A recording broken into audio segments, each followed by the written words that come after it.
Caper, Finn, and Necrush, and we're talking about some special specs and things in WoW Classic, something out of the ordinary, if you want. We're talking about the shaman tank for the horse side, because Caper Finn is actually playing a shaman tank and will play the shaman tank when release hits, and so I thought that's really interesting. I've never really seen that. There have been a couple of rumors that the shaman tank was supposed to be in the game, but we're going to dive into that. There's also a lot of info about prot paladins in there, and at the end we're going to talk about another like meme spec, you really have to say meme spec, the warlock tank and what it's for, and it has its fair use, but yeah. See for yourself. We're gonna jump into the intro, and yeah, I hope you guys enjoy.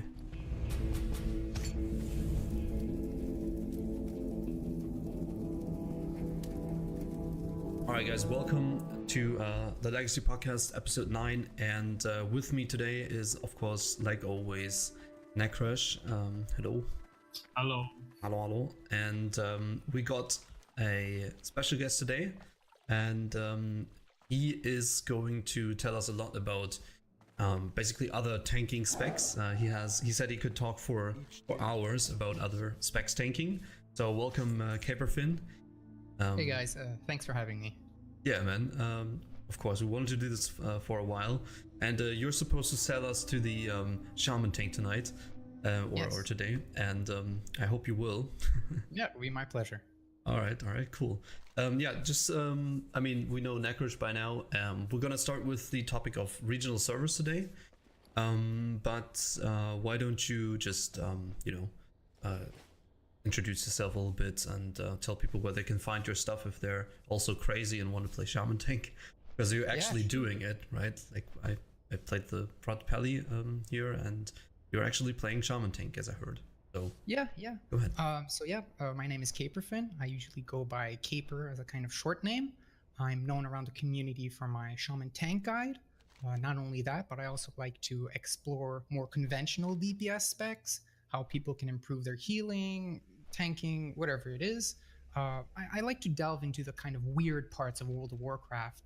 Most of these weird parts are kind of things that people don't really understand, or there's so little information behind it, and I try to bring that up. I try to make the impossible possible, if you will. Right.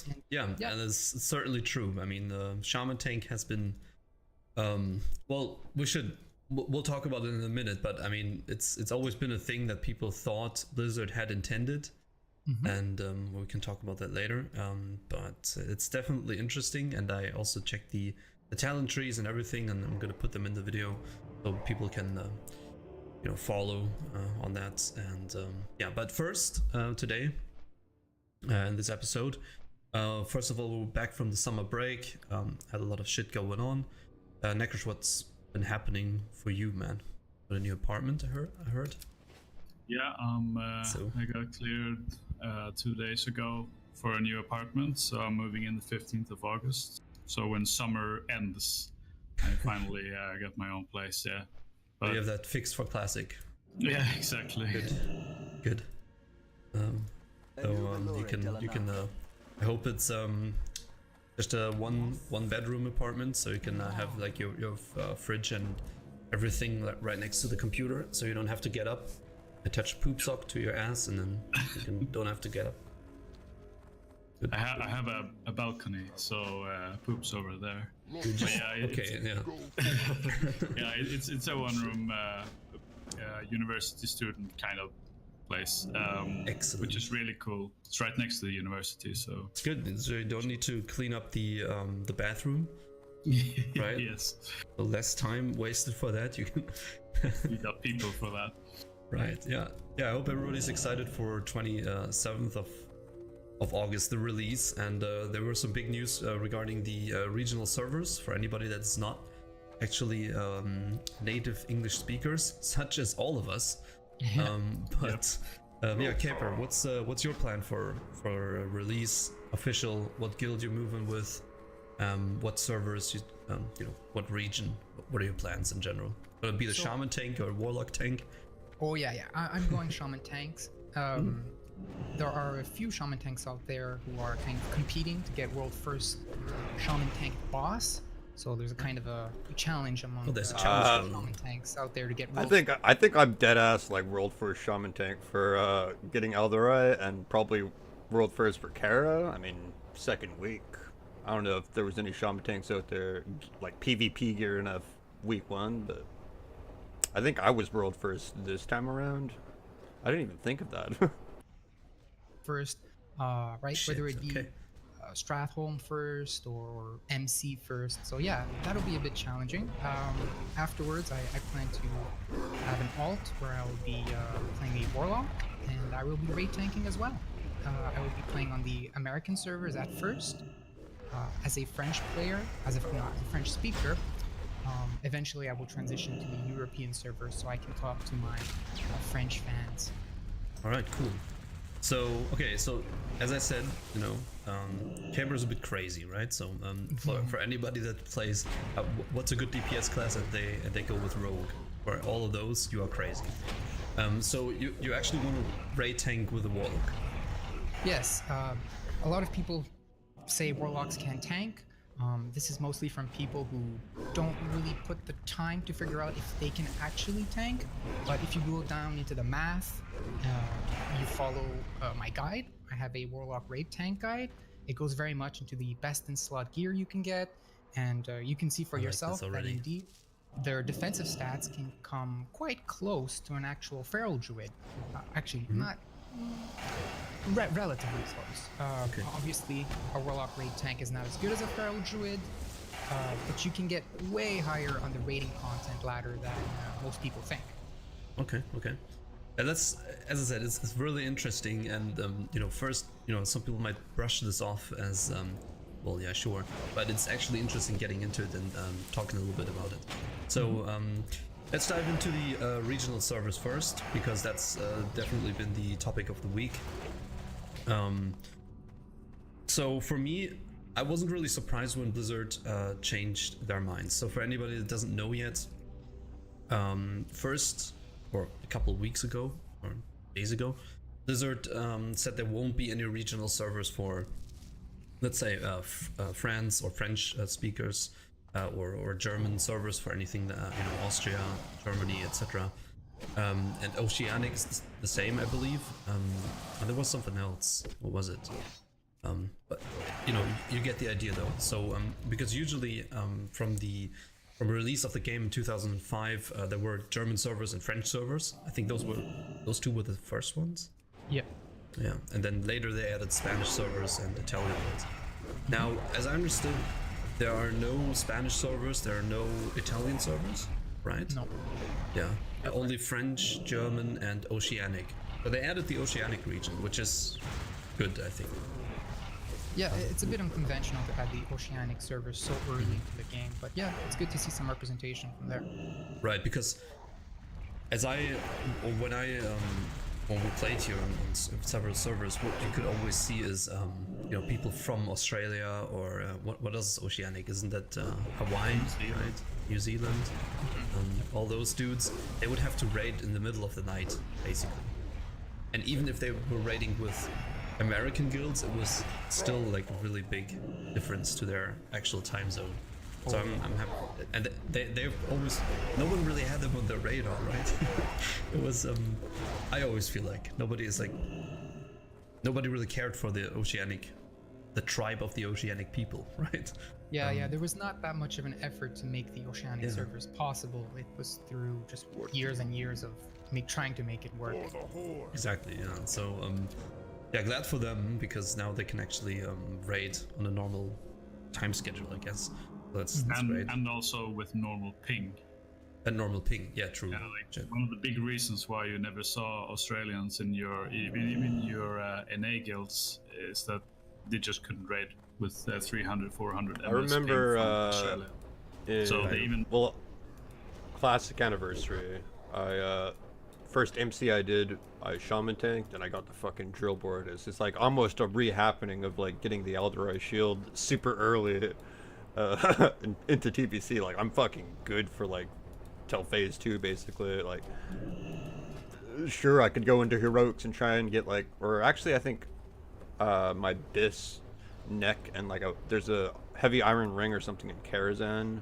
Not too sure about the tanking cloak, but I'm pretty much close to bis already, like a shaman tank. Like, in terms of like armor, this is all my bit. Well, I've got to do arenas, and I think I plan on getting the chest next week. I have enough to buy the gloves, but kind of like sad that they changed the little bonus for range of shocks by 5 yards. It's changed to like increases lightning shield damage by 8% with the epic gloves. So not looking forward to that. Made a custom private server only for Australia called Australia, I think. Yep. Oh yeah, true. So and that was actually pretty populated, I think. Yeah, I saw that somewhere.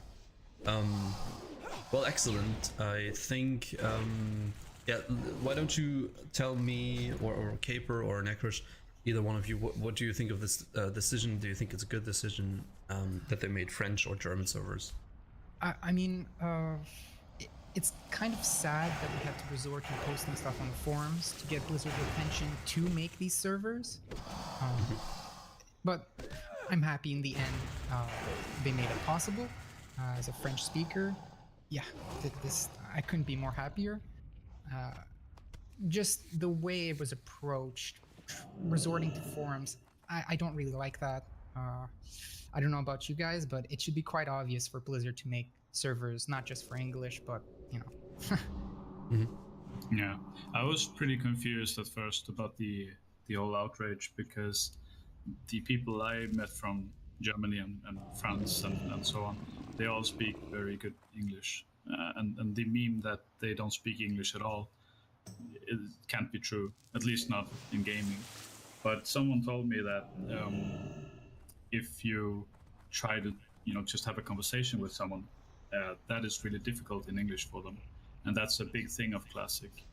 So and I think that's a very valid reason to have these French servers and German servers, because they want to have casual conversation in their own language and be competent in that.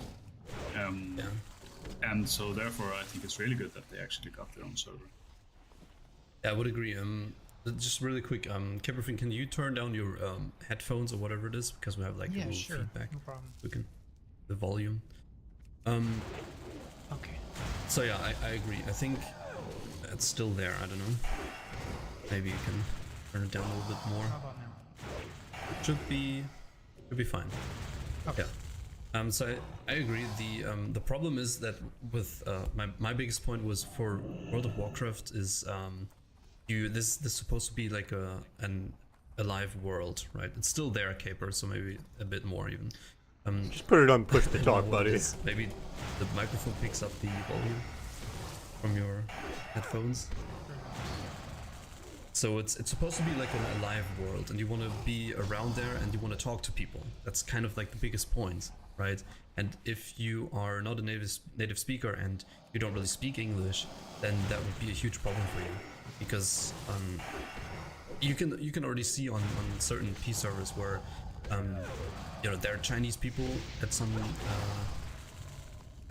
time of the day, and you can just see that you can't really communicate with them, and it really sucks because they just post this bubble with nothing in there. No, I remember being in like a Chinese, or was it a Korean GDKP, like last TBC, like in Classic 4 years ago. Like they had at least one or two guys that could like speak English and like translate for me. They're like, if you fall in water or die in this fight, 100k DKP. And you just feel like, okay, this is a completely different time zone. Well, no, you owe the pot 100G, not 100k GDKP. Yeah, you get what I mean. And it's a weird experience for you if you can't.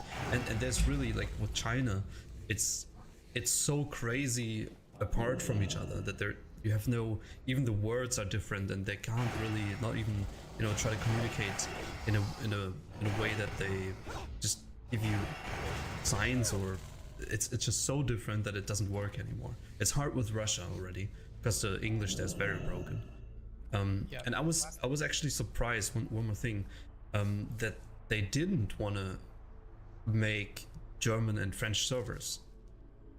I really thought that would be obvious to me that they would bring out French, German servers, Spanish servers, because they used to say back in the day 8 servers per region. I thought, well, obviously, an official classic back in the day in 2005 there were French, German servers, so obviously that's gonna come from here for classic.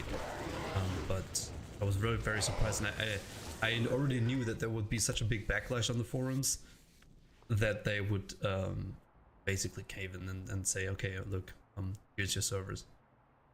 The thread, I think the first thread about the response capped out in a couple of hours. Really? Yeah. Yeah, it went that fast. And if you go through it, I think about half of it is in German. Like they don't write in English; they write in German. Yeah. And then there's maybe 20% that is written in French, and then next to nothing in Spanish and so on. But it was just strange to see this. Like they just use their own language, but pretty funny to see. I'm actually surprised that there isn't, or that there are not going to be Spanish servers. I mean, if you think about it, there will be. You think? There's already a big outrage. It's just a matter of time. Yeah, if you think so, yeah. Yeah, could be. I mean, if you look at it, so many people are actually native Spanish speakers, obviously, and but yeah.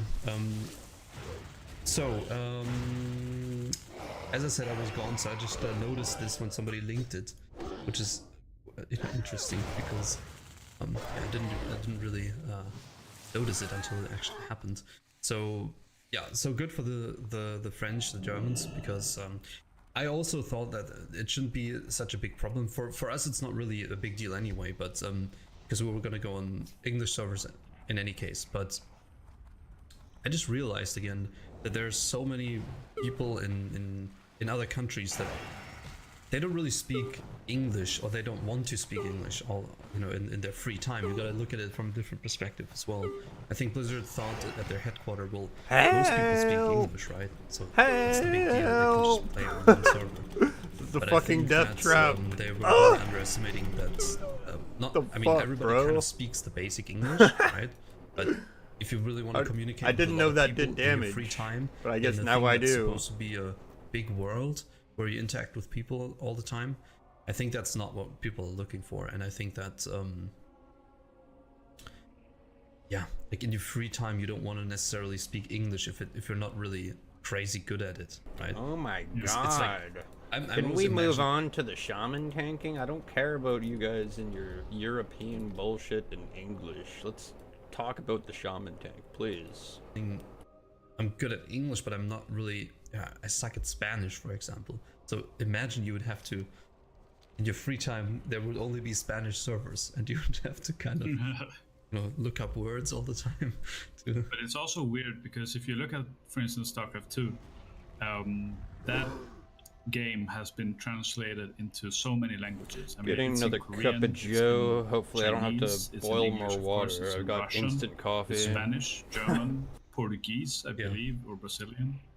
I mean, it's so many languages, and that's StarCraft 2. You don't really communicate in that game, except for, maybe a GL. Good luck, have fun. But in WoW, this is a game, especially vanilla WoW, is a game that is based on the community and being able to communicate with each other. So it's really strange that they would sort of lump everybody together like that. Yeah. I consider it kind of a faux pas from Blizzard. They're already known for their kind of disconnection with their community, especially what's happening in retail. I see this as a big loss for Blizzard. Yeah. Yeah. Okay. Yeah, it's good to have some, critical voices. Now you're a little quiet again, Caper. It all worked in the sound check, but you guys know how it is, right? You guys know how it is. Yeah, the curse of the content creator. Exactly. Constantly changing volumes. Yeah. But Caperfin, you're playing on North American servers, right? Yes. How will that work with the NA servers, will they also be grouped in with the South American players? I don't believe so.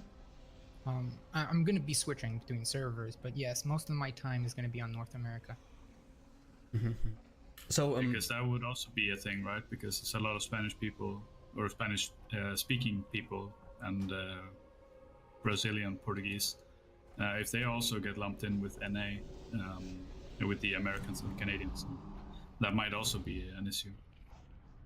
That's what I thought. Like if you're looking at it in other games, there's only international servers, so that also has some advantages, right? Because I mean, if you look at it, the problem is always the interaction with other people that aren't in your guild. So you could say, or what people were planning already was, okay, hey, French people, let's go all on this one particular server, and all Germans go on, I don't know, you know, Kill Jaden, Classic, whatever, and we make small communities there and have our own guilds. That would also work, because I remember I actually recently checked Albion Online again on streams, and that's also all international, and you kind of form guilds in your language if you want to be in a native thing. So it's also possible. One of the biggest EVE guilds was Russian. Yeah, isn't that all EVE Online international as well? RuneScape? Yes, it's only one server. There's one server for every player. It's one universe. Yeah, the same for Albion, yeah. Yeah, and the countries sort of take territory for themselves. So there was an alliance called Test, I believe, which I think they are Russian. And so they also like banded together. But in the end, like when the alliance was really big, it wasn't really Russian anymore, but still headquartered by Russians. So I just need to refill my coffee here real quick. Yeah, what do you think of international servers, Caper? Because it's still interesting for anybody that's not French and German now. Typically, I'm not for these type of echo chambers, so to clump up everyone in an international, honestly, I have to think about it more, because right now only the French and the Germans have their own kind of bubbles now, which is cool for them, because as I said, especially in France and Germany, I think there are more people that don't really speak English all that well, or they don't, aren't as good at it to communicate, freely and on a daily basis in their free time. That's what I mean. In Scandinavia, for example, it looks a little bit different, I would say. It's not such a big deal for them. Yeah, so, we speak very good English. Yeah, except for you. But I mean, yeah, that's But like for example, Italy, Italian people, what are they gonna do? They're still gonna be on international servers. So the topic isn't really off the table yet, because the Germans and French got their own servers now, right? Oh, are you under the assumption that even if these servers are actually implemented, everyone will go to the international server? No, I'm just saying, like, the French, the Germans are going to be mostly on their own servers, but everybody else, right? What about them? I mean, for them, it's all still international servers, so it's a kind of a weird mix. You two, you get your own servers, but everybody else, you got to stay in the international ones. You're saying Spanish people or Spanish-speaking people will get their own eventually. That's your assumption, and Oceanic get their own, of course. And we already forgot about the Oceanic again. Please. You just always forget about those people. One little corner. It's the other side of the world, man. Yeah. It's a tough life.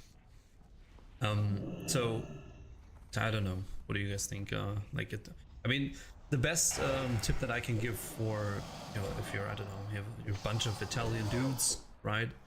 And you want to play together, just pick a server and all, communicate in your forums, all Italian servers, people on this server, and then have a small community there. And I mean, yeah. That was also something people were pretty scared about, like the English speaking people of Europe, that these Germans and French and whatever would just pile up on one server. Yeah, and if you chose that server, that would be really bad. And you know it's a bad thing when Germans and French people pile up on one server next to each other. You know what happens next, right? You know, it's not good. So it's good to have them separated. Right? Poor Belgians. Yeah, exactly. Brodolf and his crew. We'll have 8 Belgians in our guild. So. Yeah. But yeah, I hope they're coming now. Shit, we don't know. Anyway. But the thing about international servers, or at least on like private servers, is that you get to meet people from all over the world. That's true. I met friends from the US, even Russia, Ukraine. I had some good friends from Australia I met in WoW back at MOP. Well, one good friend, and then I remember the first time I pushed over 2K in Arena, I think I was like, it was in MOP, near the end of MOP. I had mainly playing Horde on Blackrock, and then I had 2 hunters, so I was maining a hunter. I moved my main to the Alliance side, because Alliance human racial is just better. You can double DPS trinket for PvP trinkets. And yeah, I had made my own guild, and then there was like one guy that I invited was like Japanese in my guild, and he wanted to introduce me to his other Japanese friends, and he like was like a small time streamer, I believe. I wasn't even streaming back then. I didn't have good enough internet to even attempt that. And yeah, I ended up doing KFC, hunter, warrior, resto shaman with like this Japanese chick and Japanese dude. They lived in Japan. I don't know if it was Tokyo, but there was definitely a language barrier. I feel like we could have pushed maybe a little bit further, but yeah, they knew a little bit of English. I knew a little bit of Japanese. I'd be like, oh, daijoubu, I'm good. Deter. Right, on to these guys' stories. Brazil, like my favorite mage in the guild is Brazilian. Volker? And yeah, Volker. And like all these people you meet from all over the world, which sort of gives you an insight into, you know, you become a little bit of a globetrotter in a way by talking to people from all over the world, and that's amazing. And I will miss that on Classic. So it's a thing on private service though I really like, but obviously this can't carry over on Classic. Yeah, I mean, It has its disadvantages, of course. Yeah, I mean, for you it's gonna be, I don't know, is it more interesting for you, Caper, because NA servers are just basically gonna be NA because it's so big. And Yeah, as a content creator, it makes more sense to be in the NA, a wider exposure to a wider audience. do you think? Because yeah, it's something I just think about every day, right? If I should just switch to German completely, because sure, you'd have less reach exposure, but possible exposure, but you're also like in a more narrow market, so yeah, it's interesting. Depends on your business approach, but yeah. And cool. Okay, so I think it's still it was let's go back to you were a little bit more critical towards Blizzard. You said it was a bad move, and you didn't like the approach that people would have to go and cry on the forums and then they change something, because that in the past has been not really a really good approach to anything for Blizzard. And you were talking about a disconnect there. Yeah, I believe this is Blizzard's second mistake. I think the content phase as well was something that was brought up on the forums first, right? Yes. Yeah. And then eventually Blizzard said, oh, okay, we'll go with the content phases, we'll clump up this. But yeah, it sucks that we have to resort to posting on the forums. And here we go a second time with this server thing. So it's not looking good for Blizzard. Honestly, it's sad that we have to point this out. It should be super obvious. I mean, logically, it would be a business, kind of the financial backing, because every decision you do as a business, you have to weigh the pros and cons. So it's a big indicator as well. So you're saying it was logical that they were trying to just put everything on one server? Yeah. Yeah. Shows Reduce that we're server costs. I mean, yeah, every business should put money, Yeah. profits ahead of everything else, but to make it so glaringly apparent, yeah.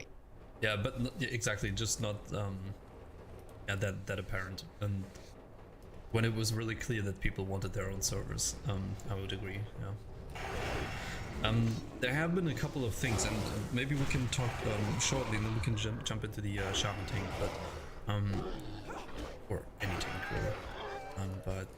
There were, yeah. What do you think for a classic coming up?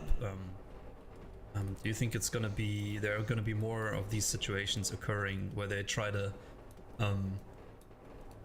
just kind of what do we say in Germany? They just try to sweep it under the carpet. Right, like an issue comes up and they just say, yeah, we plan to do this like this to reduce costs, but everybody would know, okay, look, this is gonna be, this has to be this way, and they're just trying to, not speak of it very much and try to get away with it, because this was clearly a I think the AQ event will probably be a pretty big risk. Like it could go really well, or it could be completely disastrous. I mean, it was completely disastrous during retail vanilla, and I think this might be even worse. But it might also be much better. We don't really know. But I think it's a big risk. We'll see how it works. Are you referring to the server crashing of having so many people in one zone, or? Yeah. For example, what are they going to do with it?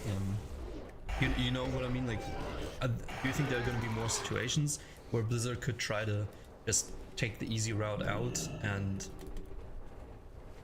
compromise the vanilla experience, kind of? I mean, what I would do is, I don't exactly know how these servers work, but I would maybe spend a bit more money just for these few days of AQ opening, just because there will be a lot of people in one place at one time. Yeah, that's kind of my opinion. Unfortunately, as much as we advance in technology, it seems Blizzard still has problems with servers and population. That's what I thought, man. Yeah, that's what I thought too. I thought I understand that they want to reduce server costs.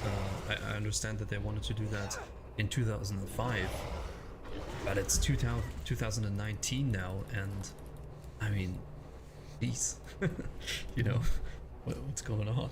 It's Blizzard, after all. They are using the cloud technology though, so it should be fairly easy to just assign more resources to the servers and keep them up. So I think it's certainly possible to have thousands and thousands and thousands of people in Silithus, because we've seen it on private servers. I think Blizzard could pull it off, but if they want to or not, that's a big that's question. What I meant. Yeah. And I mean, I forgot what I wanted to say. It's just they're making Diablo mobile, right? So they should have enough money soon, right? Yeah. Oh, that's another faux pas on Blizzard's disconnect with the public. Oh boy, I forgot about that. Yeah.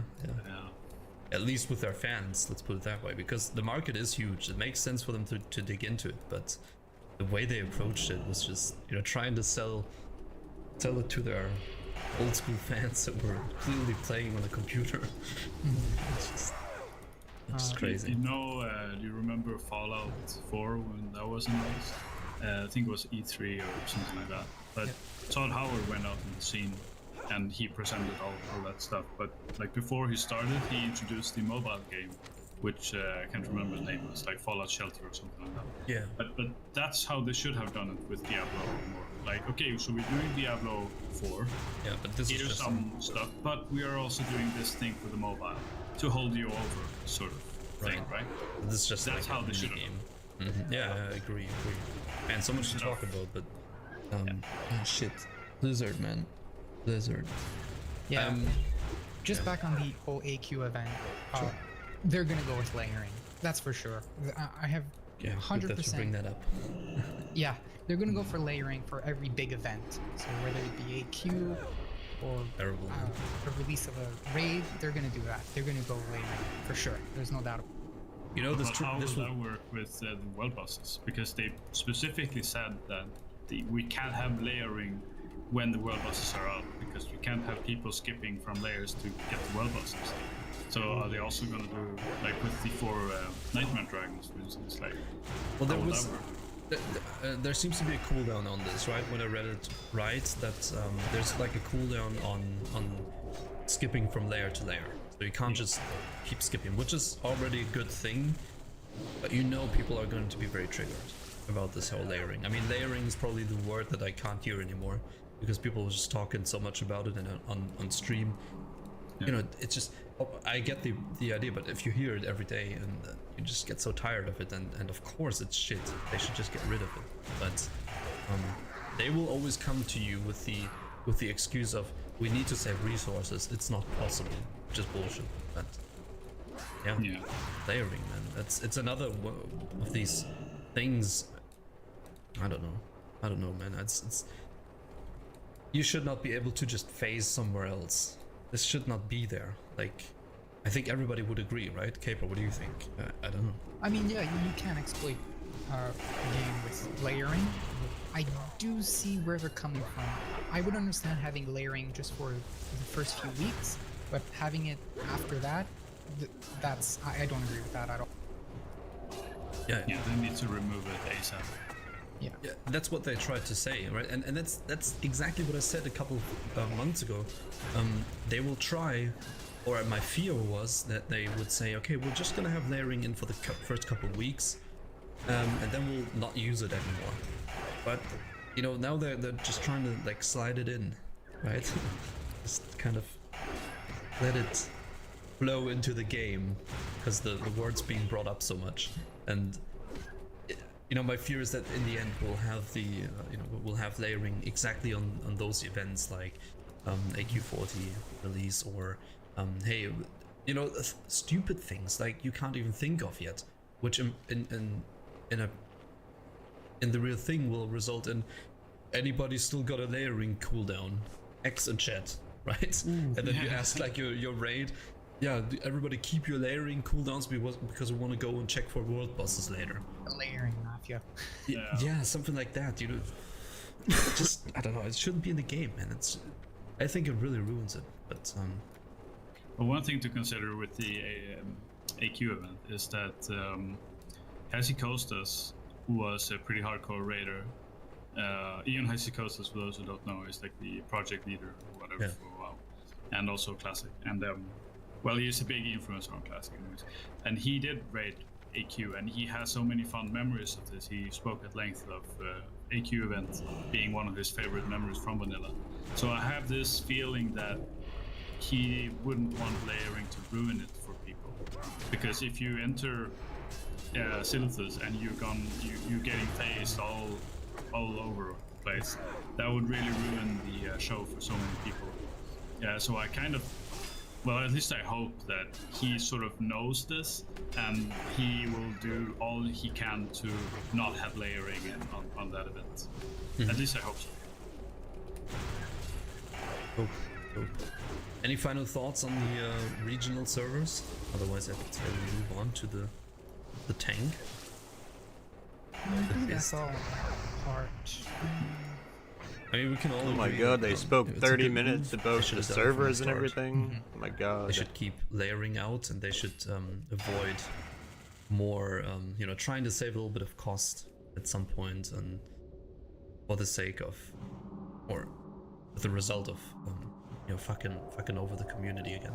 I mean, yeah, they should have approached it with having the servers at first, and then looking at the numbers and saying, hey guys, there's not many people, we might be closing the servers, throw out a poll out there, see how many people are playing, how many people are interested in it, and then make the decision to delete the servers or transfer. Great. Okay. Yeah, interesting. I mean, it's as you can see, you can talk about all of this stuff for hours, man. It's just crazy. But yeah, we want to keep it a little bit more compact than the last episodes. Bring out more and keep it more compact. I mean, there will be enough topics to talk about all the time. So another thing that arose quite a while ago, and we'll transition into the tank stuff, was because I want to have this like as a background for the discussion.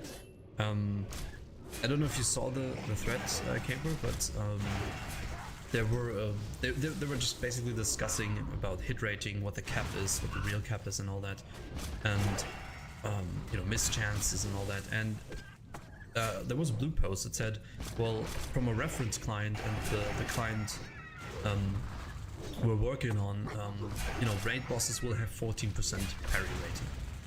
Did you read about that? Oh yeah. Yeah. Well, what's That was your a fiction. yeah? I wanna use that as like a background for the discussion that's coming up.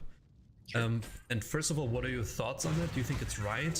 What do you think will result from it? And so, because this is going to be interesting for really only for tanks, because okay, for melee as well, but melee can just go behind the boss and you don't have that problem.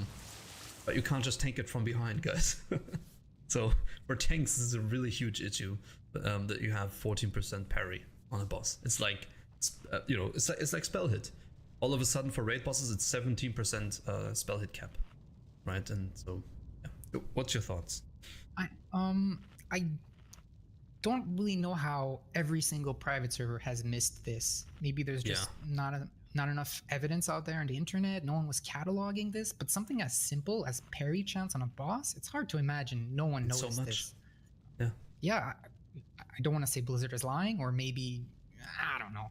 I was very surprised, yeah. In terms of 14% and tanks, yeah, a lot of tanks will need to adjust their numbers, whether it be changing the priority on stats.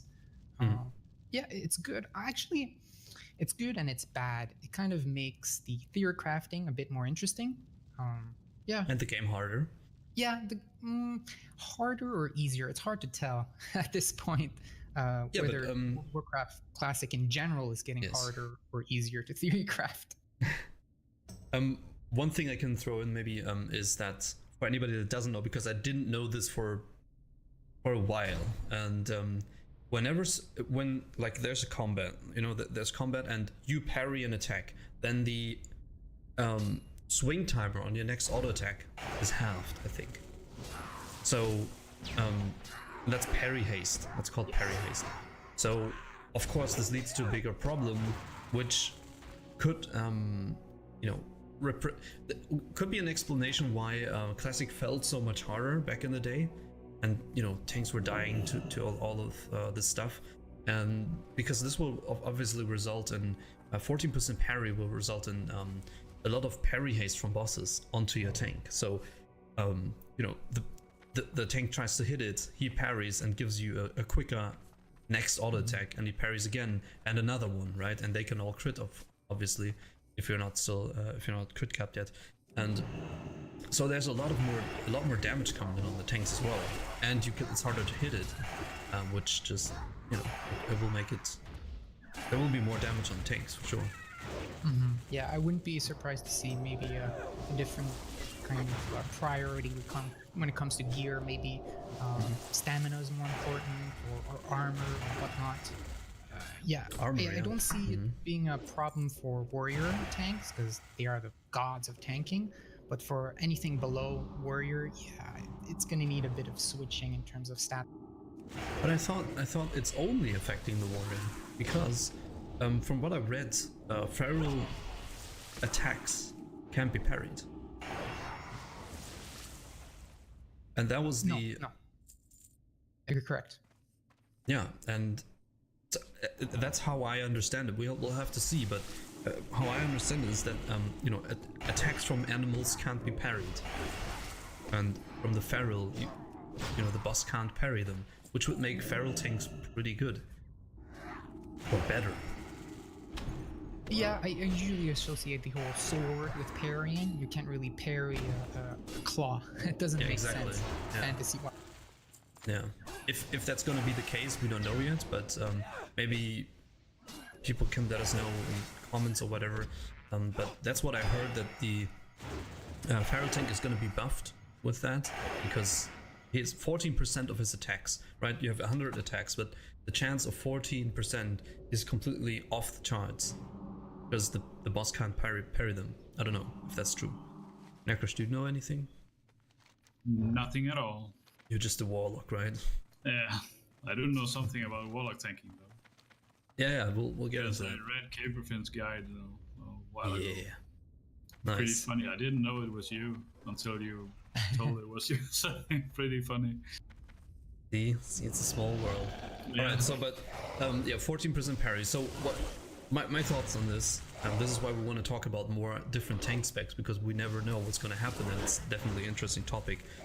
You know, also Prot Pally, because I've been going in that direction. You're like the horde side, and that's a spell damage tank, right? And he doesn't care about parry so much either.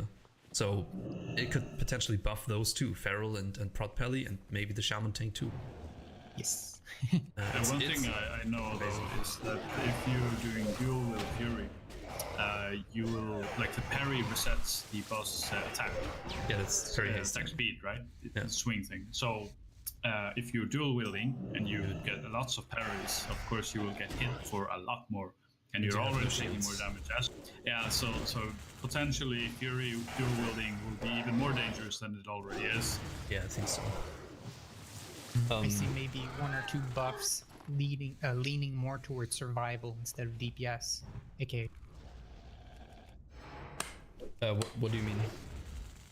Like, for example, just throwing it out there, instead of Battle Shout, you would need Power Word Fortitude for staying alive as a dual wield Fury. Yeah, the question is that enough? Yeah, it's just an example. Because you're already missing so much armor, and you know, if the boss is parrying so much or so many attacks, you will just get parry hasted to death, really, with the already less armor you have or fewer armor you have. But those are details. I mean, yeah, this is definitely something to consider. I just don't get where they got that 14% parry from all of a sudden. Yeah, me too. Just it's just crazy. It just seems such an odd number. We've had a dozen private, actually hundreds of private servers comb through YouTube videos and backlogs, and no one has ever found this. Archives. Website archives. Yeah. Would be interesting to know what they're basing their actual number on. Because they obviously must have set it to, what is it, 9% or whatever. Like, they must have set it to that because something. They must have some evidence behind it. It would be interesting to see what that is. Like, no, they have an old version of they have an actual classic version that they compare everything to and do the testing on, and then they tune the new version to that, basically. And apparently that was the case in the original game, 14% parry.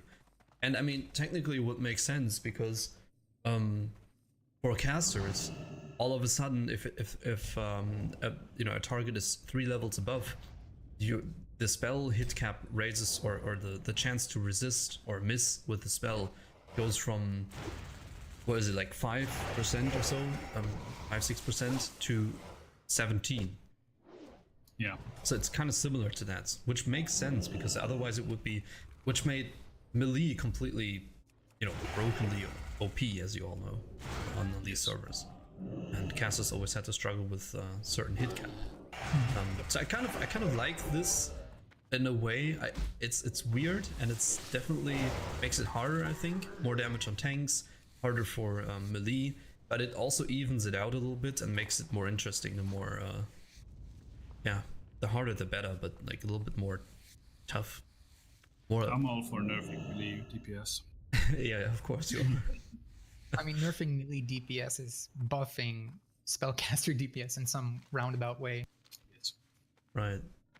You know, we'll see many more Moonkins. I can approve of that. I like those owls. Oh yeah, definitely. So, right, you're a Moonkin fan? Good. I like this. Yeah, I am a Moonkin fan, actually. Yeah, me too. Me too. I like it. It's just so hard to pull off that, yeah. But I would like to see more of them. Yeah, we got one owl that's actually stacking up all the spell hit. I saw one owl the other day. He was doing really good in damage, and he had completely, he was completely spell hit capped. And then it started to work. So I just wanted to leave that there. But we can let's just talk about, you know, Moonkins in one episode.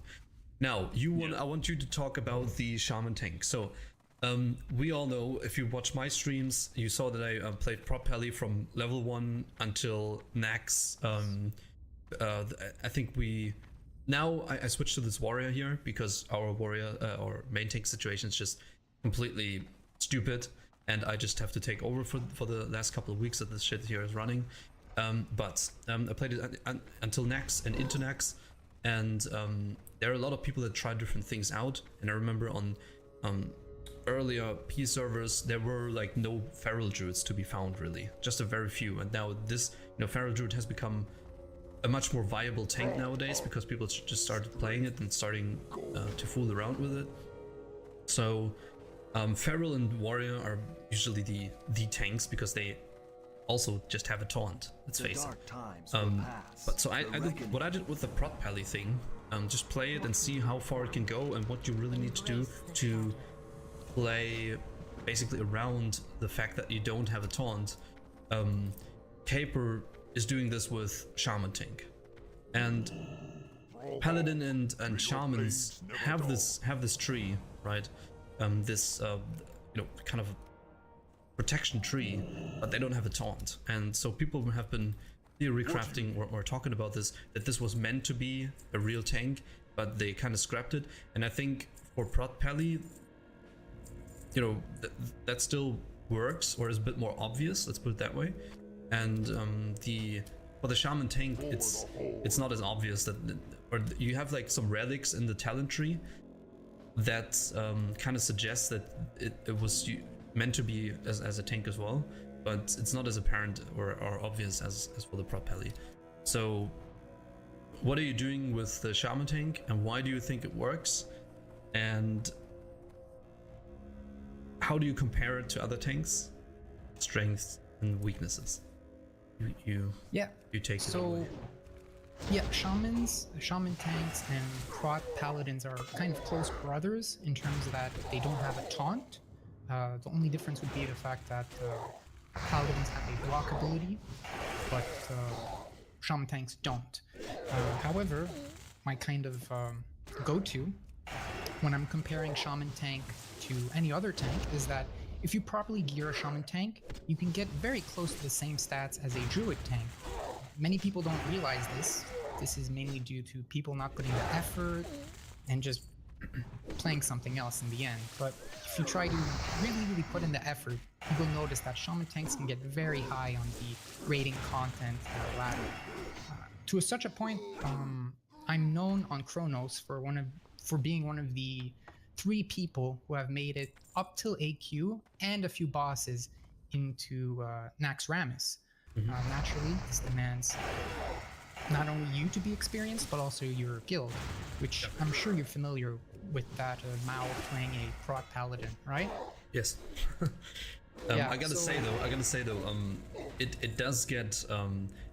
So my first question would be, can a shaman? I mean, that they can, I know, but like, I noticed in Nax especially, since you don't have a taunt, certain mobs you can't really tank, or somebody else needs to take over. You have like a different role. Is that the same for the shaman tank? As a prot pally, I mean. You have like a different role because you can't take any mob that has a hard threat drop or aggro reset. It's just too risky. So you can technically leapfrog. Yeah, leapfrogging with that one potion, free action potion. Twice the damage in threat. So when it comes to leapfrogging threat, kind of these, it's kind of a budget taunt, if you will, right? Yeah, exactly. But that's what I mean. Shamans have.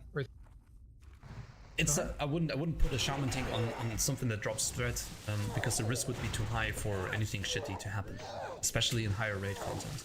So that's kind of the same as a prot. You can do it obviously if you have the gear, and but it's dangerous. Yeah, it is dangerous. I mean, prot paladins have the luxury of being on the Alliance, and they have access to abilities like Blessing of Protection.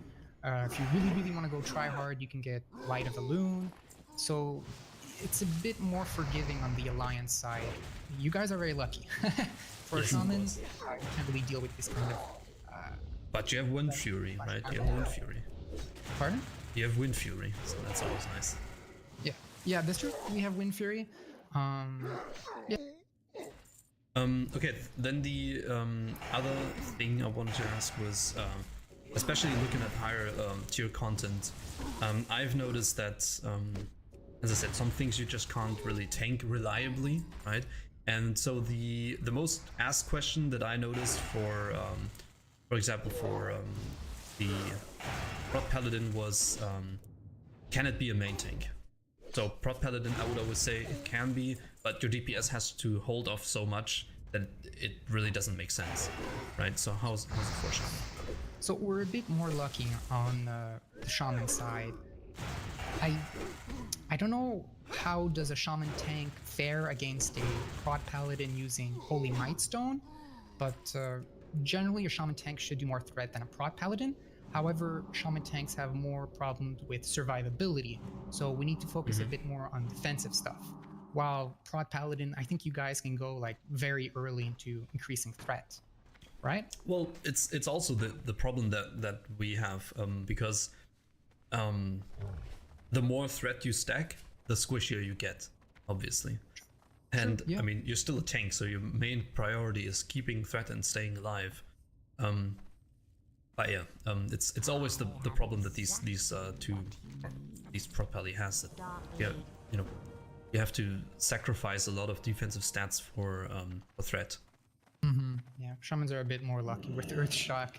I feel sorry for you Seems guys. to be pretty good, but I mean, we got the Righteous Fury that just adds a multiplier on everything that's holy damage, so it's not even that bad. But No, not bad. That's the thing is, the numbers just are not very in favor, you know, compared to other classes. If you're looking at what, you know, a shield slam does from a warrior, you know, or a barrel threat, right? It's just the numbers are already speaking against it, kind of. That's why you could be a main tank, because usually as a main tank you wouldn't have to taunt anything off anyone.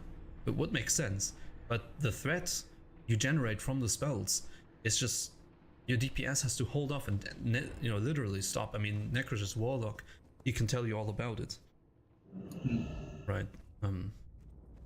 Oh, Mao, I've been meaning to ask you, what's your opinion on this whole Holy Shock Prot Paladin, I guess? It's still Prot? This Holy Shock build. What's your opinion on it with leapfrogging threat?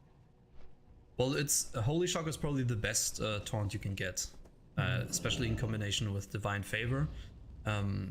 But the thing is, again, this, I mean, it's the Holy Shock Deep Holy Prot Pally is probably the most or the easiest you can do as a paladin if you're not really doing it in a raid situation, because you're holy anyway and you can just take over. It's basically the most convenient thing back, because you're deep holy anyway for the raids, and you're not really missing out on anything. If you have really good gear, you can go there and you can have a pretty good taunt.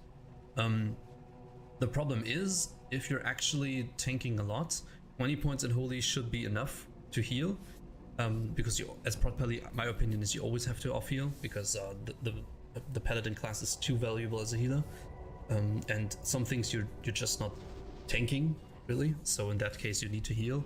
It's better than just whacking it with auto attacks, but you're always missing out the holy shield, which is essential in pushing off crushing blows. And holy shield is actually pretty good because it has 4 charges instead of just 2 for a warrior, so you have that up the whole time with 30% extra. It's not as, you know, not 75% block chance, but less, but longer, and it's essential in pushing off crushing blows. You should be crit immune at some point, but the crushings you can't really avoid. So you need that, especially in higher tier content where stuff just hits hard.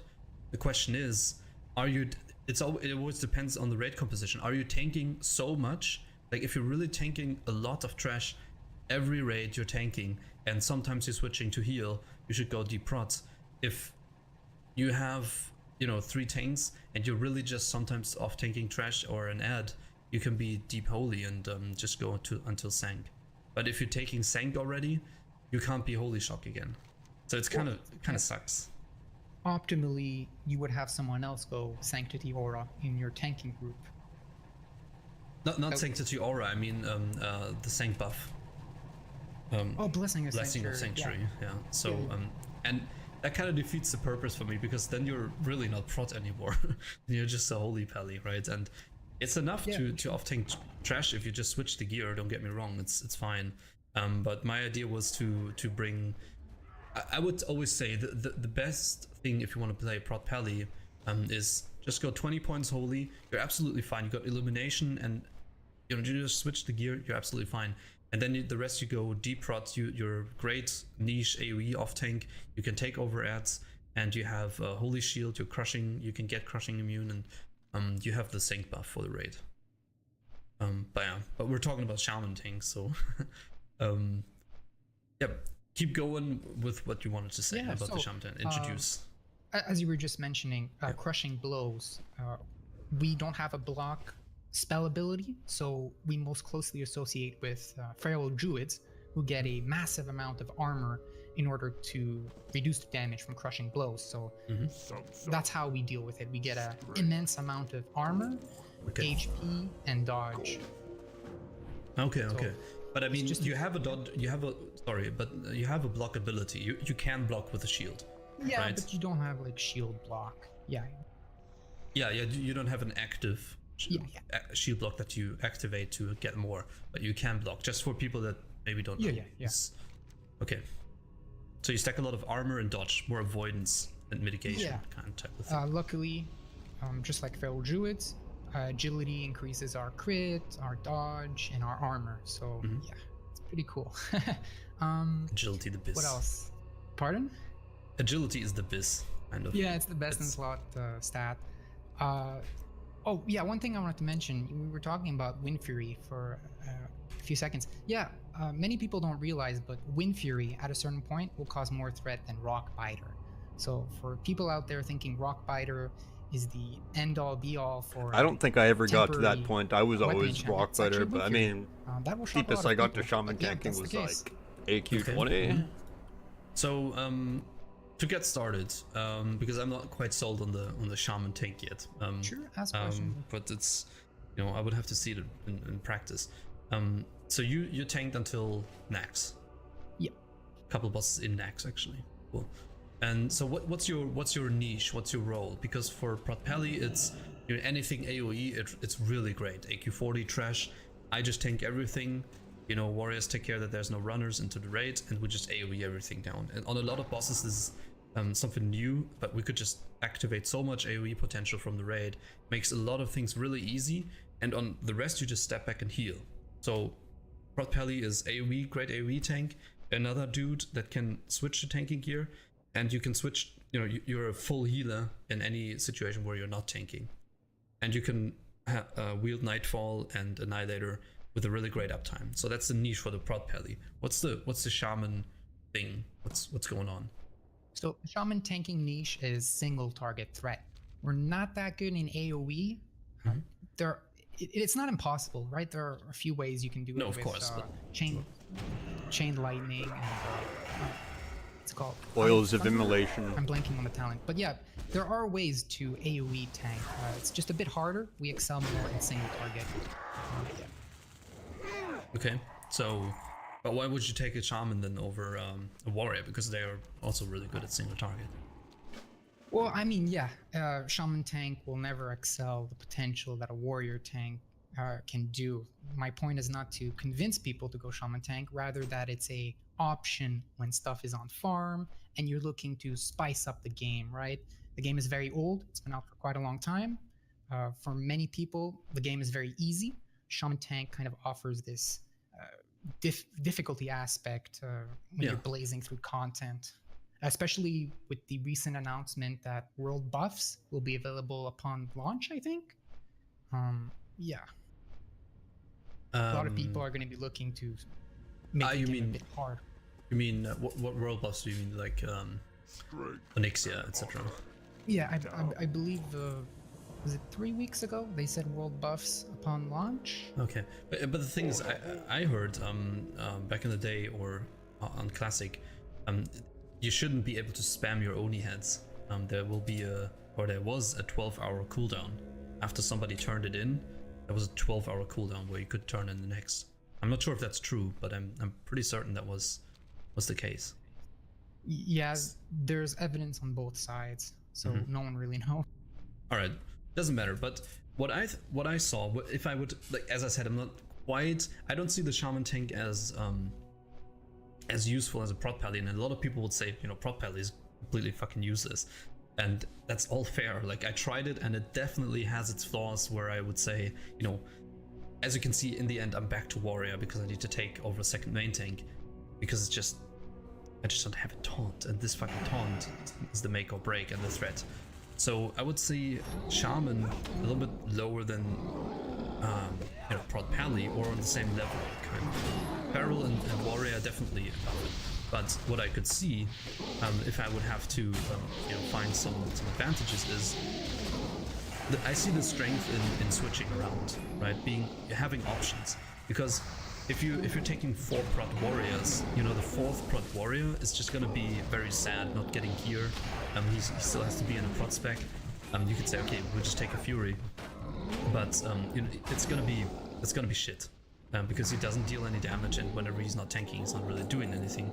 So you could say, okay, we have a prod pally there that is a full healer, right? And he can switch to whatever is needed flexibly. And I see the same strength in a shaman, for example. Like you can be a, isn't there like a DPS spec or a spec where you can be a DPS shaman melee?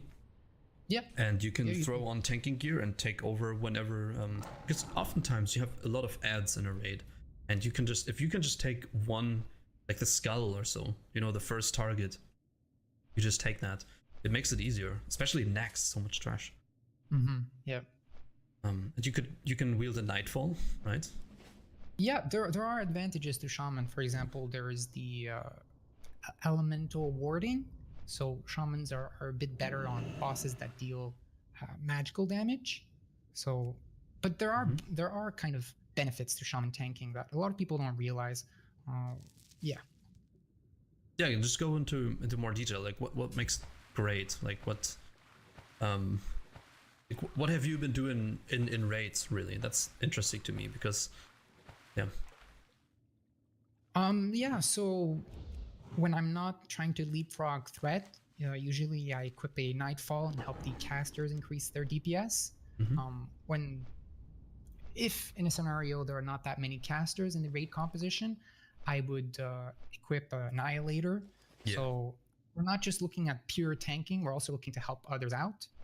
Right? You don't want to be that obnoxious guy that doesn't help anyone else, right? You're already playing something that's very niche. You don't want to put on a negative stigma towards the class or spec you're playing. So yeah, be considerate to others, essentially. Exactly. That's what I always try to tell reds as well, right? Like if you're fresh red, the first thing you should get is a fucking Annihilator, because that makes you actually useful for somebody, if anything. But if you're that red pally that just comes with his you know, weird blue weapon and refuses to equip a Nightfall, you know, it's tough life. Yeah, there is this kind of persuasion tactic you can do as a red paladin, right? You come into a guild, you help other people out, you gather some DKP, you establish a good reputation with the guild, and eventually you transition into pure red DPS. But only after you convinced people that you're a beneficial asset to the guild, right? Absolutely, yeah. So you said the spell warding. So I always thought shaman tanks have like are really good spell damage tanks. That's what I thought. You know, tanks you put on spell damage, but I don't know where that came from. But I don't think it's really true. What do they gear? Like, is there any like really cool items that shamans can or use Helm of Narva. Really change the gameplay? Because for example, for prod pally, you have the Wrath of Scenarios that increases your spell damage on a harmful spell that you boss. And your consecration ticks, every single tick counts as a landing spell. So you have that, it's just huge. You have 130 spell damage up all the time. Are there any like cool items for shaman tanks that you can think of? Yeah. What have you been doing in raids? Just give us a little rundown. Experience, stories. Yeah. Stories. So I'll tell you the most interesting thing about shaman tanking. We take a lot of benefit from the Stormcaller tier set. So yeah, we kind of, how would I say this? We kind of weave. Is that tier 2? It's the AQ set. AQ. Yeah, so within shaman tanking, there's kind of this mini game where you kind of try to predict when the Stormcaller tier set will proc, and it's very hard pounding, right? It's a very engaging rotation that a shaman tank has to do in order to keep up threat with a Fury Warrior, for example. I don't know if it's the same thing with Prot Paladin. I don't know what's the proc on the set.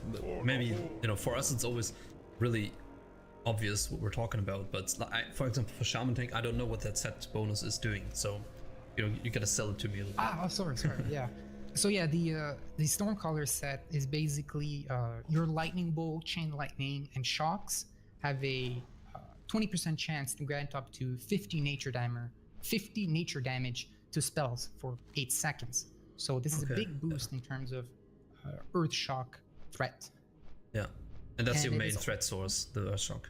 Yeah, the Stormcaller set is our best in slot.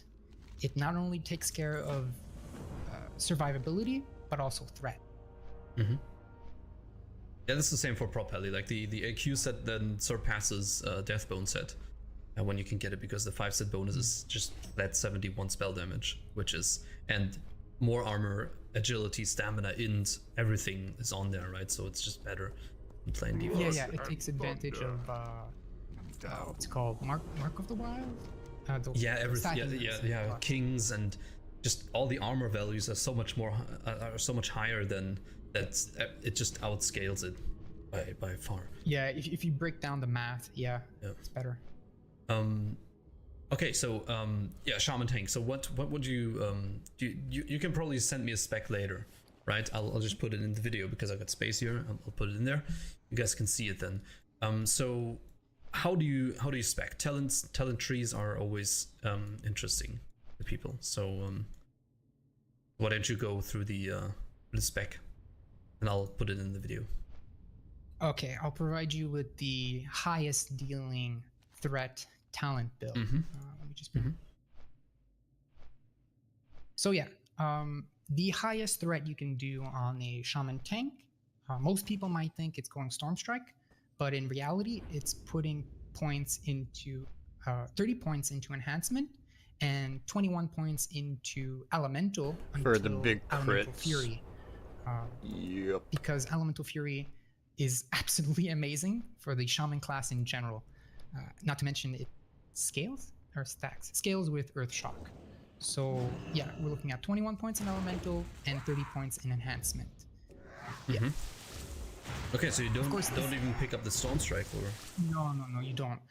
For many reasons. Take the debuff slot. True. Yeah. Does it reset swing timer? I abandoned Stormstrike such a long time ago. Okay, it's interesting. For example, I would have thought that obviously you take the Stormstrike, the ultimate, as a Shaman Tank. No, you don't. You go for Stormstrike in early content, right? When you're doing 5 man. Yep, that's true. But once you're like level 60, looking into AQ, Nax, you're leaning more towards elemental. I see. Okay, then give us the rundown on what do we go into in the elemental tree. So yeah, you put points until. So I'll start from the top. Yeah, start from the top. So you put 5 points in concussion. Concussion, more damage. You to access. Pardon? More damage from the shocks, more threat. That enables the second tier, where you put 3 points in elemental warding. After that, you put points in convection. It's always good to save on mana. This opens up the third line of talents, where you put points in reverberation and a talent point in elemental focus.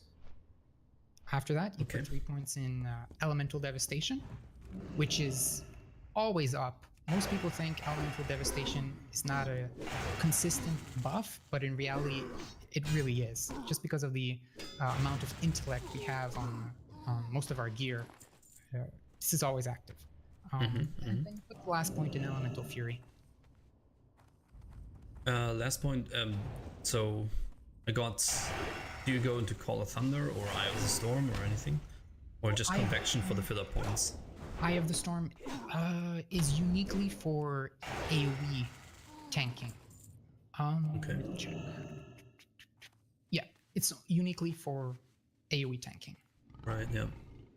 Okay, and then Elemental Fury, which increases the critical strike damage bonus of, spells, basically. by 100%, which is big for threat, obviously. Yeah, and just so you can say something to explain it to people that don't know this, because this is definitely very new to a lot of people. So concussion, 5% more damage to shocks and everything, more threat, makes sense. Convection, 6% less mana for your shocks and lightning spells.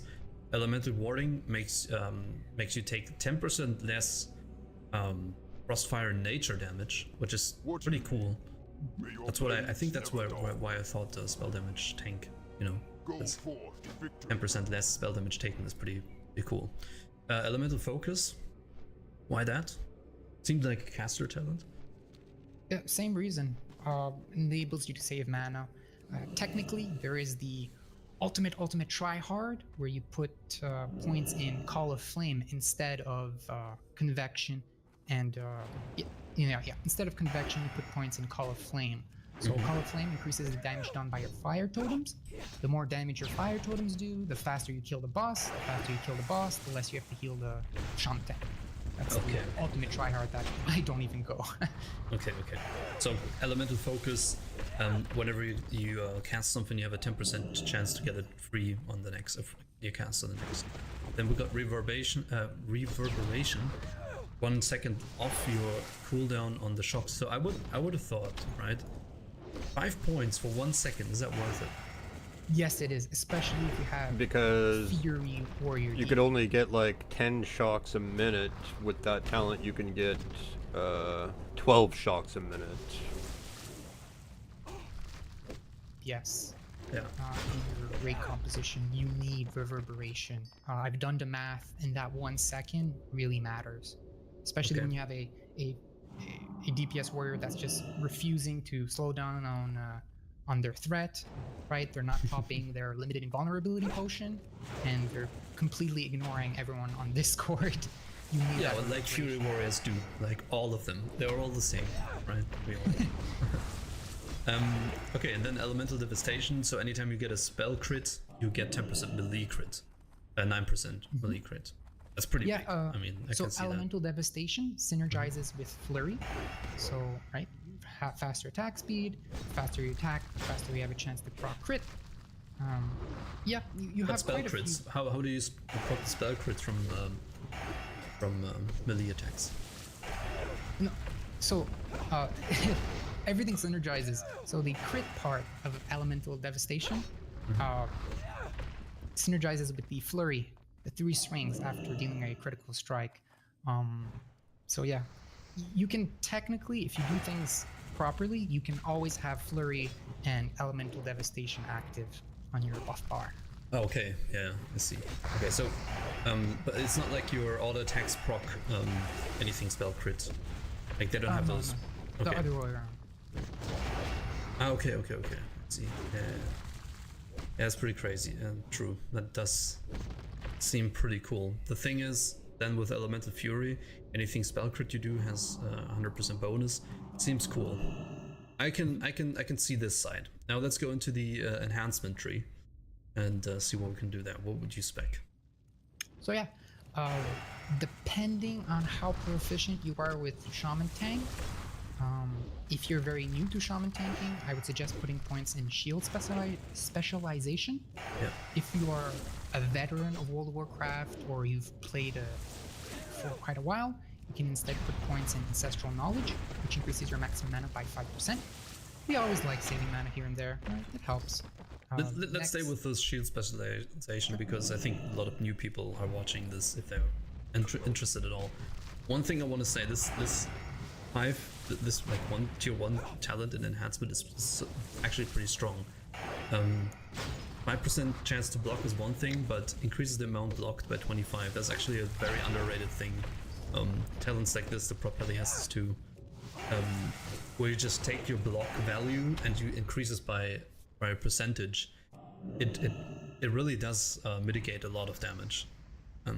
Warriors don't have this, so this is pretty cool. Yeah, unfortunately Shaman tanks don't have this block value priority. A lot of the block value gear is not really beneficial to Shaman tanks. So, okay. I see, okay. Well, for properly it's like the thing. Right? You mitigate, you threat, cost threat.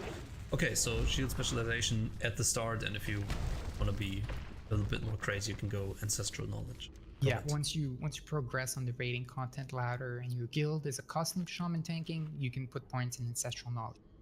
Mm-hmm.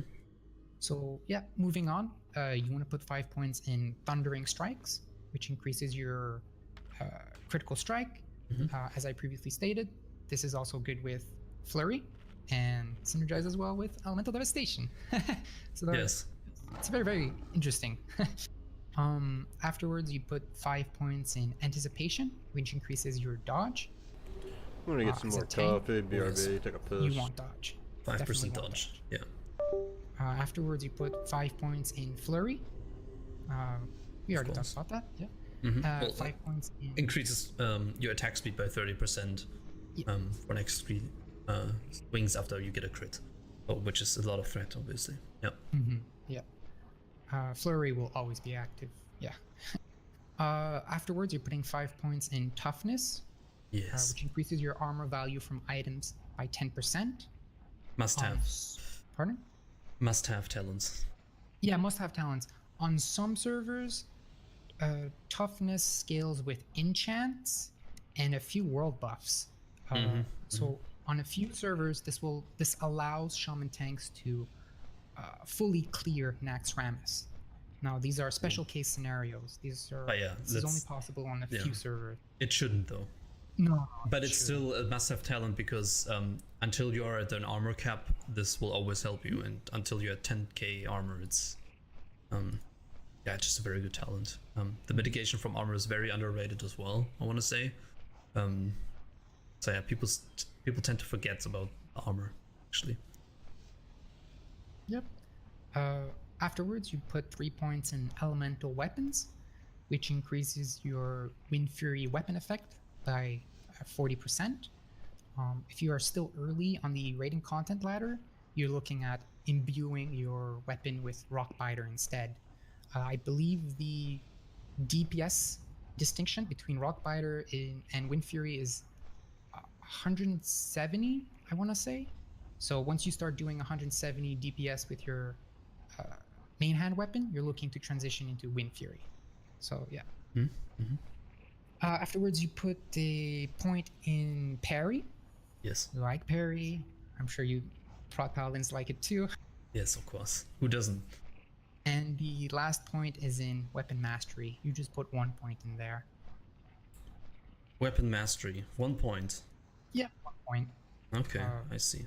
So this is already very different from what I would have thought shaman tank specs. Interesting. Yeah, right, so this is... But you don't have 200 axes then. Pardon? You can also put 1 point into two-handed axes. Yeah, you can. That's true. If you want to play more off tank / support, yeah, you're looking to get two-hand talent to equip Nightfall and help casters. This is the optimal talent build for causing as much threat as possible. Right. Yeah. Okay. Cool. So yeah. I'll have that in the video, and that's pretty interesting. So what you can see is how do you cause your threat then? So what's your rotation? What do you start with? Lightning bolt, max range, into chain lightning, into earth I think shock. That's very interesting to a lot of people that we should talk about. All right, so just like roughly, what are your things?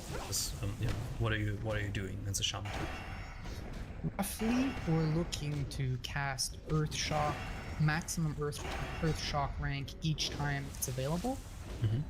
We're looking to activate Oil of Immolation, constantly active. We're also looking to only on AoE. Do not use Oil of Immolation single target. Potion. It will cause you to not swing your weapon. You gain threat not only from the mana it replenishes, but also the HP. So that's one way we cause threat. We also cause threat through reflective buffs, whether it be Thorns, Fire Shield, Crystal Spire, and Static Barrier, which is a buff that originates from Electromagnetic Gigaflux Reactivator. Oh, the Nomergan head. Yeah. I see a lot of tanks not get this. I don't know why. I see very reputable warrior tanks not well, do this. because it's just so, yeah. I can see why they don't fucking bother with it, but it's annoying. But and backspace, and all these kind of things. But yeah, if you want to maximize, get the No Again head. It provides you with a reflective buff. I think it's 5 damage.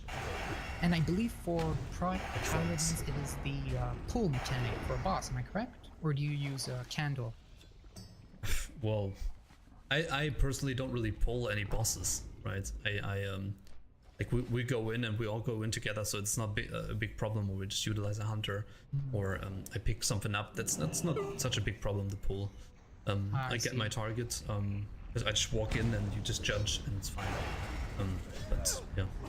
Yeah, you could pull. The head is very much a key part of AoE tanking for a shaman tank because it pulls every target in a cone in front of you. So we like that a lot as a shaman tank. Not only can we pull with chain lightning, which bounces from one target to another, but we also have this head slot item.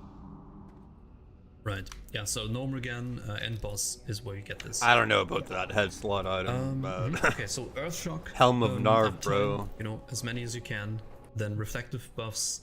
You need a lot of consumables for this, of course. So all of this being said, that's why I always I'm getting really tired of spamming so many consumables just to make something work. That's me personally. That's what I noticed for Prot Pally. But that's just how it is, right? It's like playing a red Pally. It's like playing anything that is not like the most obvious DPS class or tank class. You need to spam a lot of stuff. So Earthshock is the key part, and Wind Fury procs, I guess. Yeah. One thing I want to point out is a lot of people will say, what about mana?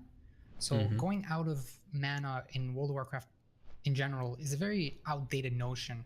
If you properly use your consumes, you should not be having mana problems, especially as a Prot Paladin. I believe you guys have a Seal of Wisdom, right? Yeah, you judge wisdom on everything basically, and then you just whack it. But I mean, you still run out of mana. With raid buffs, it's not as big of a problem, but you do really drain your mana quick still, as properly. But you should be spamming mana potions, obviously, to make it work. Yeah, it's just not to the extent that people say, right? Yeah, it's not like you drain yourself out of mana and then you just stand there and don't know what to do because there's no way you can get mana back. Get fucked, idiot. That's not the case. I mean, with all the raid buffs, you already have so much MP5. Shitty which sprees. is also part of gearing properly, but you should always have a lot of mana potions, and they're really not that expensive, and you should spam them. Yeah. Okay, then I think like we have the talent tree. We have it basically comes down to spamming Earthshock. Yes. Typically, if you're not that well geared, you're looking at down-ranking Earthshock. I suggest if you're playing a shaman tank to install the threat add-on KTM to properly estimate what kind of Earthshock you should use, right? You don't want to be the kind of shaman tank that goes max rank. You want to kind of gauge your remaining mana and approach the situation adequately. Okay, so downranking is also a thing. Pardon? Downranking is also a thing for shaman tank, yeah. Okay, that's interesting because it's a big thing for Prot Pally as well, which is also goes against the going out of mana thing. Interesting. So, can you give us to close the topic off? Like, what are like key items people should get? Key items. Yeah, so key item, maybe. I suggest for raid members to acquire the item Limited Invulnerability Potion. Which, lips as of saying for this, leapfrogging. Removes the DPS user from the threat table, I believe, and also has a aggro reassignment effect. So DPS members should have this if a shaman tank is tanking. In terms of the shaman tank himself, I definitely suggest getting the head slot item Electromagnetic Gigaflux Reactivator, as well as getting the reflective buffs out there, whether it be Thorns or Fire Shield. There's really no excuse why you shouldn't have these buffs.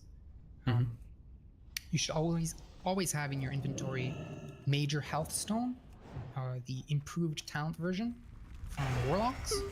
A lot of people don't realize this, but there are two potion cooldowns So potions share certain cooldowns with other stuff. You want to try and not how should I say this? You should know the potion cooldown differentiation. So that's a big one that people need to adjust to. Okay. If you're looking to top off threat, I suggest Goblin Saber Charge from engineering. Most people agree that engineering is a late game profession. You build up to engineering. You don't start off straight out as engineering. Maybe you want to go herbalism, alchemy, gather the money, then switch to engineering, then start making Goblin Saber Charge. Right. Yeah. In terms of... Yeah, go ahead. No, go ahead. So yeah, you're also looking to get Oil of Immolation. I like to call that Diddy oil. Servers, it does reset your swing timer. So it's a bit of We're looking at the official, so we don't know that really. Yeah. Anything like that. It's like sitting down as a prot pelly. It's, you know... I don't even factor that in anymore. I didn't even take readout in Reckoning anymore because it's not going to work on official, and I want it to be as close to it. But in terms of like gearing, is there any items you could recommend that are really strong? You know, like actual gear, must-have items.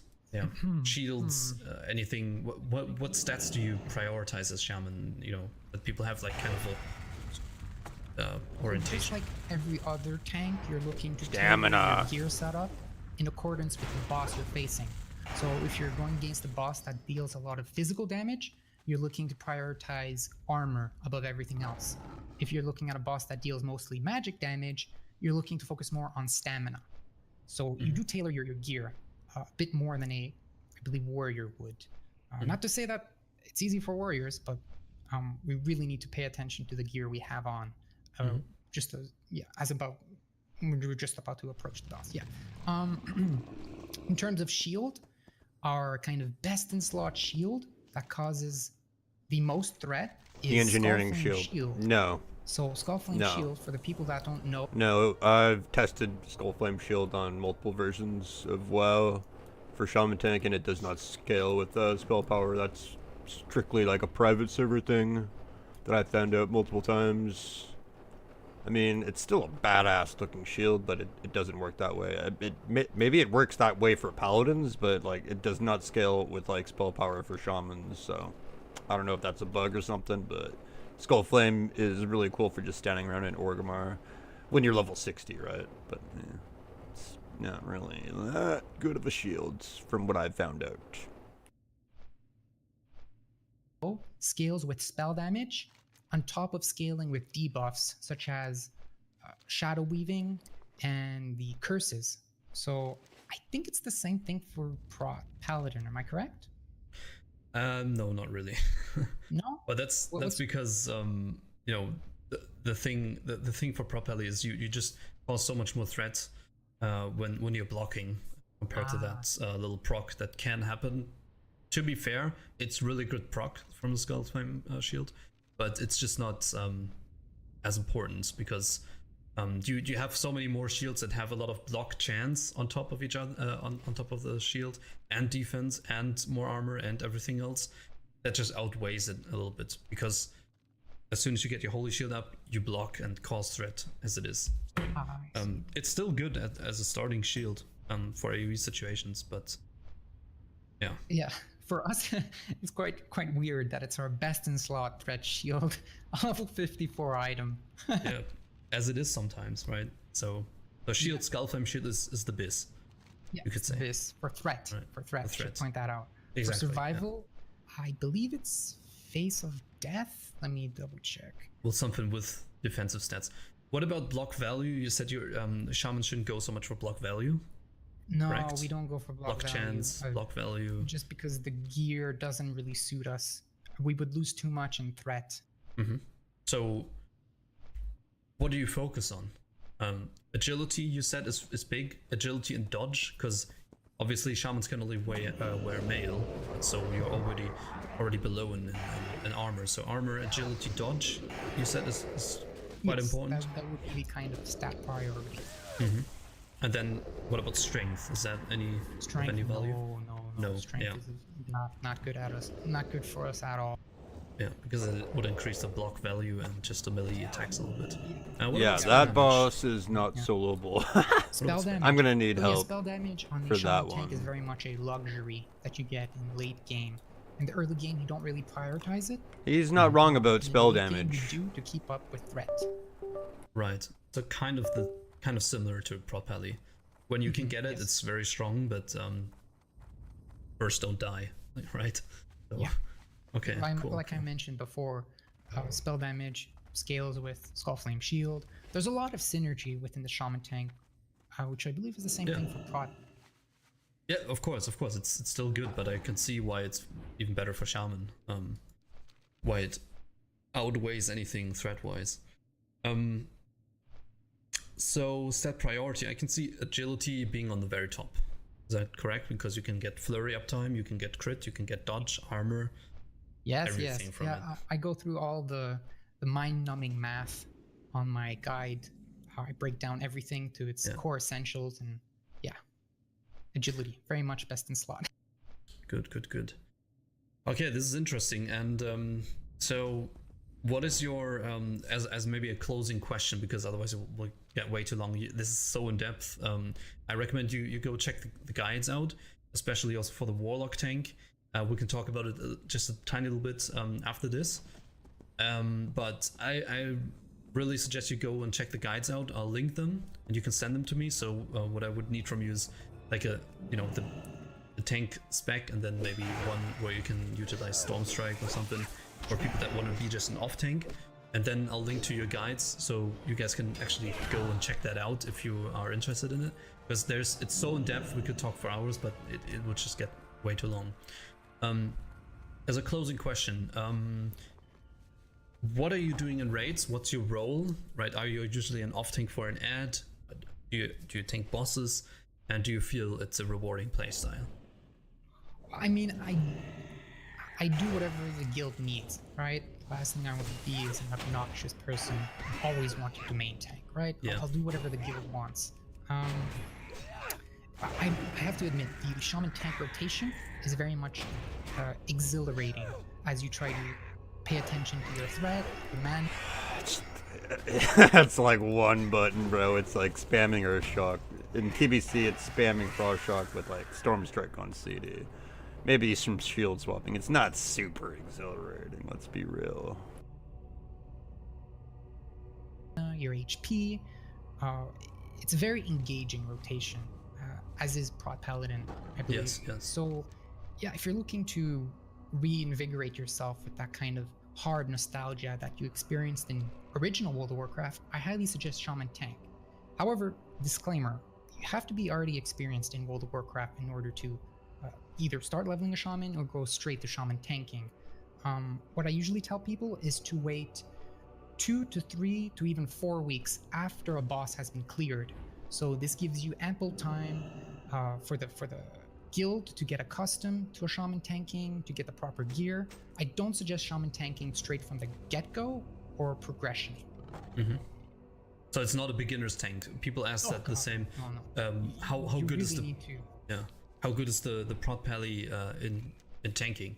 And I say, man, like if you're new to Classic, don't play it.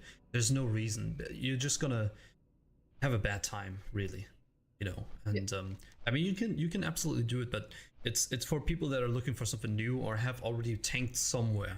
Like if you're completely new to tanking, do not touch this. I would recommend just going Warrior Pharaoh. Massive disclaimers in my guide where I suggest to start off maybe as a resto shaman or even level an entirely different class to get accustomed to the PvE scenario, like mage, for example.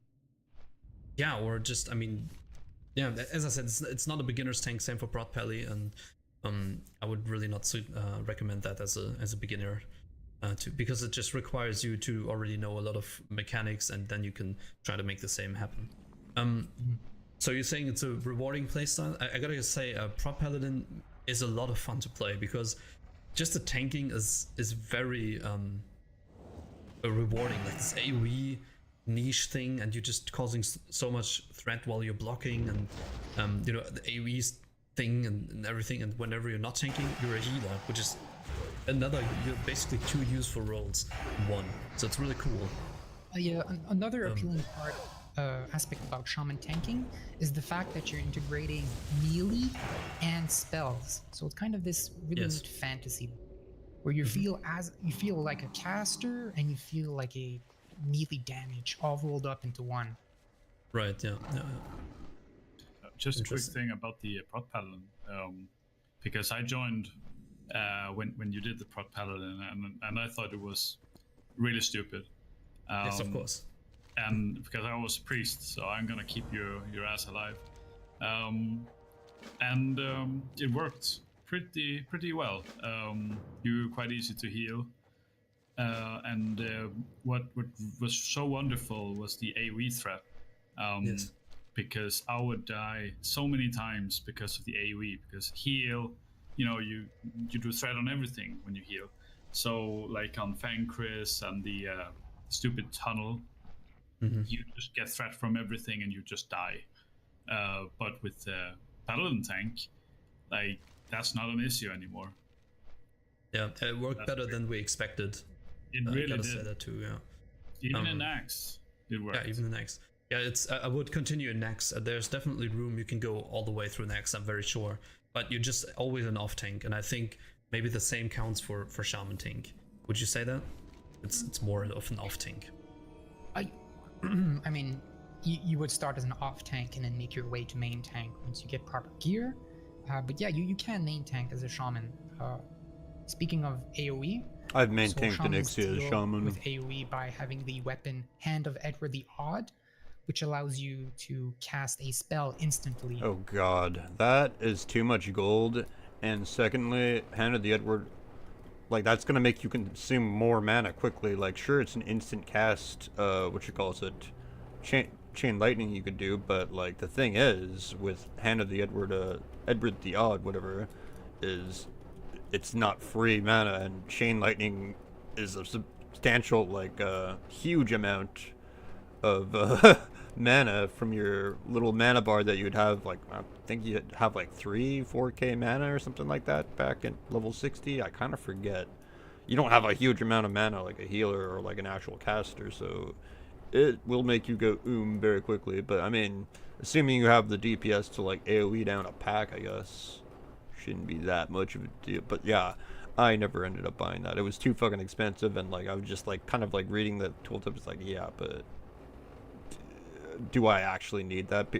I didn't quite have a lot of trouble with AoE as long as people like actually waited for me to establish threat before like dropping blizzards and shit. But if a warrior whirlwinded or whatever did their thing, it was fine. You can off tank, buddy. Once Hand of Edward procs, you want to be casting Chain Lightning, and this is our kind of main conduit for dealing AoE damage. Okay, yeah, I see. Yeah, the idea, some people think that for the propeller you can also use that one. The thing is, when it procs, what are you going to do with it, right? You can really see when it's going to proc, so you will never really have it. The idea is to get a flash of light in, or a holy light, but if you do that, you just completely it's not practical. Yeah, it's just the idea behind that is good, but it's not really practical. And you have such good weapon opportunity possible stat sticks, with huge amounts of spell damage and stamina and int and MP5 on it. It's not really worth sacrifice.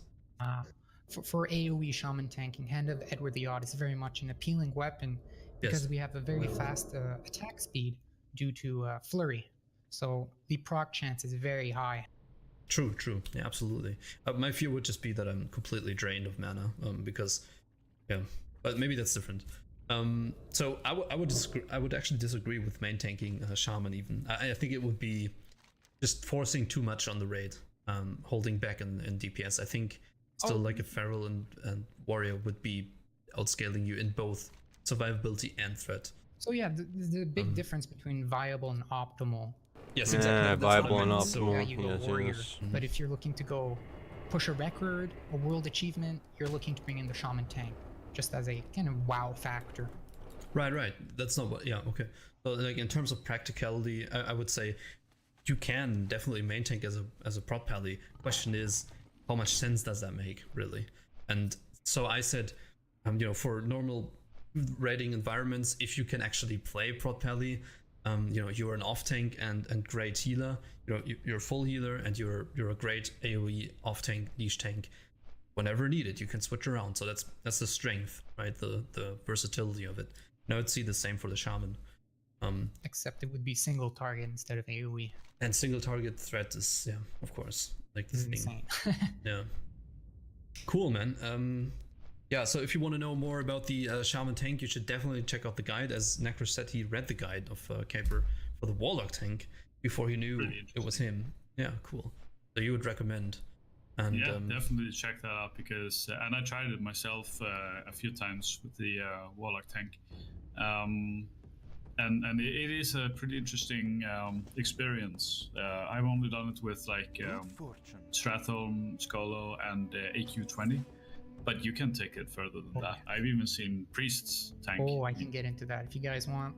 Yeah, we'll touch on that subject. I priest tanked in Season of Discovery, just a little bit. We can jump back in it maybe in another episode. I don't mind. But I just need to go and take a leak really badly, and then we'll take a short break and be right back with a little honorable mention of the warlock tank, and then we might pick up on that in another episode. So be right back, and then warlock tank, more crazy stuff. This video is brought to you by Noisebird Media. If you are looking to enhance your business with fresh and exciting marketing ideas, feel free to surf over to www.noisebirdmedia.com. Noisebird Media specializes in video production such as documentary or image films for businesses or content creation for social media channels, as well as social media management and product videos and photos. Visit us on our website to get in touch and claim a free first meeting with the team about your business's needs. Alright guys, then for the last part of the show, we'll actually jump into the warlock tank that Caper also read a guide about. You can go and check that out. But as I already heard when we were taking a small break, this relies a lot on buffs, and once you die, once those buffs are gone, and it doesn't really work anymore. But give us a, like, or maybe Necrosh can talk a little bit. You tried this out. His guide. What did you think? What it's for, and what is it? Yes, so I mostly tried it out in 5-mans and AQ20, and it works pretty good because you have really good threat as warlock. I mean, it's our biggest problem. So we have the threat part covered pretty easily. And you may think like, oh, you're a clothy. How the hell can you tank? Well, you got a lot of neat buffs as a warlock. The survivability of the warlock is just extreme.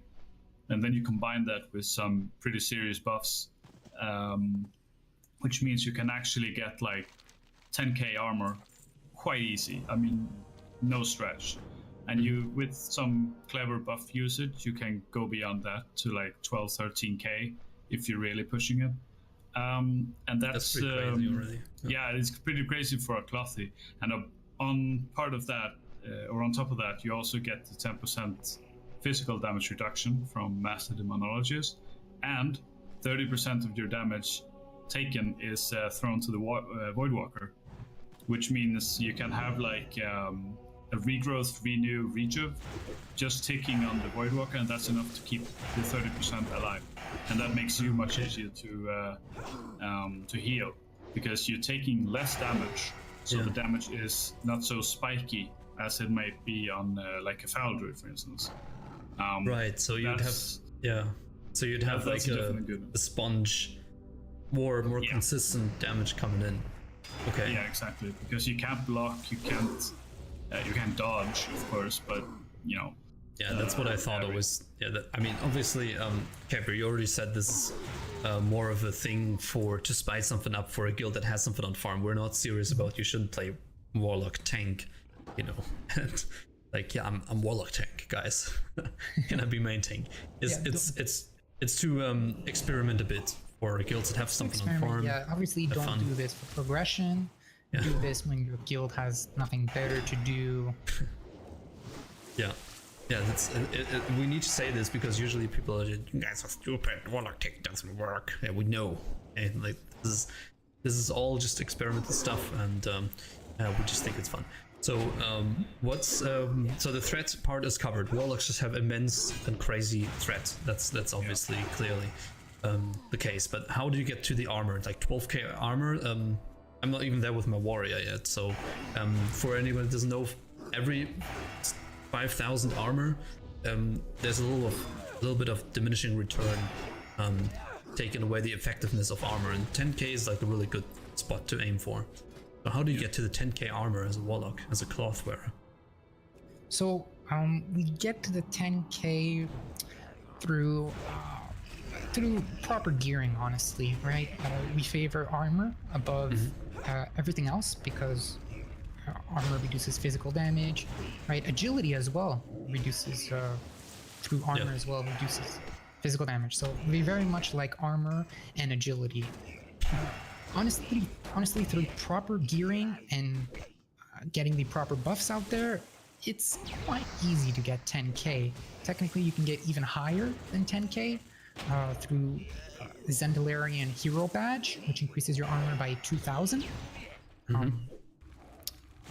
Many people don't know this, but Zendalarian Hero Badge is a pre-activatable item.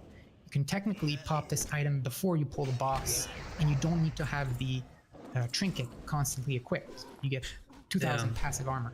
Is that so? I mean, is that supposed to be like that for officials? The question. I have no idea. Yeah. Another pre-activable item that people don't really realize is Petrified Scarab, which increases your spell resistance by 100. That's another big one. Yeah, so from IQ. You can deal a bit better with magic dealing bosses. Right. Yeah. How far can you go? Yeah. Go ahead. The primary use for the Warlock tank is Twin Emperors. Yes. But I feel like you can apply that sort of tank to many other bosses. I've been dying to do a Ragnaros tank, because if you like Ragnaros' main target has threat and it's not in melee range, he spams the fire thing on him, I think. And what if you equipped fire resistance gear on a Warlock and just, kept the threat on them that way? I think the problem with Ragnaros is when there's nothing in melee range, he just switches targets and pushes out fire hits. But isn't it on his main target? No. If there's nothing in melee range, I believe he switches around and just... Careful, it depends on the server. Yeah, of course, but that's how it's supposed to be. So that doesn't look... Sadly, that doesn't work. A good idea, though. I mean, it's an interesting thought of when you never thought about it before. Maybe there's a couple of things that you could technically apply that to, because if you're taking into consideration precasting, for example, I'm just thinking of stuff like Major Domo, so where you could just have Skull untanked and you get down, and with one Warlock without salvation, just taking over the lead. Or that's something you do, by the way, as a Warlock tank. You switch your gear after you cast your spell. Yes. So you equip your spell damage gear and you fire off a soul fire, and then while the thing is in the air, you switch to your tank gear. Right, because what I can think of is some next things like for Alina, like the skull, you need to kill a couple of ads, and you don't really want to sacrifice a whole tank for it, so you could technically put a Warlock on there that doesn't instantly die.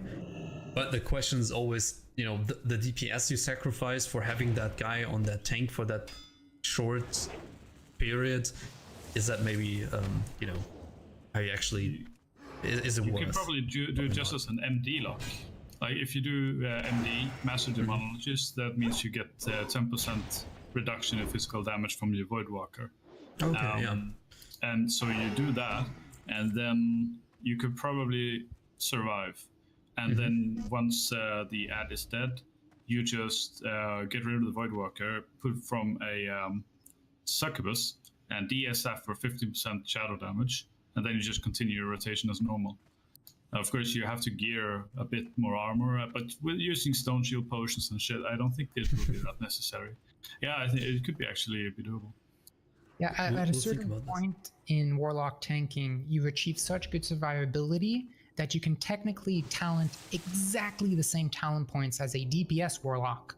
So if you're looking to cause the most threat possible, you're looking to talent exactly as a DPS warlock. And this is kind of an then it becomes scenario. interesting. Yeah, you need a few things. For example, Bag of Marbles, which reduces the target's chance to hit by 25%. On top of that, you need Moldar's Moxie on you as a buff. You need the Lay on Hands buff. You need quite a few things. Okay. So yeah, that's what you meant with you need a lot of buffs to make it work. Yeah. All right. Buffs really helps. Yeah, I mean, I'm just trying to think right now. We can think about this until next time, and maybe we'll have some ideas of where you could actually apply a ranged tank, or just a spell damage warlock tank. Just for the fun, really. I'm just gonna try and think of some things, and unless you know some right now. Off the top well, the most obvious, of course, Twin Emperors and Twin Emperors, of course. That's like the normal thing, right? And the bug in AQ20, the flying thing. The flying thing, yeah. IMS. Yeah, IMS. Yeah, you tank her as a warlock as well. What about Hooran? Hooran's always a good I'm gonna example. go boil up some water, The later put more you coffee. get your actual tanks on, the fresher they are for the enrage, the better. So anything that can tank before that with massive threat is always good. I mean, with a warlock tank on Hooran, you could probably, the threat should be so crazy that you could already start nuking very hard and get the boss down quick. You can trivialize. You can trivialize Hooran to like an insane extent by activating non-class pets. So Hooran shoots poison stings, and the poison stings hit the combat pets. So you can save a lot on survivability there and go mainly for threat. Yeah, that's true. Hooran is very easy, actually. Yeah, true.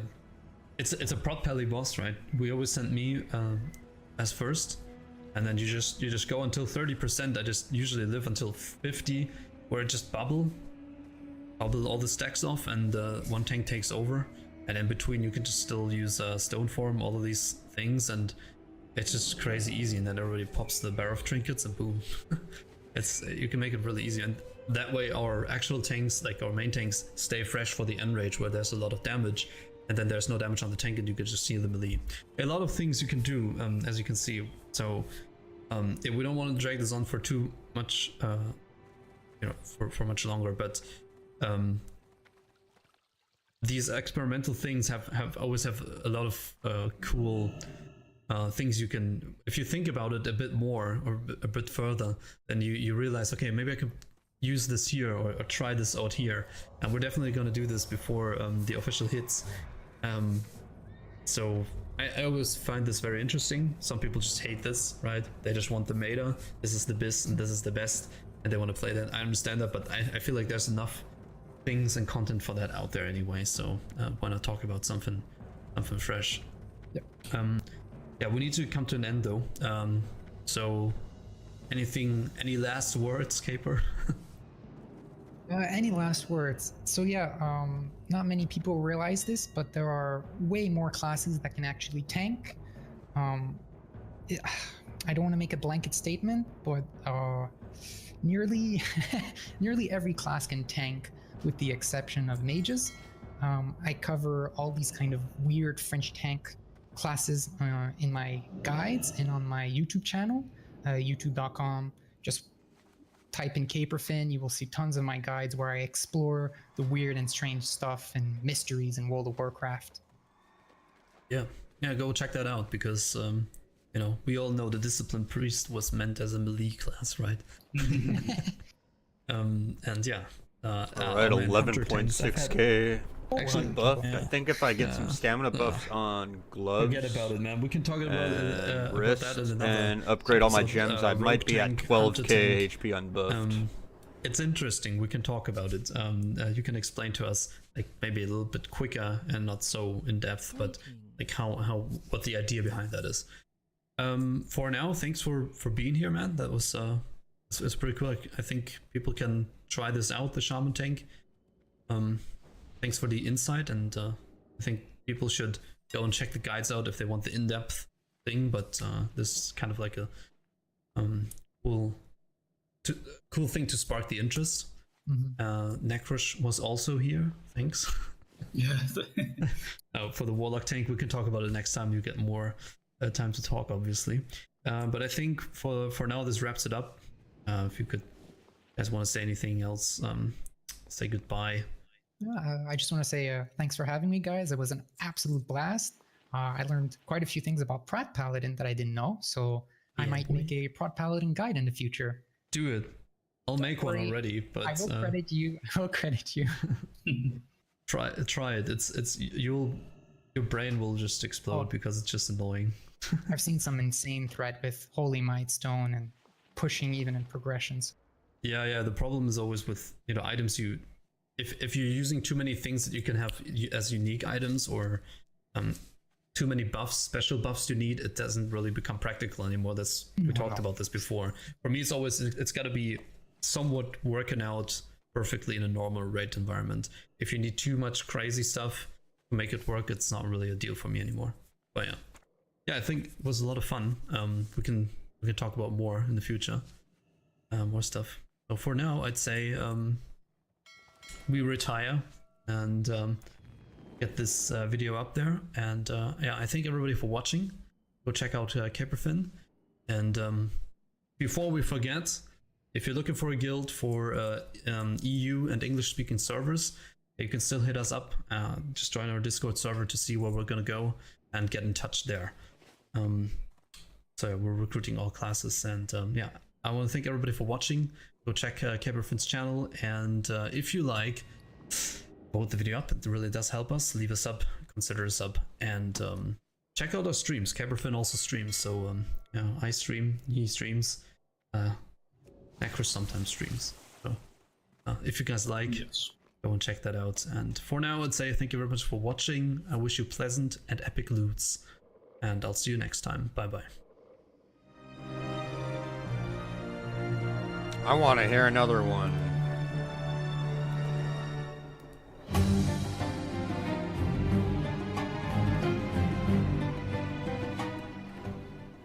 This is the one that I first listened and watched that got me into Shaman Tank. This one by Def This guide is for the purposes of fun and generally is targeted for hobbyists and those interested in class fantasy. Shaman tanking is not widely accepted, nor is it viable for high-end content. This guide works best for people that wish to try something new with friends and enjoy themselves. Do not expect to be invited to raids or even dungeon groups as a Shaman tank. That being said, have fun. That's why you make your own. As a shaman. I mean, just convince people. Elder on TV here. Some people are Today, convincible. I would like to discuss something that I find very interesting and is also highly controversial. Something in the same vein as my Resto Shaman leveling guide. I think this one takes the cake, however, Getting coffee. as I have decided to analyze the capability for Shaman to tank in vanilla. Yes, you heard me right, Shaman tanking. You see, the thing is, there's a boatload of evidence that Shaman were supposed to mirror Paladins in every way, even in tanking potential. We all know, however, that Blizzard's favorite class, Def Camp S fan, I'm looking at you guys, outshone Shaman in many ways. The same can be said for tanking, even if Paladin tanks aren't the best. So, what evidence do we have that Shaman were perhaps originally built to have tanking capability? Well, the first is Rockbiter weapon enhancement, as it causes additional threat with each attack. Number 2 is Earthshock, which, in addition to doing a good amount of damage and being an interrupt, produces a high amount of threat as an intentional effect. Number 3 is Stone Skin Totem, which reduces melee damage taken for you and all your party members. Number 4 is the talent in the enhancement tree, Shield Specialization, which when fully ranked increases chance to block by 5% and increases the amount blocked by additional 25%. Number 5 is the enhancement Anticipation talent, which increases your chance to dodge by 5% when fully ranked. Number 6 is Toughness, also in the enhancement tree, working in the same way as in Warriors, increasing the armor contribution from items by 10% when fully ranked. And finally, at number 7, we have Parry as an enhancement talent, which is not passively learned in Shaman. This gives Shaman another potential basis for damage reduction. Of course, there are other situational, perhaps non-direct points of evidence like Stone Call Totem. This isn't the one. It was the one where he had Caperfin as like a guest. I've interviewed Caperfin before, but I was really wasted. Greetings everyone, and welcome to another Classic WoW.live guide. Today we'll be doing an advanced shaman guide, and we'll have a special guest instructor that will be guiding us through tanking as a shaman in Classic WoW. It's not easy, it takes a lot of attention, but it can be done. With all of my slides, guys, remember that timestamps are below in a pinned comment so you can effectively navigate the guide at your own pace, and will also be available as Google Slides. But this is a special one. Since this guide was written by Caperfin himself, our instructor, his written guide is also available on ClassicWoW.live, so I suggest going on there to both watch the video and read his amazing guide. Alright, let's get started. First, I'd go through some shaman tanking fantasy. This helps me kind of get into the role of tanking as a shaman, so I'll read my little piece of lore here. Shaman are the spiritual leaders of their clans or tribes, spending their time communing with the ancestors and the elemental forces of Azeroth. However, desperate times call for desperate measures. With the forces of evil that have erupted in recent years, some shaman have shifted their training into the martial arts, replacing their staves and curative magics with axes, maces, blades, and shields. Some of these warrior shaman prefer explosive offensive abilities and tactics, while others have adopted a more defensive approach. You, as a shaman defender, have vowed to protect not only the members of your clan, but all of the horde with your mighty shield. So we do have some prerequisites. Oh, it is a Of course, fucking mighty I highly shield. recommend watching my shaman tanking guide as well as People reading are Totem like, Tanks ever Shaman since I've Tanking equipped the Guide. shield, links I am are getting more available in the questions description, in game. or They're like, you are you can a click on the shaman slides if you're tank? reading the Google Slides. No, Two I next like pieces of cosplaying, content are bro. my Advanced Shaman Guide and the Shaman Totem Guide. Now, both of these will introduce you to totems, of course, but will introduce you to our abilities, how they're used, spell coefficients, rotations, and stuff like that, and will serve as a basis for the course you're about to take in Shaman Tank. These links are also available in the description or clickable if you're reading the Google Slides. Now let's introduce you to our instructor, Caperfin. He is the author of the Guide to Shaman Tanking, which this video and slides are based off of. He also has created the Shaman Tank Gear List and the Shaman Tank Enchant List. Both of these things will be referenced in this guide. Make sure you bookmark these. They are very important if you want a Shaman Tank endgame. These are the two lists you definitely want to reference. He also has a lot of experience in endgame classic Shaman tanking and theory crafting. He regularly streams on Twitch. His link will be in the description below, but it's twitch.tv/Caperfin, and he makes a load of instructional and interesting Classic WoW videos on YouTube, so make sure to check him out on YouTube as well. As a disclaimer, Caperfin is much more experienced with tanking endgame as a shaman in endgame dungeons and raids. I will be going over a leveling portion at the end of this video and guide. Well, Caperfin, take it away. Thanks, Melderon.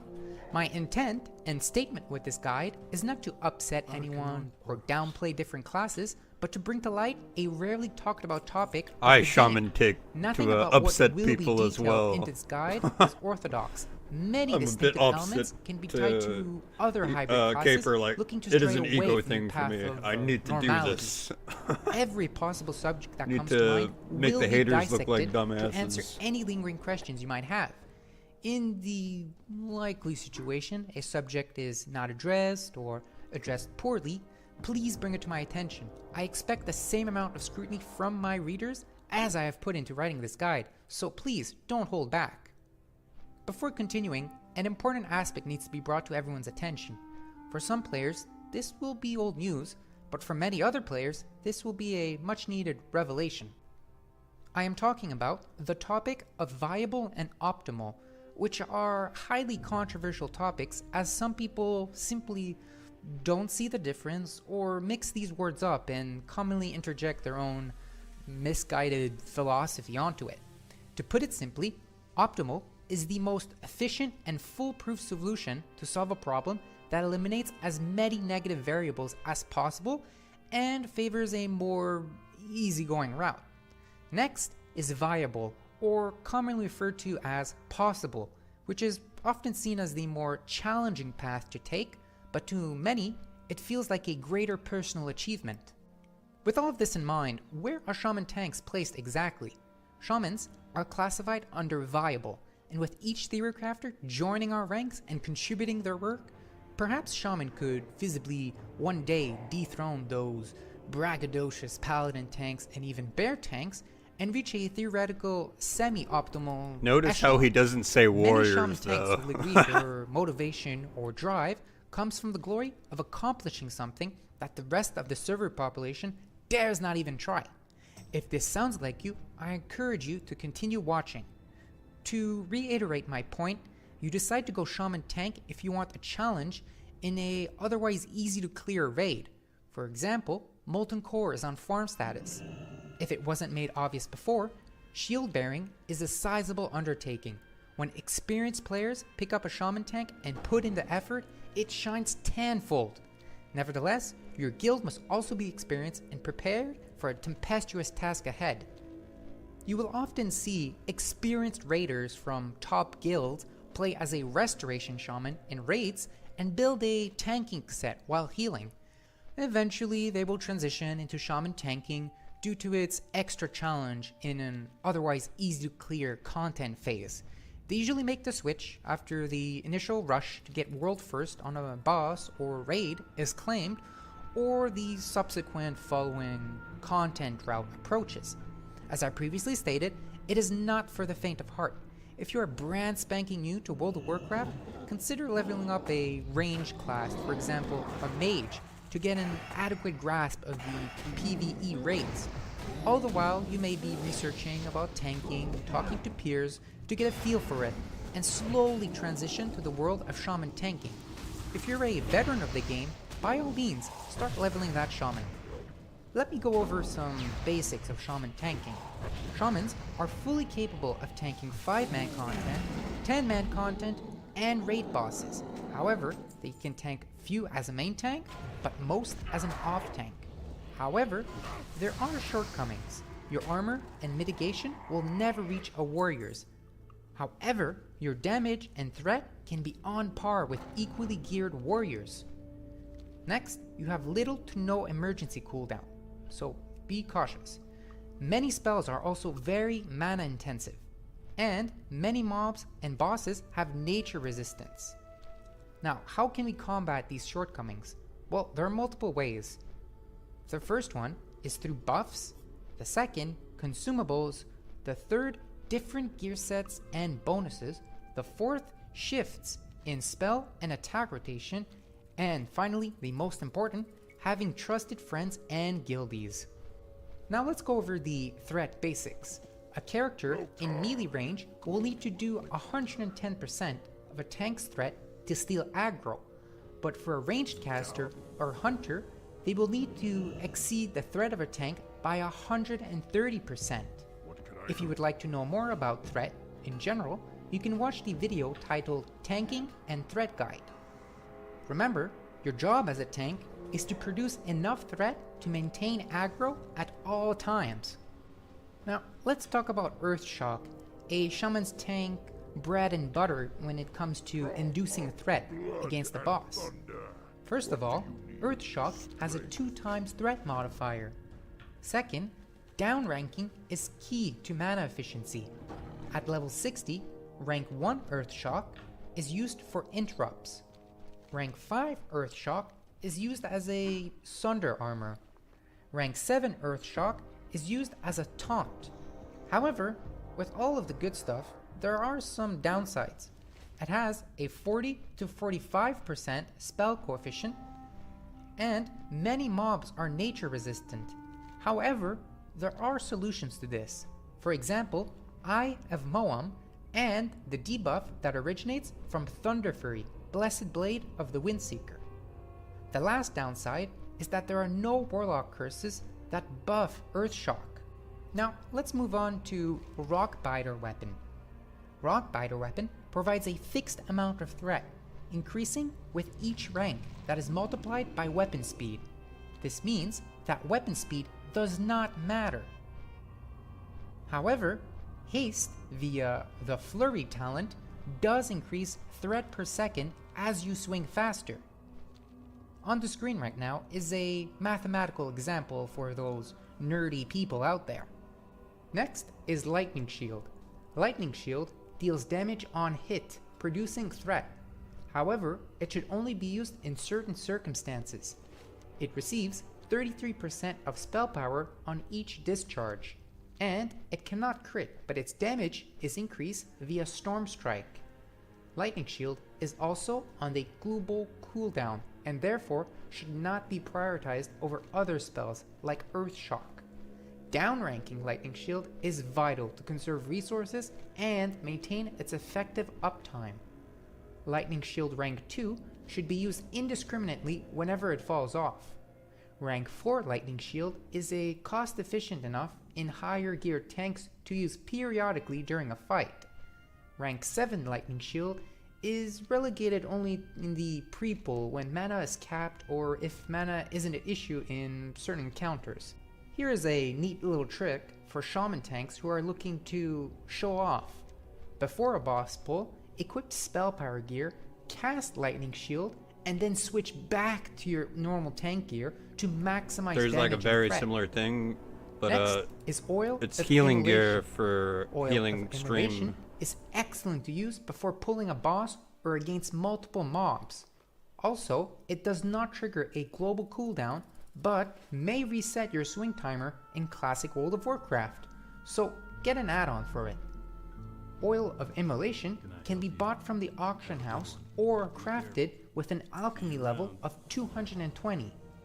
I suggest stock up on as many as possible as you will be using them to increase threat regularly. Next are lightning spells. Lightning Bolt will be your pull mechanic on single target mobs. Unfortunately, Lightning Bolt only has a one-time threat multiplier. In terms of downranking, rank 4 Lightning Bolt is the most economical version of the spell if threat is not an issue. Rank 10 Lightning Bolt causes the most threat and should be used if threat is an issue. Here's a neat little trick involving Lightning Bolt. On bosses, equip spell power and spell crit gear, head to the maximum range and cast Lightning Bolt. While the bolt travels, immediately switch to your normal tank gear and drink before entering combat for maximal initial threat. In terms of chain lightning, use it if fighting multiple mobs to generate threat on all or many targets. In this situation, use the maximum rank of chain lightning. Now let's look at explosives. The first explosive we're going to look at is Goblin Sapper Charge. Goblin Sapper Charge is excellent to use on multi-mob pulls. Goblin Sapper Charge also deals a high amount of damage on an instant cast. However, there is a downside. Goblin Sapper Charge has a cooldown of 5 minutes. In order to gain ownership of Goblin Sapper Charge, they can be bought from the auction house or crafted with an engineering level of 205. There are also other bombs that are worth having as they have a shorter cooldown. For example, Dark Iron Bomb, which can be casted in a 5-yard radius. It requires a 1-second cast time, but you must stand still. The next bomb is Crystal Charge, which can be cast in a 3-yard radius, but this can be casted while moving. Let's examine Resource Regeneration. All consumables generate threat as they regenerate resources in an unnatural way. Mana and health regeneration generates half of the threat per point, but you must remember that it will not produce threat if you are already at maximum resources. Major Rejuvenation Potion, for example, is great because it increases both health and mana. You should try to combo this with other on-use items such as Goblin Sapper Charge. There are many other items that can be used that will increase threat and also help out your healers so they have to spend less time and mana healing you. There are also 2 different cooldown categories. One is outlined in red and the other in blue. Reflective buffs are the next topic we're going to be looking at. For example, Thorns, which produces small amounts of damage and threat to your attacker if they are within melee range. Although it produces the smallest amount of threat in our toolkit, it's worth mentioning. Reflective buffs in general shines in multi-mob pulls or with single targets with fast attack speeds. All of the buffs to the right of the screen stack with each other and are in order of threat produced from high to low. There are also many ways for our raid members to reduce their threat. For example, rogues can perform Feint, which reduces their threat, or cast Vanish, which completely wipes their threat. Next are mages. Mages, if they've taken the Frost Channeling talent, can reduce the threat they deal with frost spells. They can also take Burning Soul, a fire talent that reduces the threat done by fire spells. Next are druids. Druids have Cower in cat form, reducing their threat. Druids can also pick up the talent Subtlety, reducing the threat produced by healing spells. Next are priests.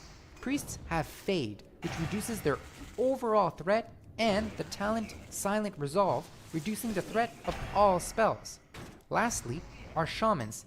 They can use Tranquil Air Totem, which reduces player and party-wide threat. Shamans can also acquire the talent Healing Grace, reducing the threat done by healing spells. Now, let's talk about a subject that will interest a lot of people, the rotation. Let's look at the first rotation, the basic tank and span. In the pre-pull phase, cast Lightning Shield rank 7. Next, make sure all applicable buffs are on you. You can see the buff section for more information on this topic. Next, make sure your weapon enhancement is up with considerable time left. You're gonna likely max your Rockbiter weapon unless your auto attack DPS is above 140. If it is, use Wind Fury weapon. Next, place totems. You can see the totem section for more information on this topic. Now, here comes the pulling phase of the target. Cast rank 10 Lightning Bolt or rank 4 Chain Lightning if there are multiple mobs. Next, follow it up with rank 7 Earth Shock. Next, rinse and repeat rank 5 Earth Shock on cooldown. If it happens to be, use rank 7 Earth Shock to pull aggro back if aggro happens to be lost. Next, refresh rank 4 of Lightning Shield when it falls off. If fighting multiple mobs, make sure to tab target to spread auto attacks and shock targets that you have low threat on. Also, it may be useful to have your first shock rotation placed on a secondary target to ensure it won't pull off of you, as the primary target likely will die fast. But this is situational. Let's look at the rotation that deals with nature immune targets. The pre-pull phase is identical to the previous rotation. Moving on, in the pulling phase, cast max rank Flame Shock or Frost Shock on cooldown. Make sure to buff frost and fire damage in any way possible. One of the many ways of increasing frost damage is through the debuff Winter's Chill. When it comes to dealing threat against multiple mobs, it's pretty much the same deal as we previously looked at. The last rotation we're going to be looking at is the most complex, but yields the best results. In the pre-pull phase, equip spell damage gear and cast rank 7 Lightning Shield. Then, replenish mana through consuming food. Next, equip 3 pieces of Stormcaller's Garb, which is a tier 2.5 gear set. Afterwards, equip Augur's Regalia's set. Next, place Mana Spring Totem, followed by activating Oil of Immolation. Too much fucking gear swapping. Too much bag space. Holy fuck. Immediately after, place Stoneclaw Totem in front of you, then back up to about 25 to 30 yards. Next, use Unconscious Digrat and cast rank 1 Lightning Bolt to proc the nature effect from Stormcaller's Garb. Or attack the rat to proc Flurry and Elemental Devastation. Mages can be used to polymorph the rat until one of these effects occur. And finally, the pulling of the target. Cast rank 10 Lightning Bolt. While the bolt travels, immediately equip tank gear and cast rank 6 Lesser Healing Wave twice on a warlock that has recently life tapped. Immediately after, cast rank 4 Chain Heal and then rank 7 Earth Shock. Afterwards, activate Juju Flurry and Juju Escape. And lastly, repeat rank 7 Earth Shock until the boss dies. Let's talk about buffs. A character can have a theoretical cap of 32 beneficial buffs. Prioritize collecting survival buffs before acquiring damage buffs. Agility, for example, has the added byproduct of helping with survival and threat. However, here's a little disclaimer. Because of the nature and duties of an off tank, less damage is taken. Therefore, it is not 100% necessary to aim for survival buffs. Also, some buffs are unobtainable due to certain phase restrictions or inability to stack with other buffs. Speaking of buffs, on the screen right now are buffs that cater to our defensive capabilities. Some notable buffs are Power Word Fortitude, Rumsey Rum Black Label, Flask of Titans, and Moldar's Moxie, all bolstering our health. As for armor, it's quite easy to acquire Crystal Ward, and make sure a healer is constantly applying the buff Inspiration or Ancestral Fortitude. In terms of absorbing effects, at least try and have Power Word Shield active on you the moment a priest has it off cooldown. Looking at dodge, try and get your hands on Juju Escape and, if possible, Blood Kelp Elixir of Dodging. In terms of heal over time spells, they're quite self-explanatory. If there's a class out there that can cast one on you, it should be on you. And lastly, are damage reduction buffs such as Stone Skin Totem. Now, let's see buffs that help us to generate threat. Within attack power and strength, I suggest Battle Shout and Fangusis Ferocity. In the agility category, aim for Elixir of Mongoose, Ground Scorpok Assay, and Grace of Air Totem. For spell crit, I recommend Slipkick's Savvy, and lastly, for intellect buffs, at least make sure to have Arcane Intellect. For mana regeneration buffs, make sure that a local druid is on standby if, in the rare situation, you may need mana from him through Innervate. In terms of spell power, aim for best case scenario Flask of Supreme Power and worst case scenario Greater Arcane Elixir. Next are periodic damage buffs, which include a few reflective buffs we've talked about earlier. Make sure to have a bare minimum of Thorns, Oil of Immolation, Crystal Spire, Static Barrier, and Lightning Shield. The next category are haste buffs. I recommend not only for you to acquire a gnomish battle chicken, but for other allies as well for the chicken's bolstering haste effect. Lastly are buffs that offer a combination of effects. Get your hands on Mark of the Wild, Songflower Serenade, Warchief's Blessing, and Rallying Cry of the Dragon Slayer. Moving on to probably my favorite topic, mind control buffing. Many high-end guilds may want to consider getting certain buffs from Alliance Paladins and Priests by being mind controlled by an Alliance Priest using mind control or with the gnomish mind control cap. This is of course a bit min-maxy and will require having cross-faction collaboration on classic PvP servers, or guildies with max level Alliance alts on classic PvE servers. In a similar fashion, there is also the possibility to mind control mobs. You and your entire raid or group can also gain beneficial buffs by having your priest allies mind control certain mobs in zones, dungeons, or raids. To fully utilize the duration of these buffs, you should have warlocks ready to summon you to the raid or dungeon you will be running. Next are special event buffs that can only be acquired during certain moments. On the screen right now are a few events with a few notable buffs. Since we finished examining buffs, it's only natural to explore debuffs. Having as many debuffs on the boss as possible is of paramount importance when tanking. In World of Warcraft Classic, a total of 16 debuffs can be on a single enemy. All of the following debuffs benefit us by either increasing our threat or survival and are assumed to be at their maximum rank or talent improvement. Next, let's dive into stat priorities and gearing. Finding the perfect balance of gear will be the hardest aspect of this subject. To this day, there is still debate between the usefulness of stamina over dodge in the tanking community. If you are unsure of your guild's performance, I recommend carrying several focused gear sets, a stamina, dodge, and armor set in your bags to accommodate any encounters that might arise. Dodge is a very rare stat to find on good gear without sacrificing in other categories. So, if there's a piece of gear with dodge on it, cling to it for as long as possible. But you can't have too much dodge. You must obtain a perfect balance as previously stated. In the early parts of the game, for example, the buff, Inspiration, bolsters armor, but healers don't have much spell crit to activate Inspiration. Therefore, for this portion of the game, dodge is more sought after.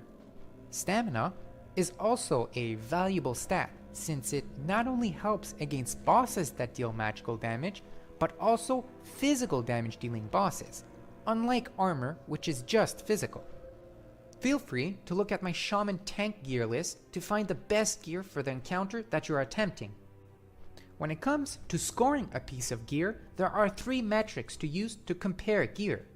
Tanking score, which is best for high melee damage, threat score, which is best for high threat if needed, and value score, which is best in most occasions. The value score is a result of adding tanking score and threat score. Comparing gear using these metrics can be seen in the example to the right. Feel free to use the Shaman Tank gear list to compare gear for each slot to determine the best gear for the encounter. The next topic is gear sets to illustrate the noticeable differences. To give an example of a gear set to the right, on image number 1, is an armor-centric set designed for bosses that deal high physical damage, but don't require much threat. On image number 2 to the right is a gear set focused on generating threat while retaining some survivability. Now for some gearing tips. When shaman tanking, it is sometimes extremely useful to activate a trinket, swap it for a more tanking oriented one, and then engage in battle. This is called pre-activation. Example of these trinkets can be found to the right of the screen. Another tidbit is increasing damage via spell power, which can be quite advantageous. However, most gear that provides spell power is cloth. This is why you should prioritize mail armor to increase survival. I also suggest farming tanking gear as a resto shaman while progressing through raids, and tank when raid tiers are on farm or the raid is comfortable with you attempting. And lastly, have a spirit and MP5 gear set to restore mana between pulls. Since we talked about gear, let's transition into enchants.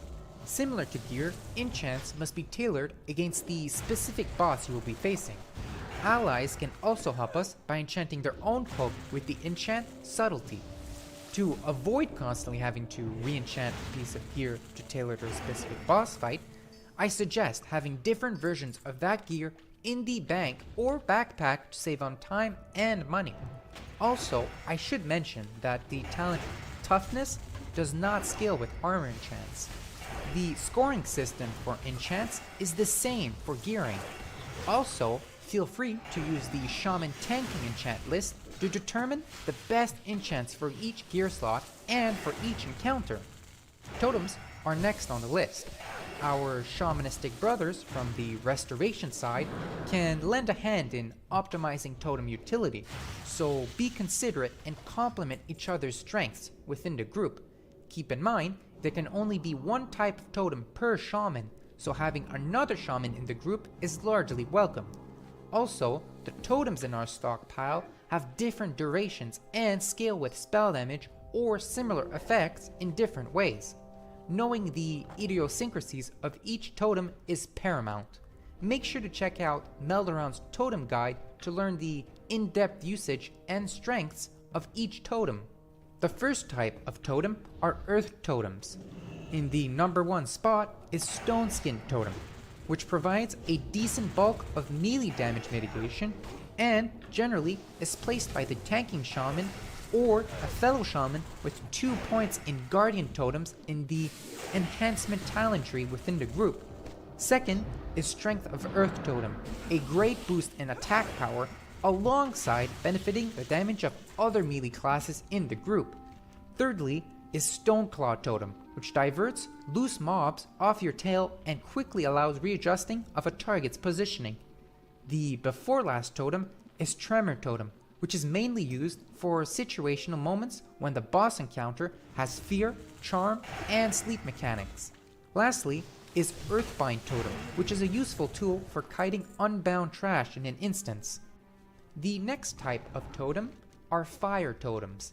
In the number 1 spot, we have Searing Totem, which is a pleasant boost to DPS in boss encounters and practical for snapping aggro on a boss with an aggro reset. Second is Fire Nova Totem, which is ideal for bursting down low HP adds on encounters. Third is Magma Totem, great for additional damage when tanking multiple mobs. Fourth is Frost Resistant Totem, which is beneficial for fights involving high doses of frost damage, for example in Naxxramas. I should also point out that Fire Totems are seen as a luxury during boss encounters. Usually, you will not have the mana to spend on them. Also, remember that fire totems have their own threat tables and don't add to your total threat. Moving on to air totems, firstly is Grace of Air Totem. It roughly comes out to about 4% dodge and crit. Agility is always a pleasant stat to have, and also is appreciated by the majority of other classes. Grace of Air Totem is definitely a priority totem within the air types that should be taken seriously. Second is a Wind Fury Totem. Unfortunately, we are unable to benefit from this totem's effect since it's an enchant to weapon, and we already have an active enchant, Rockbiter. However, it is appreciated by melee DPS in the group and enforced by a Restoration Shaman with 2 points in enhancing totems. Thirdly is Nature Resistant Totem, which is quite advantageous for fights involving high doses of nature damage, for example AQ20 and AQ40. Fourth on the list is Tranquil Air Totem.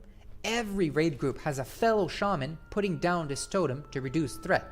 However, never use this while tanking or when in the tank group within a raid. Fifth on the list is Grounding Totem, which is very useful for redirecting ranged spells from susceptible mobs and bosses. And lastly is Windwall Totem. Unfortunately, this doesn't see much utility in most fights.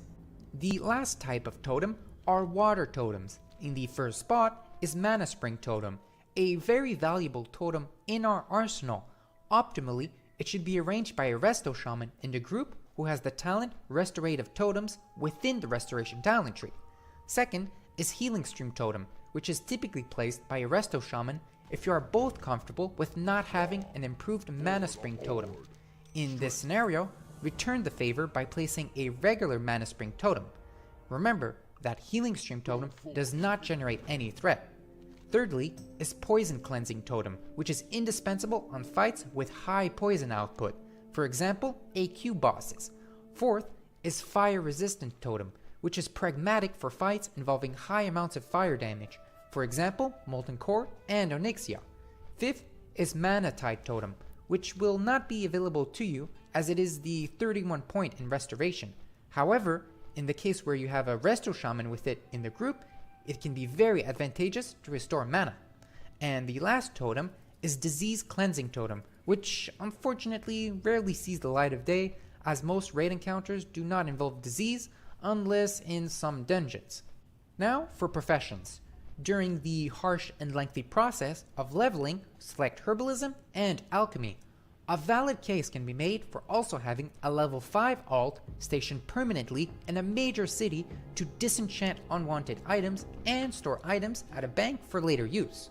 Herbalism contributes convenient reagents for alchemy and a strong source of revenue for our eventual endgame professions. It also prevents players from spending an exorbitant portion of time pestering strangers in Orgrimmar to craft potions. The objective is straightforward: gather substantial supply of gold and a bank full of fruitful potions the raid might need. Now let's look at those later professions that I was talking about. I advise dropping Herbalism once the quantity of gold in one's bag is overflowing, and adopt the late game profession Engineering to scoop up a few useful tools. Now I wouldn't be Caperfin if I wasn't thorough. Let's also explore secondary professions. For secondary professions, I urge grabbing all of them as they all provide valuable assets. In terms of fishing, you can farm those elusive stone scale eels that are highly contested for Flask of the Titans. First Aid grants bandages for healing that don't require mana to use.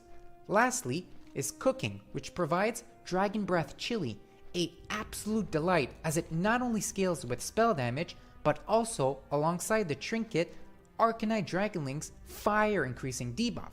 The fire debuff also scales with Goblin Sapper Charge as well.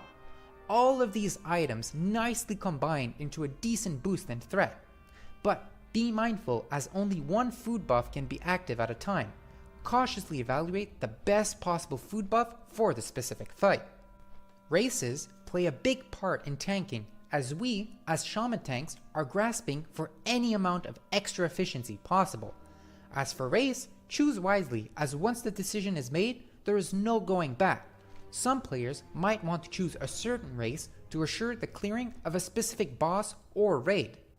Taurens are considered the most suited race for surviving long fights and for ideally clearing ZG and AQ, which will be the first raids where difficulties will arise. The 5% HP is great and is inherently based on absolute HP, so it will scale with the amount of HP obtained from gear and world buffs. In regards to War Stomp, be cautious that you cannot dodge, block, or parry while casting the spell.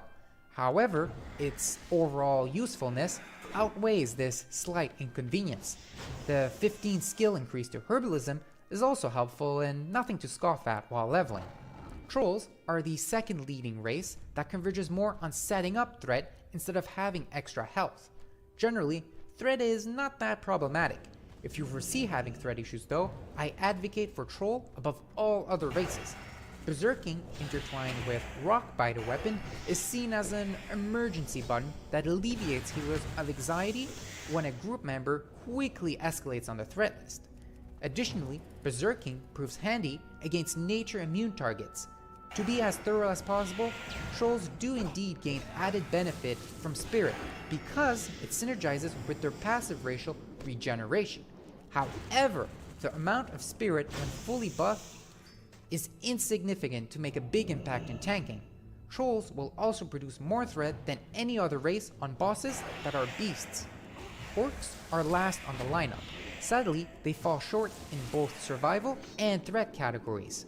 Akin to the Troll, our Green Comrade's focal point is threat at the compromise of potential health points, and is seen as a more riskier race option considering the minus 50% to healing from Blood Fury, which is especially detrimental for non-attentive healers. In all honesty, through our rigorous testing, they do in fact come on top of all other races for generating threat, but it made the majority of our healers very nervous. On the bright side, they proved more effective in the off-tank position.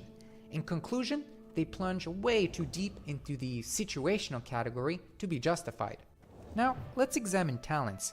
The first talent build is 14-37-0, the default talent build centered around this guide, calculated as the safest to pursue and viewed as a preliminary starter pack into the world of tanking 5-mans, 10-mans, and pre-raids.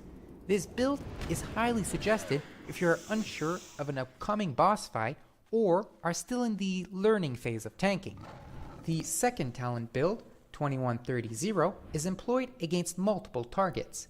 This talent setup is mostly centered around tanking multiple targets and revolves around Chain Lightning, proccing with Eye of the Storm as the main conduit for dealing damage and preserving threat on multiple targets. Because it is not possible to dodge, block, or parry while casting, it is ideal to employ this build versus mobs that deal little to moderate damage.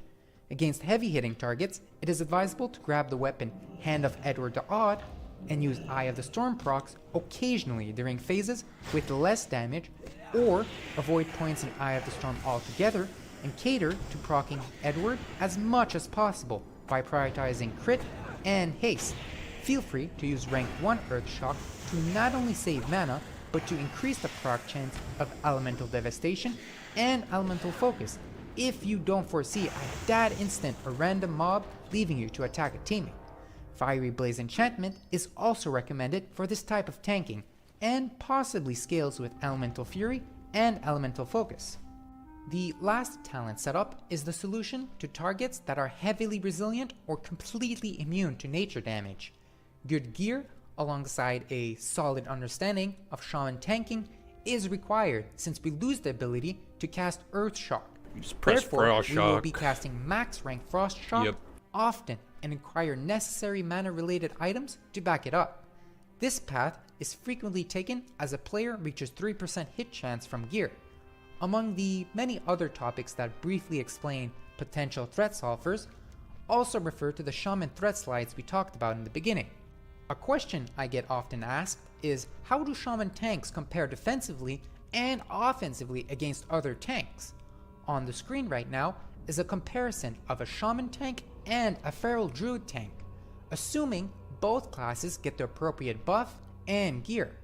Obviously, the example Druid tank can reach higher numbers and has a plethora of defensive abilities, but the goal of this is to showcase the class with the closest similarity to a shaman in stats across the board that gets the job done in raids. Raid composition differs with each boss, but it's considered a acquired technique that develops over time and reflects the playstyle of a guild or raid. The image to the right is an example raid composition with a few minor exceptions that differ from the norm. This image is by no means the perfect raid composition, since raid compositions drastically fluctuate alongside content patch, gear, experience, etc. With the raid leader's permission, offer your advice on an ideal composition that caters to your needs without overstepping. A decent raid will always make sure that most groups have a tranquil air totem provided by a restoration or elemental shaman. Due to the inconsistency in private server emulation across many servers, there are some interesting things that can have significant effects on shaman tanking. When playing classic World of Warcraft, you should look out for some of these things and if they occur. For example, does Razorhide's armor buff stack with Inspiration or Ancestral Fortitude? Can Inspiration, Healing Way, and Ancestral Fortitude be stacked utilizing multiple ranks? Can Rockbiter and Wind Fury proc off of misses, dodges, or parries? Does Searing Totem generate threat for the shaman and or proc Elemental Devastation? Does the Talon toughness scale with armor granted by agility? Is the buff cap actually 35? And are some beneficial effects not counted as actual buffs? And lastly, can additional attacks from a Wind Fury weapon proc cause weapon procs, for example, Iron Foe and vice versa? Alright, well that's it for me. Melderon, tell us about leveling as a shaman tank. Thanks, Caperfin. A lot of good information there. Let's go over how to level as a shaman tank. Leveling as a shaman tank can be difficult, as many groups may think you are not a great tank or subpar or suboptimal. And that's true in some circumstances. And we're going to read a quote from Kevin Jordan, who had the pleasure of interviewing on Countdown to Classic, episode number 98. And one thing that stuck into my head, what he said was, in terms of high-end game mechanics, shaman were not intended to be tanks. They were intended to tank 5-mans up until around Sunken Temple. Don't let this discourage you. You can still tank effectively as a shaman. However, there are some things you need to keep in mind. One is you should really out-level the dungeon you're going to do, and you should really try to get excellent pieces of gear so that tanking will be much easier for you. Finally, having good friends and guildies in your company will make this a lot easier, as they will be patient and assist you in your ventures as tanking as a shaman. Now, for optimal group composition, I highly recommend bringing a priest as a healer. That's mainly for one reason. You're not a warrior or a druid, and therefore you don't require being hit to produce rage and therefore threat. Since your threat is generated from mana usage, you can effectively use Power Word Shield on cooldown to mitigate damage and still generate the threat you need as a shaman tank. Priests are also just excellent healers in general and have a lot of unique mechanics and can use Fade if they draw too much threat. For DPS slot 1, I highly recommend a rogue, more so than a warrior, and this is primarily because of Vanish and Faint. Both of these abilities will reduce their threat, and having a DPS class that can CC effectively will really help you if things get hot and heavy when you're tanking as a shaman. Also, if you don't need Grace Rare Totem, they're going to love you for Wind Fury Totem. The next DPS spot I would definitely give to a mage. Food, water, portals, buffs, CC, high DPS. There's really nothing more you can ask for in a DPS class, and they can also ice block to wipe their aggro, and CC and control mobs on a pinch. So I would definitely bring a mage for many reasons, and they will also benefit other classes in your group, especially the healer, as providing food and water. Next, I would bring either a warlock or a hunter, and this is really dependent on the dungeon, but pet classes are great because they can tank in a pinch. It's not really an effective way of tanking, but if there's a loose mob somewhere, they can definitely grab it and tank it for you. Also, warlocks can fear and hunters can trap, so you have more CC in there as well. Now, warlocks will be better in most circumstances due to their high utility of soul stones, health stones, and summoning, but if threat is an issue, a hunter may be better due to their feigned death and the ground mechanic that all of their pets can learn. A warlock, in order to increase their DPS, is not going to use a voidwalker, so they won't be able to pick up aggro in a pinch as a hunter will. Now, your stat priority as a shaman tank is to have agility over pretty much everything else. Agility will proc flurry and therefore allow you to burst threat. Also, agility gives us dodge and armor, which will of course benefit you as a tank. Now, stamina, strength, intellect, and spell power can be accrued pretty much equally, and that'll be your next most important stat. All those things will help you tank in a way. The last two things you're going to be worried about is attack power and armor. You will of course benefit from any extra armor you have, but the other stats will increase your threat generation drastically. Dodge, parry, crit, haste, hit, and defense are actually more valuable than all the stats, and they're in that order, so follow the order I show you here. But it's gonna be really hard to find these stats static on gear before level 60 or before you hit high-end dungeons and raids, so stick to the normal stat priority. If you find a piece of gear with dodge on it or parry, that's going to be huge. Make sure you prioritize those over any other of the stats in the first line of that box. Now, leveling as a shaman, of course, will change as you level and acquire new skills and abilities, and your rotation will change as well. And in addition, after level 9, you're going to get talent points every level. This is huge, and putting the right points in the right talents at the right times is going to greatly increase your efficacy of tanking. However, let's be realistic here, you're going to be leveling as well. So the talent scheme I'm going to show you in the next slides are going to let you effectively level and tank at the same time. Some abilities probably will look like they're not great for tanking, and other abilities will look optimal for tanking. But I'm trying to create a talent build that will let you effectively level as fast as you can while still being able to tank. And keep in mind, as a general rule, tanks will often outlevel the average mob level in dungeons by 2 to 3 levels, and that's across the board for all tanks. This is even more important when tanking as a shaman. The reason being is your armor class will be lower than every other tank in the game. So be prudent about what level you are when you go into a dungeon. Make sure you try to outlevel the average mob level as much as you possibly can while still gaining experience from quests and from mobs in the dungeon. Now this slide shows every dungeon and raid in the game and their suggested level range. Try to get to the upper end of this suggested level range as much as you can while still gaining experience from quests, mobs, and NPCs. Pause the video if you need to look at this and plan out your leveling and tanking adventure. Also, before we proceed, these are the spell and ability abbreviations that I'll be using in the next slides. If you see an abbreviation you don't know, you can come back to this slide and see what I'm trying to say here. Most of these are self-explanatory, but some may require you to go back and look. Using abbreviations just saves space in the slides, so I use abbreviations whenever I can.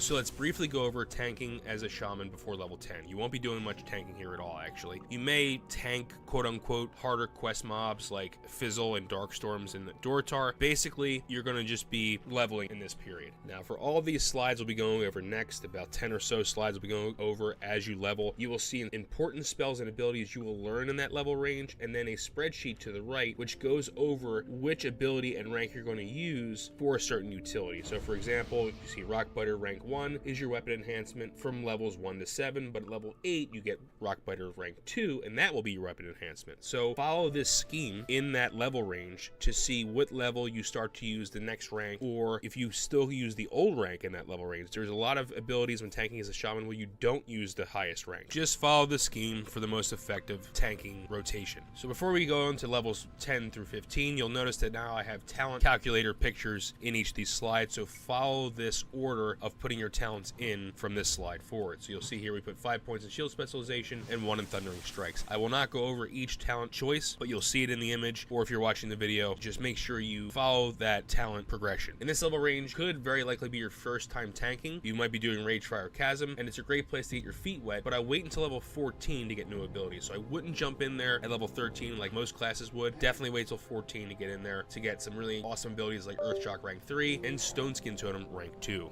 For level range 16 to 20, you will likely make your first journey in the Wailing Caverns. However, I would highly recommend waiting until level 18 when you get Tremor Totem, as there are a lot of NPCs that can sleep in there, and Tremor Totem will be very valuable in that dungeon setting. For levels 21 to 25, I recommend continuing to run Wailing Caverns if you need more pieces of the Druid of the Fang gear, which is some great leather gear to help you tanking. Or you may try to brave Shadowfang Keep around level 25. However, be careful, Shadowfang can be a little tricky in there at level 25. I'd probably recommend going a little bit higher. If you want to try it, definitely go ahead, because the Commander's Crest is oh so very nice. In levels 26 to 30, you're going to get some interesting new abilities and some higher ranks if you're tanking abilities, so I would definitely try them out in SFK and in Black Fathom Deeps. For levels 31 to 35, there really isn't much to do. I would just really focus on leveling here and try to get yourself some new pieces of gear in the process. However, if you really want to tank, you can try your hand at both Gnomer and Razorfang Crawl here, but I would highly recommend waiting until probably levels 36 or 37 to try these two dungeons. But good luck. So levels 36 to 40, you're going to get a boatload of new abilities, and you're going to get all the way down to Storm Strike here, so you've almost completed the enhancement tree here. You're going to put a few more points in before you move over to Restoration, but in this level range, you're going to be able to confidently tank both Nomura and RFK, as well as trying your hand at SM, Graveyard, and Library. You can even try to do Armory. There are some excellent pieces that drop off of Herod for your Leather to Mail transition off that final boss, so if you really are feeling squirrely, I would definitely do that. Definitely try to kill Herod a few times for those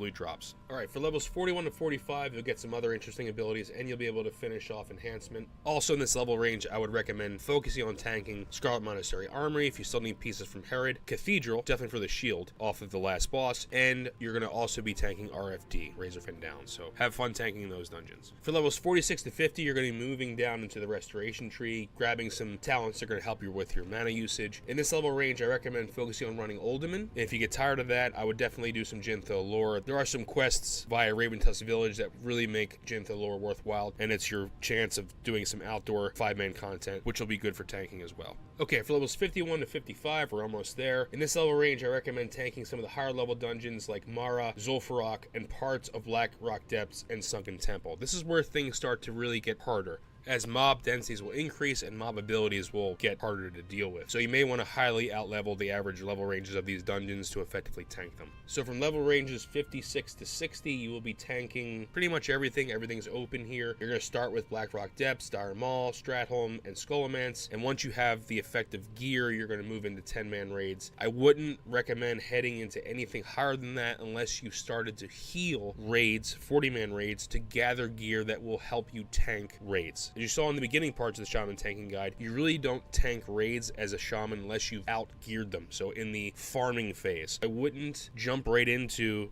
just because you've tanked some high-end 5-mans, don't jump into Molten Core and say, well, I can tank them. No, you have to clear Molten Core, get all the gear from Molten Core, and when you're farming it, that's when you're going to try to off-tank or main-tank some bosses. This is where a lot of the journey will stop for most Shaman tanks, but if you want to keep going, make sure you're in the right guild and make sure you're able to tank raids when they're on farm status. Also, you'll notice at the bottom here, there are some things like Grace of Air Totem rank 3, Strength of Earth Totem rank 5, Healing Wave rank 10, and Flame Shock rank 6, which will require tablets for you to learn them. You can't learn this from your trainer. You're definitely not going to get these when you first hit 60, so if you want to get these higher level items, you're going to have to run raids or buy them from the auction house. But you've reached level 60, congratulations. If you still want to continue to tank, make sure you watch the beginning of this guide where Caprafin goes over how to effectively tank as a Shaman endgame. Well, everyone, we've done it. We've went over the advanced Shaman Tanking Guide. Thank you so much for watching. If you have any questions, head over to ClassicWow.live and put in the comments of the forum post, which is the written guide of the Shaman Tanking Guide, or you can also put some comments in the YouTube video and I'll do my best to answer them. However, Caprafin will much more likely answer them if they're on ClassicWow.live, so head over there. Also, don't forget to check out Caprafin on YouTube and Twitch for his amazing Classic WoW content. And at the end of all my Shaman guides, I want to shout out stuff that's available from other Shaman enthusiasts. If you're going to heal endgame, you have to check out the Egregious Guide to Resto Shaman. It's the preeminent PvE endgame Resto Shaman guide. It's on ClassicWow.live. A link will be in the description or on this video. Orkbit, Cargos, and Hamster Wheel all produce excellent Classic WoW Shaman content. Make sure you head over to their channels to learn more about Shaman content, whether it's leveling, whether it's pre-raid bis, whether it's just gearing in general. Definitely head over to their channels. Also, as you may or may not know, I create a lot of Shaman guides on DefCat Melderon TV. I've got a Resto leveling guide, I've got regular leveling guides, I've got a much more basic Shaman tanking guide, I have an advanced Shaman guide, I have a Shaman Totem guide. I mean, I have a lot of Shaman guides, so definitely check those out. Also, Egregious has built the Resto Shaman Progressive Best in Slot. This is best in slot over the entire course of Classic WoW's longevity. That's also on ClassicWow.live. If you need to know any kind of pre-raid bis, depending on any phase it is, whether it's phase 1, whether it's phase 1 MC, whether it's phase 2 MC, it's all there. So definitely check that out. And last but not least, Egregious and I have created a Classic Shaman Discord. That is the community pulse for everything Shaman in Classic WoW. The link to that will be in the description as well. Join us on the Discord. Talk to us about any questions you may have for this guide. Caperfin's also on there as well. He's an active member. Definitely check out the Shaman Discord. Thank you so much for watching this guide. If you like the content we put out at Def Camp Melderon TV, please consider liking this video. If you want to see more guides, more community content, more interviews, and other types of videos like Classic Wild Gems, consider subscribing because there's always a lot more stuff coming on this channel. You can follow us on Twitter, you can follow us on Discord, the links to those will be in the description below. You can listen to our podcast Def Talk on SoundCloud, Spotify, Google Play, Stitcher, and iTunes. You can watch Def Camp stream on both YouTube and Twitch. Links to all those things will be in the description below. And don't forget, this guide is on ClassicWow.live, where it's accompanied by the written guide by Caperfin. And there are many, many other pieces of content on ClassicWow.live, including our live stream page, our atlas, and other tools and resources for the Classic WoW community. Thank you, patrons, for making videos like this possible by increasing the quality of our content via direct support. If you want to directly support the channel, you can do so by becoming a patron. Also, thank you, Stream Team, regular supporters of Def Camp Stream on Twitch and YouTube. Thank you all very much. With that, I'd like to say keep on keybinding and grinding, and peace, my shaman brothers and sisters. May the ancestors be with you. I hope to see you in Classic WoW. Greetings, adventurers. Melderon here. Thank you all so much for watching this video. If you'd like to sport some official Def Camp Melderon t-shirts and hoodies, head on over to Brandung Media's Def Camp Melderon TV merchandise website. The link is in the description below.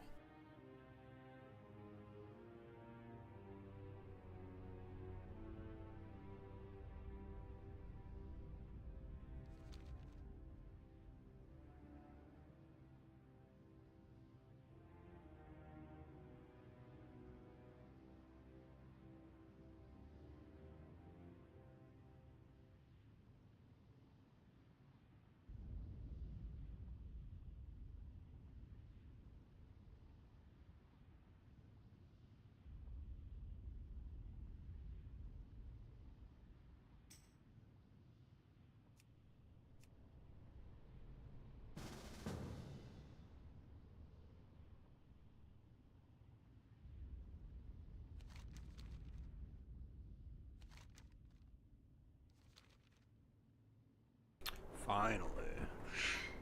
Well, we almost two-manned it. Third person should guarantee this.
Mage tank it is.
What do you need? Be safe for the Horde. Strength, go forth to victory. May your blades...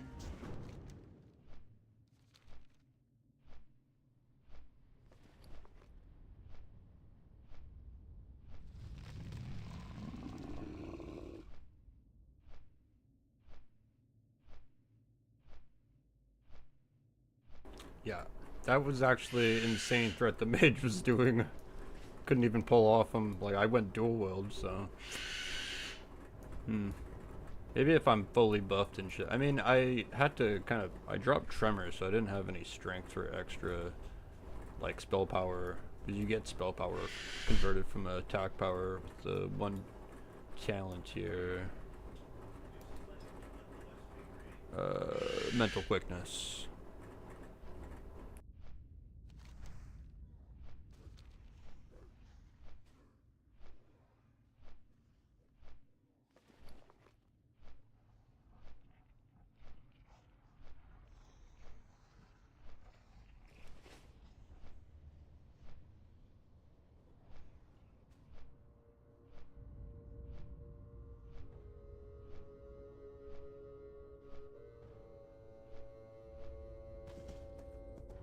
Greetings, man.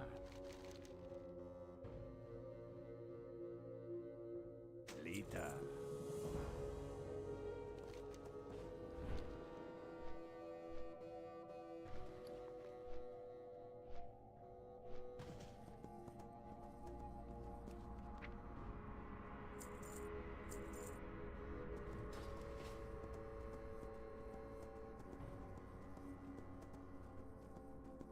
Peace, friend.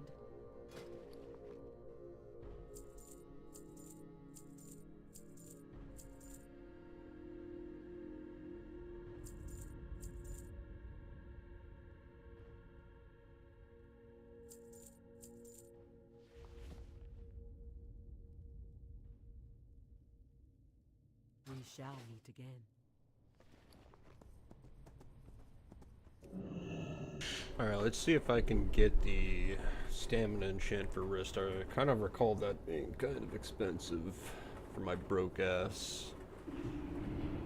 See if we can get another substantial stamina increase. I think eventually unbuffed I'll be very close, if not just a little over 12k HP.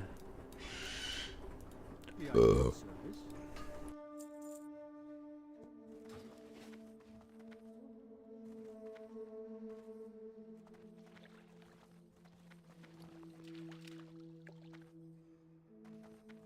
Legion will fall. Dionysaka, remember the lessons of the past. Remain vigilant. May your days be long and your hardships.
Let me look it up. There.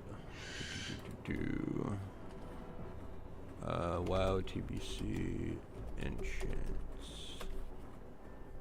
Every enchant available in Burning Crusade. This is what I used last go. What is the bracer one? Wrists. There's a fortitude one for 12 stamina. Fortitude. Alright, let's see. What's it use? Okay, I need one large prismatic shard.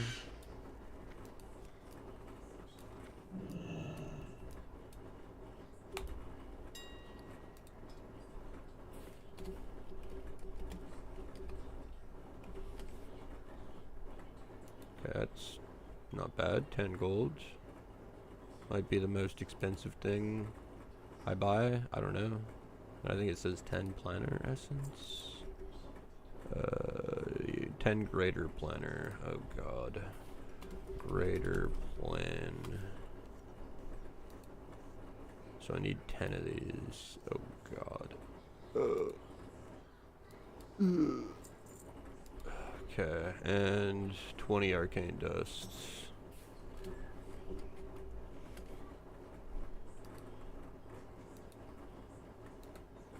Okay, that's not that bad. Didn't bankrupt me.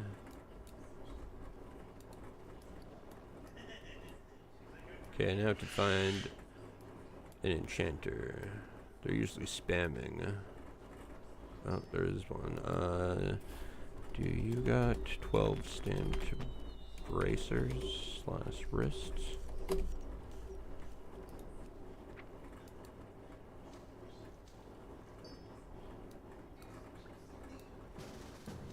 Hell yeah. Okay. Let's go. Where are you? I think I got a fizz.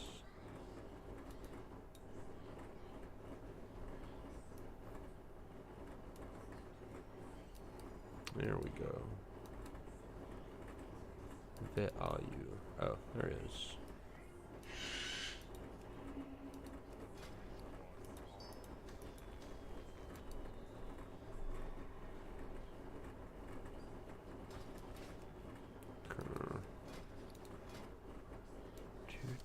I'll give you a 5 gold Tipperino. Hell yeah. TY. Alright. So we're at 11.7k HP. What else? There's a glove enchant I can put. I'd feel really bad taking this off. Some guy gave this to me for, like, it was one of the dungeons I was tanking. Like, there was like an enchanter warlock and he enchanted my gloves with 15 strength. I'd feel bad taking that off for just 10 stamina, but I mean, stamina is stamina. Then again, that's like 30% of, that's like 10 spell power coefficient.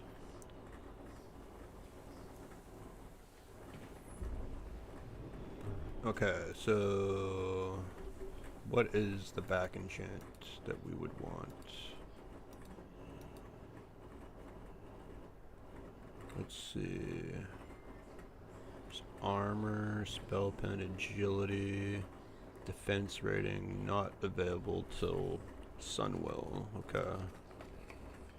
I'm thinking agility for more dodge instead of the armor, because I feel like I'm at the point, like, I have fucking Aldera Legacy Defender. Like, I'm at the point where my armor is going to be starting to be diminished and not as worth. So I think it would be better for agility to add towards my dodge. And I mean, it gets me some crit and a little bit of armor. How much agility was that? Cloak. 7 or no, 12 agility. Or maybe +7 all resistances. For cloak. How much is greater agility?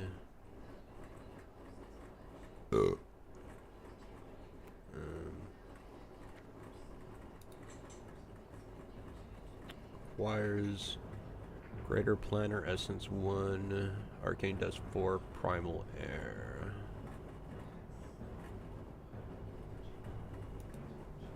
Is it worth, or should I spend the gold on upgrading my gems? I'll only be able to get one gem with this. They're like 32, 31 golds.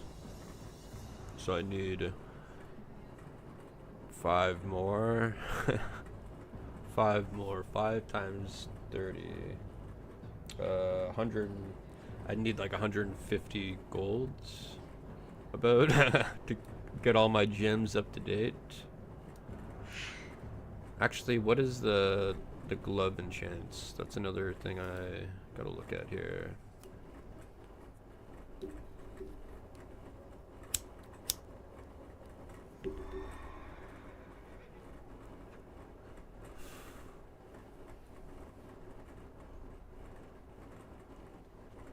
And then the last thing I need to save up is for Mongoose, which is gonna cost me like $1 bajillion or some shit. Somewhere up at like 600, 700 gold maybe is what I'm guesstimating.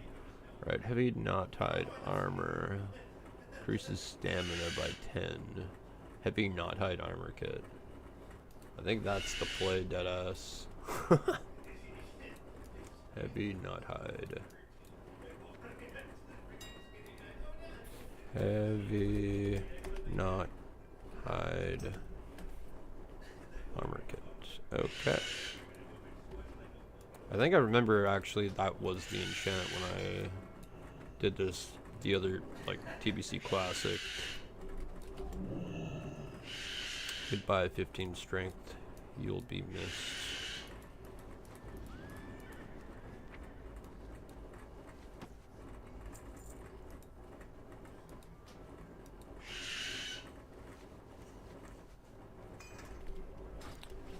Right, 11.8k. Oh, so close to 12k. There's probably a better defense ring that has more stamina. It's probably, this is low stamina because it's like shared with intellect. This is meant to be a paladin tank weapon or tank ring, but I mean, may as well also be a shaman. So let's see, we got 49 golds.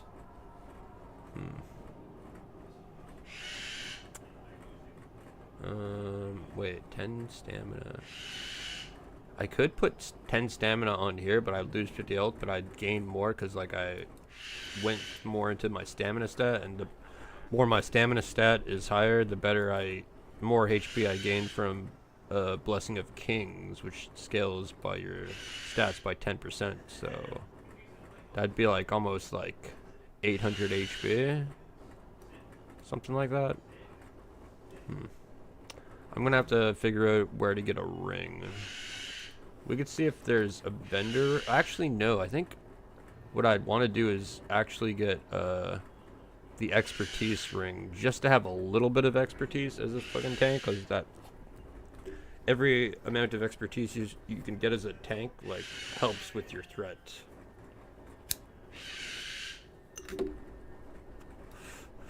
And right now I have no expertise. And like no hit.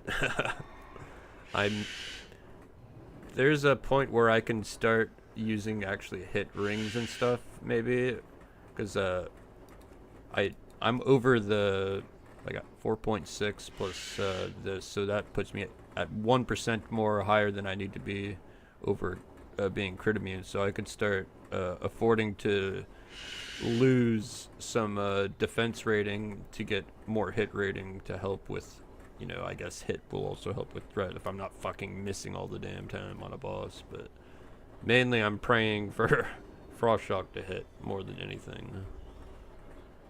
11.8k HP.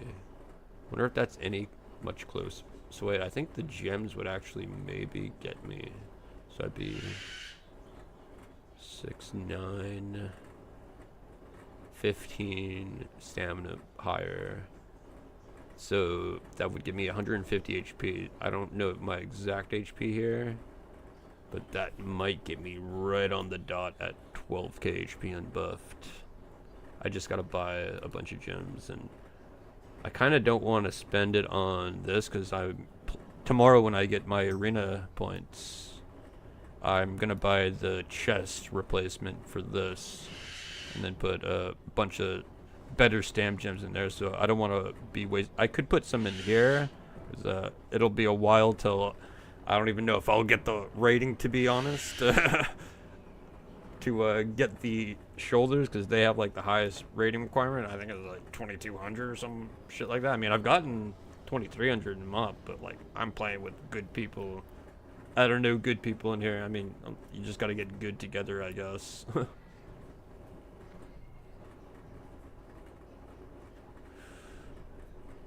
I think I seen Caperfin like showing off like I think it was a neck that had like 45 stamina on it.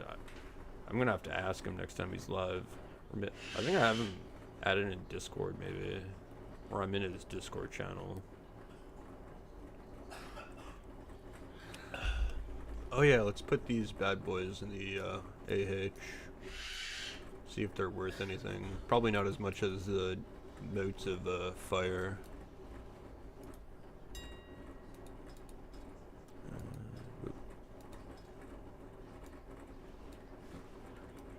9. Ooh. Making some profit here. Water's not bad. I feel like those earth ones were more farmable because like they share the same area as the fire ones, but people obviously want the fire modes because that's the most valuable thing. I forget what it's used for, but it's like the most valuable thing. I'm gonna have to get fucking mongoose on this and this, but then if I get fucking the decapitator off Prince, then I was like, oh, that kind of goes to waste. I mean, I guess you would go decapitator and then swap back to Fool's Bane. Wait, what's the swing timer on that? 2.6. Okay, so I wouldn't have to. I would be able to swap the main hand and just, yeah. It still would match with my PvP weapon, which is 2.6. I'm still gonna have to, I guess, if I want to push rating for the fucking shoulders and like PvP weapons, I may have. I mean, I don't know. Is Fool's Bane actually better? Let's go see. I may have just skipped that grind altogether.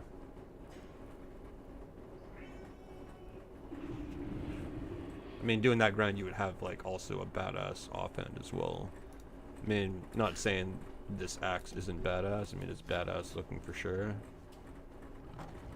It's not as badass as the Fool's Bane. Fool's Bane is 87, right? Okay, what's this? 92. Okay, I would just actually just camp Decapitator. It has crit, but then this has stamina and crit and attack power, so I think Fool's Bane might be better, actually.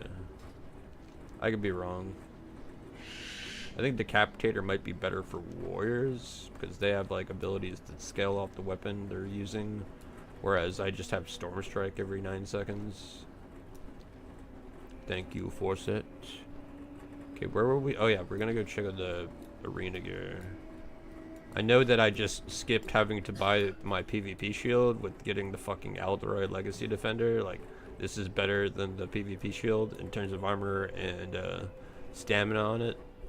Plus, it gives some hit and defense.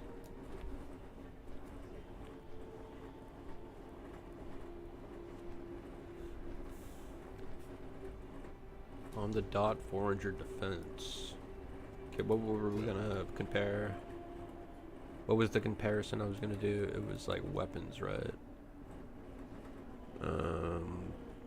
One at 2.6. That's 91. So it's ever so slight. It's almost on the same league as like the Decapitator, which would be 91, but it has like stats on it, like hit actually. So these still would be kind of bis actually, getting the 2.6 speed weapons. Looks badass too. think this is what I had last go around.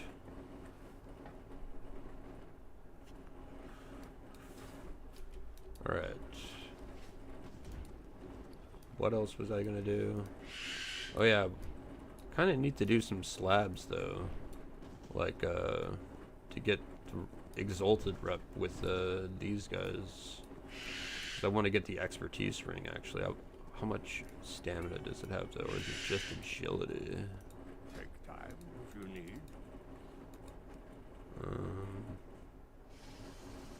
Ooh, I could use that for DPS shoulders. Okay, where was the ring? This right here. It actually has the same amount of stamina, but I get like dodge from the agility and expertise. Like, I don't need as much defense rating. I can afford to lose some for offensive stats, and that's a good amount of expertise actually. Like, I think this would be good for me tanking, because like there's times I will be going dual wield as well.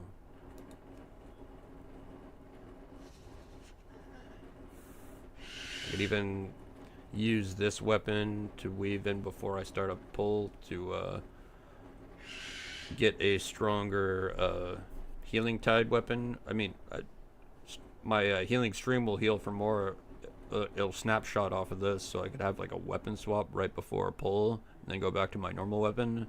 But it'll also like buff my lightning shield as well. It'll be like a 2-in-1, so I could get that as well. I don't use pole arms.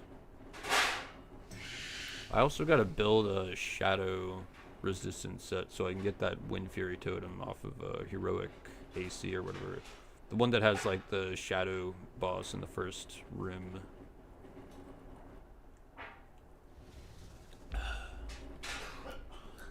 Alright, I think let's get back to questing. I mean, I'm gonna need to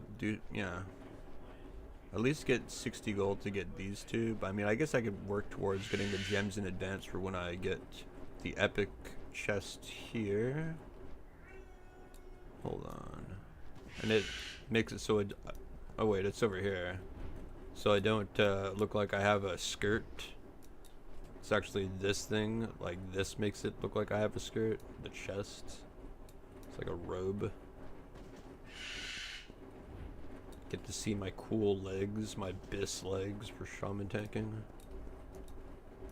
What brings you? I was actually really convenient. I got those the first week. Second week, get Alderized Legacy Defender. Pretty sure I was like world first for shaman tanking this time around. Yeah, that's not as good as the Alderized Legacy Defender.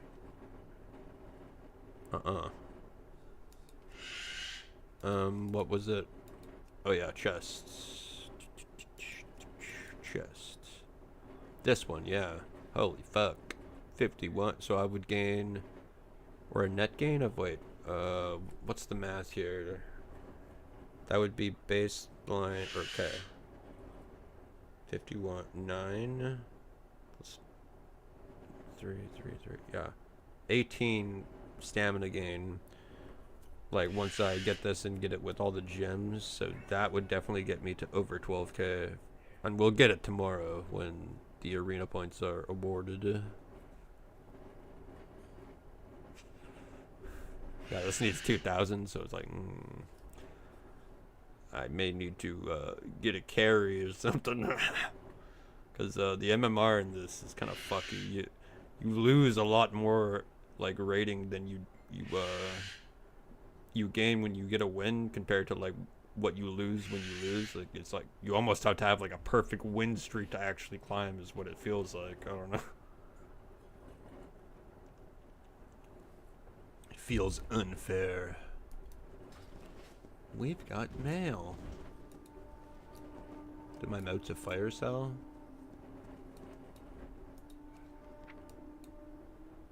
Not high blooder. So I guess farm or do quest to 150 gold to get. Then I also got to get a bit more for the 150 health enchant.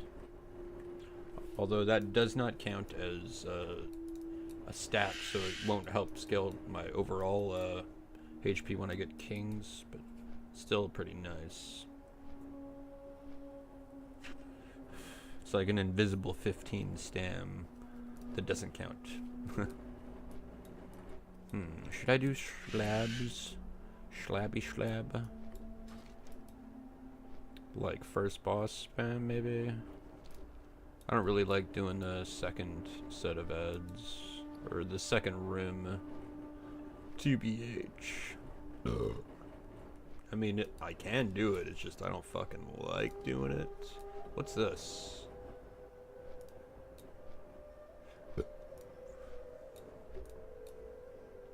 Oh, is it just like this big ogre guy for the quest? Grok. What's this guy want?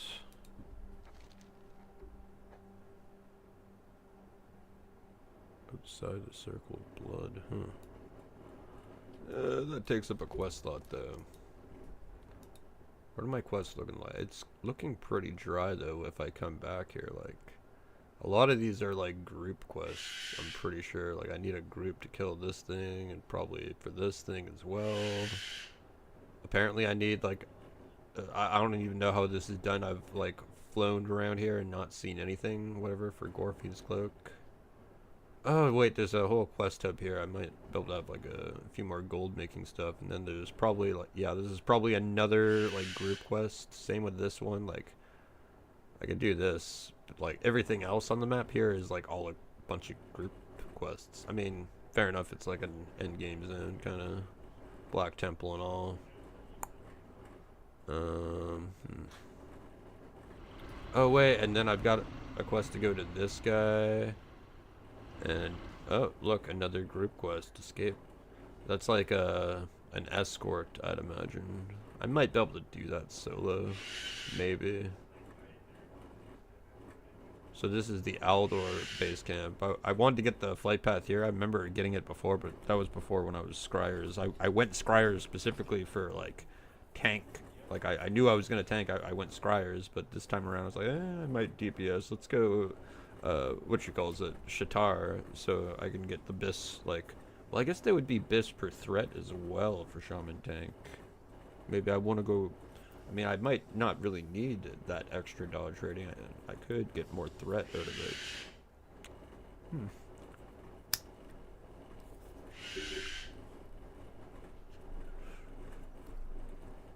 Alright, let's fly here, pick up these quests, do those quests, and go turn in this quest here.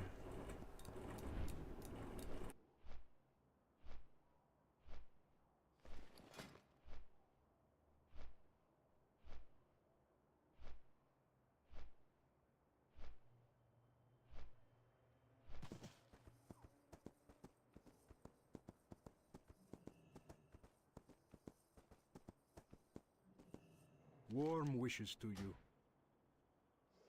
Be kind.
Alrighty, Osmonton Fang is achieved. However, what does that mean? It's time to quickly send 350 in vacation so I can get that little backpack or whatnot. So let's go zoom. There we go. Quick level 350. Something of an expert myself, mate. I didn't even know there was a combat task for that one. Alrighty, this is my maybe back-to-back, bro. We'll see. Hey, never. Alrighty. Why did I do a 350 you all asked? Don't worry, nobody asked that question because everybody knows. Missouri crafting kit, mate. Give me that thing. Alright. Yeah. Got my little chicken thingy. Alrighty, okay. Chambers of Xeric coming up. Can't lose my hardcore status there. It's going to be beautiful. We're doing it until I get a deck scroll, and that is it. Then we're hitting up the Colosseum. However, I need to start working on my mimics, bro, because I get a lot of elite clues from all of this content. So it's time to start doing clues. I don't have any of these items, bro. Split bark legs? Oh, how do I get those without going in the wildy? Do I even have dragon boots? Right, let's go get the dragon boots, and it looks like I'm getting friggin' fine cloth. Okay, I've took off my Zami item, and it looks like the blood veld isn't aggroing me. So it does look like full oath plate is actually Zamorak. Now I'm about to go in. Hopefully I don't get attacked by everything. Blood veld's looking humble. All right, nice. Okay, let's go bop some spiritual mages. Off task. There we go. Nice and quick, mate. Dragon boots.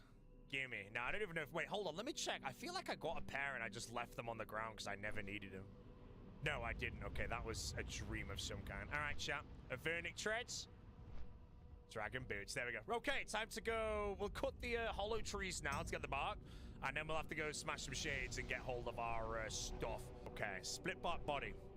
4 fine cloth and split bark legs is 3. I need 7 fine cloth. Shouldn't take too long.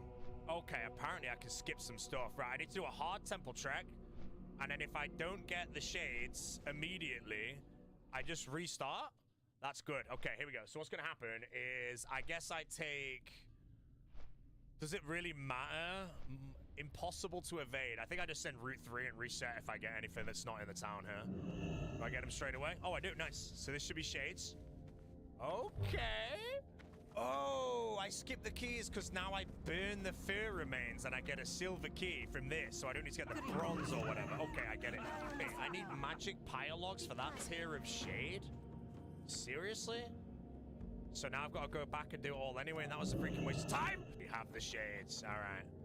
These are the same ones! The Legion's end. I'm pretty sure they were fur remains, mate. I think that we've been lied to. Let's try an easy temple track. Get me off this moron bow! Okay, here we go. Different color, please. Yes! Here we go! Nice! Right, we got our shades done. Okay, now we made the pylogs. Let's go get our hellhold on. Alright, stacking up Flamtear bracelets, ready to go. Alright, we're on champion patrol, my friends. Oh my god! So many warriors, bro! Top Duke, my boy! Look at him, bro! Oh, the wizard. Oh, mate, loot from 7 Cache of Runes coming up. Boom, boom, boom, boom, boom, boom, boom, boom, boom, boom. Wow, okay, I feel actually pretty happy about it. Nice. Okay, if I roll coins 5 times and I generally don't get any keys, I will probably be officially quitting RuneScape and I will be a full-time mate. All right, steel door gets opened by one of my keys, which is definitely at least silver. So silver's over there. And silver consists of fire shades. I don't kill fire shades. I kill... Which ones do I kill? I kill these blue ones. Hey! 1 already? Give me 2. Oh my god! 2 already. It's a good start to the day. Let's go, let's go, let's go. Good. And we're done. Okay, we got it. Let's just get more while I'm here. Oh my god, how common are they, bro? What the hell? Holy hell, bro. There's so many. Boom, man. I'm gonna use the black keys as well, man. I might as well stack them all up. Go on, this try on the moron fang. Just a spoon fine cloth. Are you kidding me? This game is genuinely a joke, man. And then just in case I ever need a black key ever again, or ever need to come here again, leave one in the bank. Okay, let's make the split bar legs. Hello, Mr. Wizard Jalasset. I will get my split bar legs, please.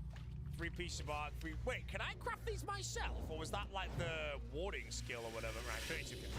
Nice. I just saved myself 32,000 gold, my friends. 32k saved. Apparently I need 2 mahogany planks to do this one. Okay, let's go do step 1 of this elite clue score, bro. I swear to Christ, after all of that, if I get some wilderness step, mate, I'll be sad. So yeah, I just realized the saddest part about this clue, man. I don't think I can take the shortcut. I have to run around every time I get it, man. Oh, I just laugh and then I talk. It's done. I wield my gear. Pause it in. Next clue. Can I do it? Oh. Alrighty, my brother. Make it easy, bro. Make it easy. Oh. mate. Okay, next step is done. Goodbye, my dear Dragon Ballax. What do I get next? Mystic Road Bottom. Bumshire! No. Elite Clue, been a pleasure, mate. Enjoy the ground. Just casually placing all these down. He's a tick manipulator, bro. That means he's actively there, or he's a bot. Will he type anything furiously? As I try and nab his chin chomper, bro. I only need one, my dude. Yeah, okay, I'm gone, mate. Thanks, mate. But this account's crumbling, bro. I get one Kanda Intelli a day. That's so bad. My name's Wilderness! Oh, this is gonna be such a shit grind now I think about it. Okay, clue scrolls are gone. Okay, my sang staff's been in the bank. It ain't doing anything when it's live. I'm gonna have a little bit of fun and use my sang staff now. Where's my rune pickaxe? Oh, it's in Moron, the other raid, mate. Right, where do I buy this thing? I'm gonna go to the mining guild. I've got to come all the way back! Oh, this is a joke, mate. I'm crumbling. I'm falling apart. Alrighty, bro. This is the most... Alright, welcome to the 1 to 28 Lucky Bag giveaway, my friends. Just pick a number between 1 and 28 and you might win yourself an absolutely handsome anglerfish, except I just ate the anglerfish and you can't get it anymore. I have a challenge mode off, map layout full. As far as I'm aware, that is a raid. It's a challenge mode raid, but not scaled. Let's go get my head caved in by Tecton. The Chambers of Zeri, released in 2017, is the first raid ever released in RuneScape. We are only after the 2 prayer scrolls, Augury and Rigor, which will help in the Colosseum before returning here later. And this is a safe death for hardcore Iron Man. All 3 combat styles are used, as well as different tools for different rooms. The raid is self-sufficient, where supplies can be dropped by bosses or ingredients can be salvaged throughout the raid or created by the player. We are doing full-scale regulars for maximum points, as these have static challenge mode layouts without the scale. 14 encounters spread across 3 floors until the final boss, the Great Old. In the first room, we have Tecton. The strategy is to lure him out and strategically run around him to avoid his hits. If he goes back to his anvil, we must dodge the flying sparks. Crabs is our first puzzle encounter. Crabs change their color depending on our attacks. Using a hammer, we stun it at the path of the light orb and then position ourselves so the orbs hit the crab and bounce into the crystal to neutralize its color. For the ice demon, we chop logs and light braziers. Once the demon frees himself, use an ember light while praying magic and moving in a diamond rotation to avoid his rocks. Shamans are the last encounter of floor 1. Using range, you can either trap them or continually move to avoid their jumping mechanics, globs, and purple detonators. The first encounter on floor 2 is Vanguards. You must kill all 3 at the same time. If one dies too early or their health bars get too far apart, they all reset and heal. Following Vanguards is our penultimate puzzle room, Thieving. Open chests to find grubs, then feed them into the trough so the scavenger moves out the way. Vespula. With the use of Redemption, we time our attacks so we can kill the portal without dealing with the other mechanics. Our final puzzle is Tightrope. We can kill the mages and the rangers and then cross the rope to get the key to exit. The final floor consists only of combat rooms, starting with Guardians. Using a pickaxe, we flinch by stepping back after every hit to avoid being crushed by their stone slams. We switch to range for Vast and Hysteria. Strategically moving to avoid his boulders, we attack when we can until he reaches a crystal. Crystals heal Vasa, so we need to use a stab-based melee weapon to break the crystals quickly. We use range again for the Skeletal Mystics and kill them one by one. Our final encounter on floor 3 is the Mutterdile. You can freeze them using a Zamorak Godsword at 50% to prevent them healing on the tree. I don't have this, so we will cut the tree down and then just DPS them. Descending to floor 4 arrives us at the final boss, the Great Olm. It is a dance of 3 different special attacks in a cycle of fire, acid, or crystal. In a solo, we have to run the head to force him to turn, effectively skipping these attacks, and we must kill the mage hand before the melee hand. In phase 3, his hands must be defeated at the same time. Once the hands are dead, we use range for the only time in this encounter. Attacking Olm's head, we dodge falling crystals while navigating across the room in order to attack the boss 4 times for every 1 time he attacks us. All his specials are available at this time. Upon Olm falling, only a chest What am I remains. waiting on? I thought there was supposed to be something here, or was it on top? This is the only Oh, is reason that? why I That's it, grinded the right? phone, bro. Oh. Texon. Oh, And do I'm they gonna be walk honest, bro, around? this is my Oh, first come impression of on. fucking Texon, mate. Or is that the And escort I'm quest? absolutely crumbling him. Oh, mate, he didn't even reach the anvil. He didn't even reach the anvil, mate. Holy! This stuff provides such an endurance boost during raids. I've been using Holy as a better alternative to energy and soft drinks. The energy range features a new cap for a sustained 4-hour caffeine release. There are so many bold and intense flavors to choose from, like Frosty Fox, Lemon Lizard, and Apple Alligator. All natural flavors and 0 sugar. Visit the site via my link in the description or the pinned comment, and you can use code BODY5 for £5 off new orders, or BOTY for 10% off any orders over £50. I recommend the starter set to give you a taste of all their ranges of energy, hydration iced tea, and the milkshakes. This also includes a thermo shaker to keep your drinks cold for up to 12 hours. A huge thank you to Holy for sponsoring this video. It's been a great addition to my grind. Overload, prayer enhance, anvil no more. First try, bro, mate. First try, bro. Just unbelievable, man. Whoa! Tile markers on the screen. Look at this, bro. We're washed. Alrighty, bro. Not bad. Any combat achievement? Oh, no, I already did that. I failed playing with lasers. Why do I feel like I did that, like, absolutely forever ago, mate? Give me that energy wall, bro. I'm praying at it, mate. No one could stop me. Okay. So, the tech here, what is it called? Is it like Ice Demon Milk? What I'm going to do is I cut, I think, 6.5 full inventories, which is 28 kindling, and I drop them all by ice. And then I pick them up and I light. And it's actually very much worth the time in order to get purples. So off we go. How many points am I getting? Bro, I got like 1,000 points a burn. Look at them all, bro. The points. Oh, man, I just teleported to 9,600 points, mate. Beautiful. Perfectly balanced, 3 points. Ignore all that inventory, everything's a catastrophe right now. I am really trying to work out how to play this game. Alright, bro, okay. At least I'm learning bits, I'm learning bits. Bro, the lowest hits of all time, mate! When I don't bring my stamina potion into the raid. Stop hitting bad. Come on, man, I'm 50% run energy, bro, and I'm already at the end of the kill, man. It's not looking good, bro. Come on, bro. You can do it. You can do it. You can do it.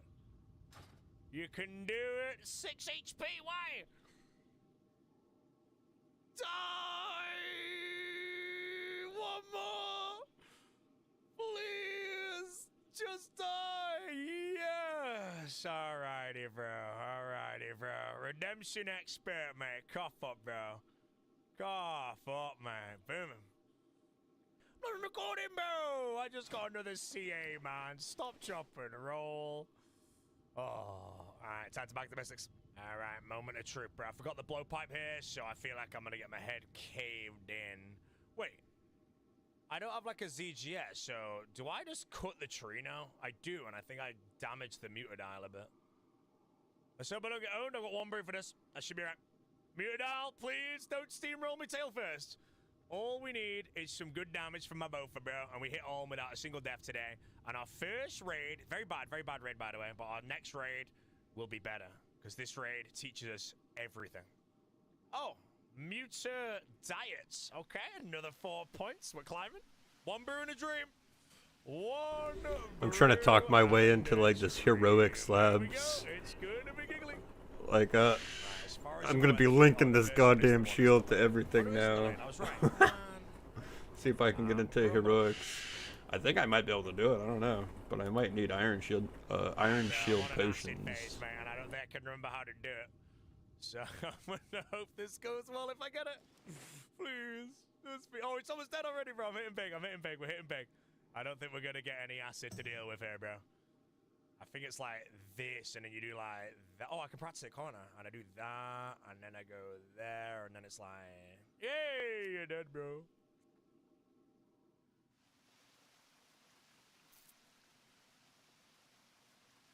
Okay, if I had 100% spec here, I think you just start on the melee hand here. Do you start on the melee hand these days? Can't remember how you do this shit. Oh, I'm just doing 4-0. I think I'm gonna try and go for tanking some shadow labs, actually. Try and do 2 boss spam. I think it's like this. Can I remember how to even do this thing? Oh my god, bro. Here we go. The 4-0. Goodbye, Overload. No, you moron, Overload ruined my... I was on pace and everything was going good, bro. Nah, I ruined it, mate. I hope you find something useful. Wait, I'm gonna crumble it. Bit of crumble. Just a bit of crumble, chat. Just a bit of crumble. If you moron!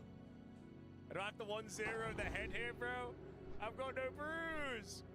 I've got nothing. It's alright. It's the first raid. It's the first raid. I was 77 HP. Maybe higher if my sang would like to hit something. Shitty moron. Oh, shit. It's not that. Oh, no. Oh, no. It's okay. It's all part of the script. It's all part of the script. Don't worry. It's all part of the script. You can easily hear the script right now in your head. Go. I need to do 1-0 head phase and not die, bro. Here we go, man. Focus up, streamer. 1-0 head phase. And we claim. Ah! No! I'm already crumbling. Come on. 32. Die! It's like a 14. That is a 14. Come on, the thralls don't work. 12. That's 12 XP, not a 12 damage anymore. Thrall, do it for me. You're dead, noob. It's not actually dead. Oh my god. Just tank it, just tank it, just tank it. It's dead. It's dead. Boom. First CM raid. Perfect home. Wait, that was perfect home? Was it? I feel like it wasn't, but I don't know, bro. Oh, mate, that pure essence is so nice, bro. That essence is so nice. Alrighty, bro. Raid number 1 done. Very goggly, but we learn. Next raid will be better. Oh, this is gonna go so wrong, bro. Wait, what am I meant to be doing? I'm meant to be on the other side. Ah! Oh my Christ! I hate the crab room! What? Redemption. Still in the game, still in the game. Redemption again, redemption again. Okay, hold it together, hold it together, hold it together, hold it together. On the drop. No purple, 4 HP, mate. The hardcore is once again still alive. What is this, man? Dynamite. Pile of turnips. Oh my god, playing with lasers, mate. We got it. We got it, chat, on the 3rd raid. Not bad, eh? Most people get it on the 1st. Some people like Oblivion get it on the 30th. Together will fall. The hell did I just get? I'm gonna be honest, I don't even know what that one is, but I'll take it, mate. The Vanguard today. Beautiful display. Nothing, unfortunately, but that is okay. If I ever get nothing, by the way, we are actually hoping we get the, wait. Not so special lizard. The Olm performed its lightning columns attack. Nah, I'll do that later. Man, I'm barely even moving my cursor, bro. My character just like, apart from attacking the ice demon, my cursor doesn't really move. The character's like movement brings my, no, but it brings my cursor to the next location. My cursor's basically stationary there. I like it. Oh, it's ogre. Maybe we get a double jump. 0 jump. 0 jump. Professional RuneScape player. I can do this. Shaman expert over here. Legend of the shamans. One of the greatest shaman killers this game has ever seen. In the flesh, bro.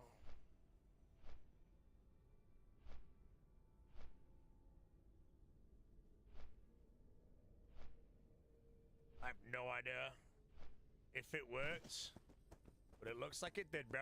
It worked, man. Hey, I'm enjoying it, bro. Bro, this account is 68 days old, man, and I'm only just starting the Chambers of Xeric, bro. The first raid in the game. I feel like the reason, though, is, again, the Royal Titans, like Deadeye and all that shit, kind of is that little benchmark between Rigor. If that didn't exist, you would come out forever ago. Bada boom boom, almost down. Number 4, it's a white light. Ancient tablet would be great, and that's exactly what we get. Beautiful, okay. Emeralds kind of trash, no need for them, but at least now I can teleport back whenever I need to do a farm run. So let's go. Chuck that on my Xeric's talisman. It jumps, so be it. Holy shit, a shaman just rolled a jump and did not jump, bro. That's a rare. Oh, I'm dead. There goes the hardcore, bro. There goes the hardcore, man. Oh! Not a group, no dead hardcore. There we go, he's down. No purple today, though. Raid number 5. Teak Planks Gold Ore. Garbage. He's done. It's a white light to end our day. Wait, 42k points. Oh, personal best, though, 35 minutes, okay. I swear my points were 50k on previous. Did I die somewhere? Oh, I died of a spewler, didn't I? Yeah, we don't talk about it. It's a new day. I've just woke up. Apparently, rope skipping is worth, so we need to go make a load of phoenix necklaces, bro. So I'm gonna have a lot of fun with this, mate. I've already got 13. We're gonna make some more. How many diamonds do I have? Oh, I've only got 3,632, guys. You know, I'm running a bit low. Closest anvil in the game. Edgeville? Priftinus? I don't know. Going to Moron Deep Fin, bro. I'm one sailing, mate. The thing is, though, I said earlier, I need to do elite clues to get my mimic, and there's a lot of sailing steps. And if there's a sailing step that's free, I think I'm gonna have to go and start sailing on the hardcore.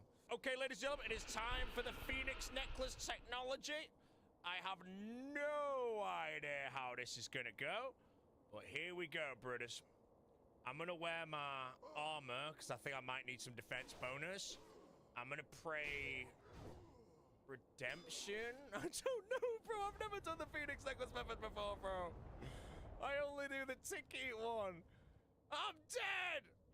It didn't even work, bro. Oh, I'm washed, mate. All right, bro, round 2. Apparently I need to pray range. Piety on. Go. I don't have mage gear right now, so I might get cooked again, bro. Please don't die. Yes. Professional player? Professional player? Oh, my God. Why couldn't that have happened first try? Then I would have looked good at the game. Instead, I had to die first. Yeah. Not bad, not bad. Always use the 1 HP. How do you do it again? Right, I cross over 1 HP with redemption on. Oh, you have to activate rapid heal, though, as you pass the other thing. And then you come back, you drink a brew and wield the Phoenix Necklace and then cross the rope. That's correct, right? Assuming the brew is your ticket. Mate, shut up about the free-to-play pickaxe. Is he dead? Oh, collection log popping is on? No, it's a combat task, you stupid moron! Oh, I turned the plugin on. Not the plugin, sorry. The collection log pop-up. So as soon as I get a purple, it's going to pop up on the screen. And I had a shitty CA, man, on the first one, bro. A not-so-special lizard. I don't even know what that is, bro, but it took me 7 ohms to get it, so thanks, game. Start the recording. Let's get a nice melee throw. Chong his head. Wait 2. Click back. Bash. Instantly run round. Stab. Alright, bro, round 2. This time I will not die, right? 26 HP, Phoenix Necklace on, prey range. I've got my crystal on. We are going to proc. Come back handsomely. Beautiful place, man. That's what we like to see, bro. The Hakurai man is beautifully intact. Move on with me. No! It's right, I got it tick perfect. Just brew just in case. I had to brew that just in case, just in case. Dead! Collection log slot pop up, here we go, bro! No! Wait! I swear to God, bro! Give me some prayer experience. Here we go, guys. Get ready for the deposit of the century. This might receive recorded proof of being the legend. Look at that, man. Boom, boom. Everything gone. That, my friends, is called skill. Am I right in saying, I'm asking about it, if Fassa goes to this southwest crystal first, you get 19 ticks, so you have to miss a shot? Is that a thing? Because I feel like I can get 5 Bofas normally, or 4 T-Bows, but that one I feel like I can never get it. Unless I'm shit at the game, actually. Insane movement, bro. 99% of players lose health that. Oh, bro, my Bofa's cooking him. Oh, he's dead. No, he's 1 HP.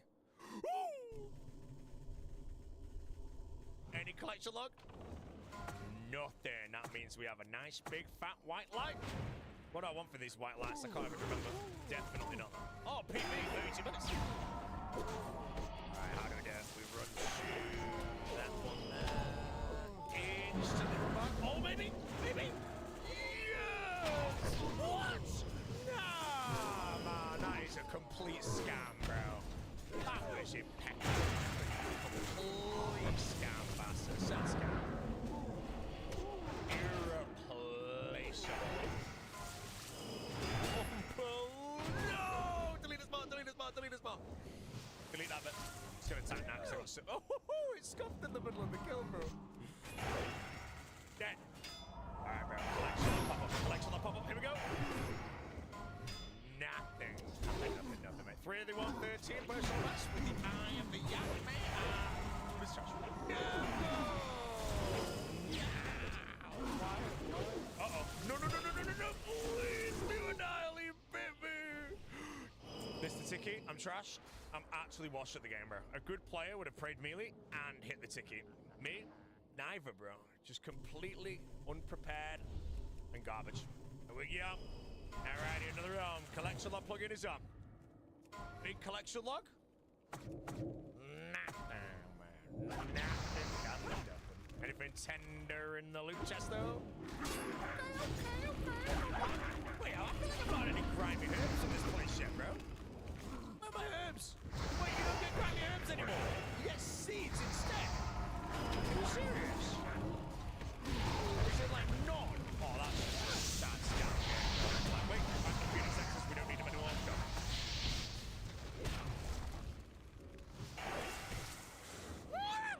Explain to me why.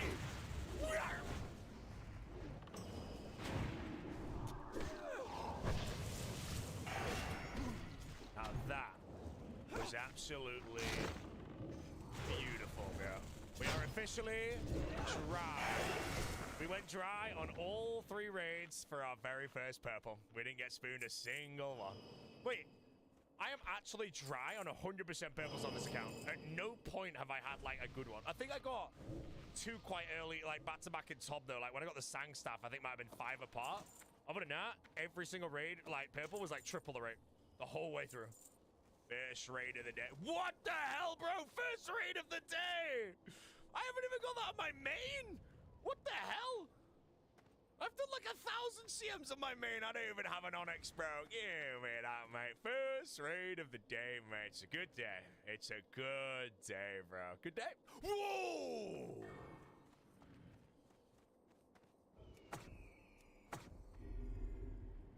Fucking mind of their own. No, I swear to Christ, if you heal a tree, oh my God, man, I hit so many zeros, I panic clicked it, makes with shitty crocodile. I don't give a shit, bro, just, like, oh my gosh. Oh, yeah. Alrighty, collection log, here we go. Something, arcane press scroll, alright, beautiful. Okay, first purple done, right. Now, the reason why I'm happy about the arcane, obviously it's not a dex, is I kind of wanted to get the arcane first, so now that I'm forced to get both of the prayer scrolls, and there he is, because now I can still get the dex. If I got obviously get the dex first, then grinding the arcane's better, but now I have to grind the dex out, so we're happy with that. Let's roll. First purple coming in, raid number 23. You piece of shit! It's okay, guys, Bowie said calmly. Hello, how you doing, Stacy's? Welcome to the... Never purple. And I turned my collection on pop them off, so I didn't get baited by that, man. That would have baited me so hard if I hadn't. T-flanks and 25,000 pure essence. Don't tell me my raid's in the bin, bro. Oh, no. Is it actually in the bin? GG, RIP, GF. Yeah, game's trash anyway, bro. Oh, man. Well, time to do a new raid, I guess. Woo. Oh, no! Please, Dial. Be merciful, yes! All calculated, all calculated. Oh, pure spam, bro. Heard you're gonna eat some meat at Cambridge, bro, and you've been a fake vegan this whole time, man. Honestly, it's kind of disgusting, in all honesty, man. I'll eat the meat for you, bro. 12 run energy, please. I need a big bow. I'm begging. No. 8 run energy. Come on. 6 run energy. Die. No. 3 run energy. Is it dead? Yes! Alrighty, Vespula. You may have turned me into a walker to the door, bro. But you died. It is a sad day, though, my friends. Okay, we finished that for 37, no purple. But today is the end of the Eye of Ayak. 65 charges left on my Eye of Ayak. I need to uncharge it. And I now need to officially charge it with runes, I believe. My demon tears are completely gone. I've used every single one. And he's treating me well. Now, I do have 12,000 still in the bank for whenever I need to upgrade my shreds. But I'm going to now should be able to put in 10,000 charges for 20k death runes and 10,000 chaos runes. It's so expensive. No! Come on, bro, please be merciful. Humble. What the hell was that, man? Thanks for playing, bro. Oh, it's about damn time, bro. Please don't die, Humble. Yes. Never. Oh, I got Dark Relic though. Dark Relic is better. Oh, finally. My first elite clue in 71. It's been that long. Alrighty, Sherlock, my bro. How we doing? My dear sir. Activate chivalry. Thank you very much. Craft a nature rune. Okay. Oh, man. Do I even have a nature talisman? I don't want to go for the abyss while I'm streaming, bro. Please. Yes. Alrighty, bro. Step 2. Don't give me a load of junk, please. Where's that? Pirate's Cove? That is not a load of junk. Is there someone... Oh, it's a clue. I thought someone was actually training on the moss giants there. I don't have a telecrystal on me, bro. I need you now, Jogo. Alright, bro, we're doing good now. I'm on step 3 right now. Oh my god, that's like the easiest step in the game, bro. Please. Alright, mate. This is step 5. Yes, that's easy. I just used my minigame telly, though. I have to run all the way there. What's the fastest way to press control? I can't think. I was singing a Gordon around. Wait, can I travel for free? I don't care. I'm picking bananas, man. I genuinely don't care. I should pick one. Come on, I can sell something to the shop. We can sell something to the shop. We're good. Right, come on, bro. Give me a casket. Yes! First elite clue. All right, there we go. Beautiful. So I need 25 to guarantee the mimic, but I can RNG the mimic. I don't think I can enable the mimic until I get it, but this is the first one. Oh! Nice. Oh, I need to enable it. Okay. Let me go turn the mimic on. I don't know if this counts as a mimic, by the way. Maybe it does. Am I done off the one clue, bro? I hope I am. Where's my little memoirs thing? How do I do this thing? Okay. I seek the challenge if the mimic will test my no. Now, I know for a fact that... Wait, let me make sure I get this correct there. But I know that as soon as I do this, I can't fight the mimic, so I will need to get another one. I like the mimic challenges. There we go. Now, I can't do that before the glue, so I now have to open this and get some trash, man. Okay, it's genuinely a massive sack of shit. As far as I'm aware, 0 beginner, 0 easy, 0 medium, 0 hard, 1 elite, 0 math. That is the first clue on the account. 70 days, 3 hours in. Very first clue. Oh, noob. Thanks for the loot, bro. Oh, Lord, but what the hell? Chambers of Zeric Master. Okay, thanks for the point. Alrighty, we milked a bit. There you go. That's the most purple milk ever, bro. First raid of the day we get. Oh! Oh! I'm on here rocking through. Yeah, at least give me the friggin' neat. Actually, no, keep it down, bro. I need that for that clue scroll. Oh my god, we got it. Torn press scroll. 84th raid. Preserve. Unlocked. I now only need a dex. And my rare book is complete. Alright, first raid of the day today. Recorder wasn't on again, deja vu. I don't know when I got my first preserve. I did actually record it. I've got 4 now. So I think I got like 4 preserves after like 87 raids or something like that. Right, can we do the clue? North of the Ortus Farm. What the hell is that? Get it, bro. It's like I can do it. How close am I though? How close am I? 4 steps, right? This is a long step. Yeah. Alright, I'm pretty sure this is going to be the last step. So, please don't be something I can't do. Zulra, right? Yes, I can do it! Ooh! Man, it's just embarrassing, bro. Oh, man, there's something I can do. That's a live stream, I'll tell everyone, bro. Yes! Drink! Preserve! 77. Go to the game. Okay, here we go. Right, elite clue number 2 of the account. Now, I don't care for any loot whatsoever. I don't care if it is 30 scratch. We want a mimic. Go. No mimic today. I got a master clue though. Should I even bother attempting the master clue? Oh, mate, 19 summer pies? Bro, I wonder if they come in handy somewhere. I don't really know, but although I can just use the short core or anything, but hopefully my summer pies come in handy. Are you joking me, bro? They're like 1 in 400. What is this log? 2. Cryptic clue, Shellbane Griffin. Kill the Shellbane Griffin. I really should, but I just cannot be bothered right now.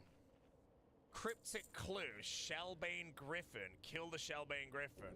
I really should, but I just cannot be bothered right now. I like my one sailing pure, bro. Look at me go. Alright, bro, 18 roulette. If this hits an 18, game is a genuine scam. Humble. Rate number 100, bro. And this is our log, man. 3 arcades, 4 swords, 7 relics, 2 onyxes, and nothing else to show for it. And all of these are, well, I died on this raid actually, but these are like 50k point raids. So I'm on 5 million points right now, roughly. 3 purples, man. It's all good. We go again. Nice. Okay. Include number 3. We want to mimic. Everything else is trash. I mean, interesting. Alrighty. Number 8 of the day. Oh my god, it's purple. Yes! Oh, finally, bro. 110 Chambers of Xeric, bro. 51,000 points on average. 5.5 million points, 4 purples.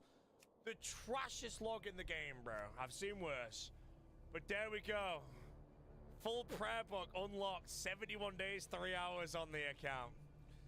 It is time to do something that I've put up for a very, very long time.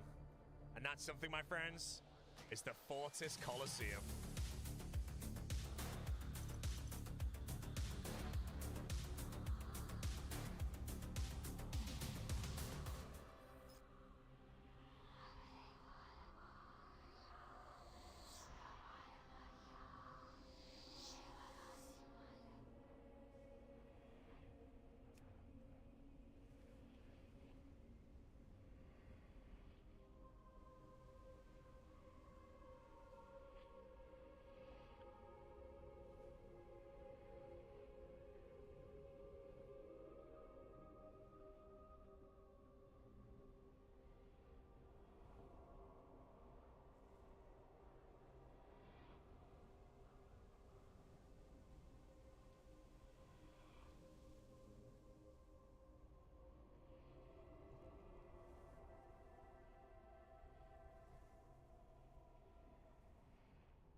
Man, this bitch hits hard, but I mean, I feel like I should have let the druid get some hearts rolling on me first.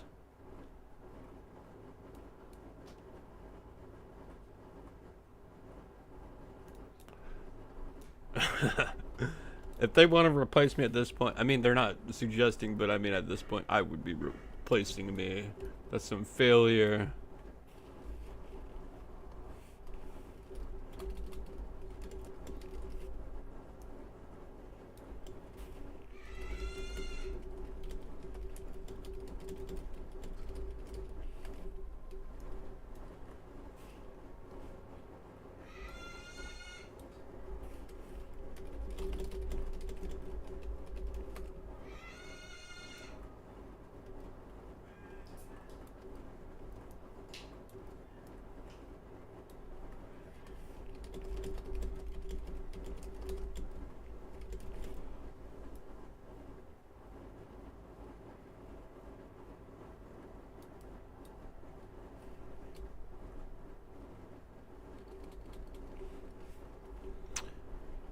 I was gonna say, if you guys want to replace me, go ahead. I feel bad wasting people's time, like in these 5 minutes on heroic. It's kind of why I avoid doing them, but I mean, we get some footage and some realism of like how hard is it to shaman tank a heroic. Brosiv's dead here. Here, I'll get him, so I don't have to run. He almost made it.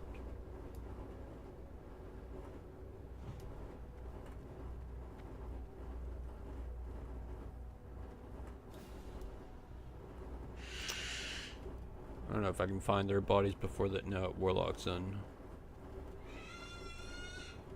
Yeah, I guess, like, I really gotta respect that fucking demon lady and, like, Shami Rage right off the bat. She fucking hits hard. It could, but I just need to pop Shami Rage before she even hits me.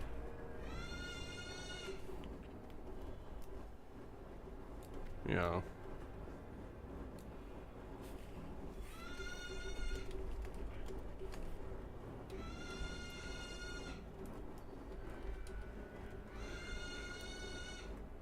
Pretty sure that's what I gotta do.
Which mob?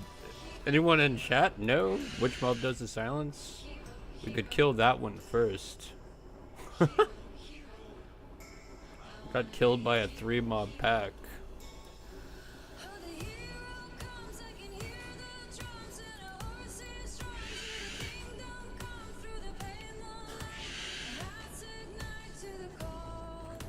Unlucky, unlucky.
Well, we tried, but that's not one I feel very comfortable tanking, is Ocarina Crypts. I don't like that room. Didn't like it on normal, don't like it even more on heroic. That was kind of rough. I mean, we killed the first boss, so it's kind of technically possible to, like, tank heroics. It's just gotta be, like, I really hate wiping and wasting people's times, honestly, so... The Warriors, like, I gotta bail in 38-45. I don't think we're gonna be able to beat this. And it's like, yeah, fair enough. Alright, Horde Auctioners. What do we got here? I think I have enough to buy both my stamina gems, and we could call it like a nice, good stream, Will that bring us to 11.9?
I remember there being a trinket here, or not a trinket, it was like a totem, I think.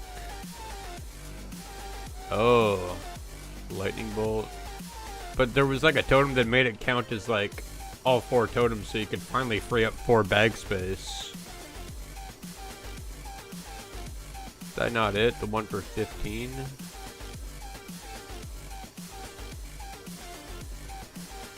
I remember I had this shield on my last shaman tank, but we just skipped it altogether for Alderite Legacy. Fuck the shield the shield, what would be the world? The word, not world. Is it worldo? Progression. Shield progression. All the way to Abyss from like fucking Dungeon Blue Shield.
still 1.8. I'm thinking, like, once I... Well, actually, no. I don't know. Maybe doing that for all of these would get me to 1.2k, but I'm not going to waste, like, 90 gold on gems for this one. I'm going to replace this tomorrow, so, yeah.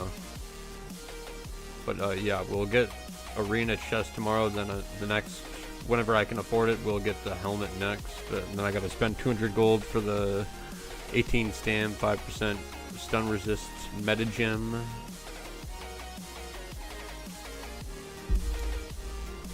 And I'm gonna have to look and see where I can get a better, more higher stamina ring that has defense on it, preferably instead of like a PvP ring. Like, I'd rather get another defense ring, but we're already above what we need in defense, so I can afford to lose about 1.02% defense rating stuff to like still be crit immune and get some like extra hit rating in there for threats. I definitely still need to do Shadow Labs for sure for lower city rep, or am I? No, it's Shatrath, right? Where's that at? Horde Outland, Shatrath City, lower city. I got it. Yeah, I'm a little over halfway there.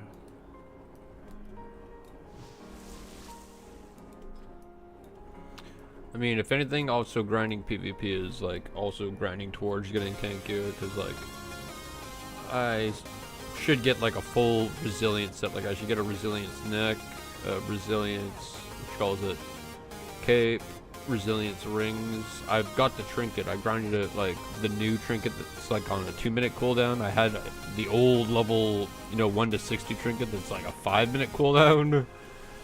And this one has resilience, so I could use that with this. Someone whispered me.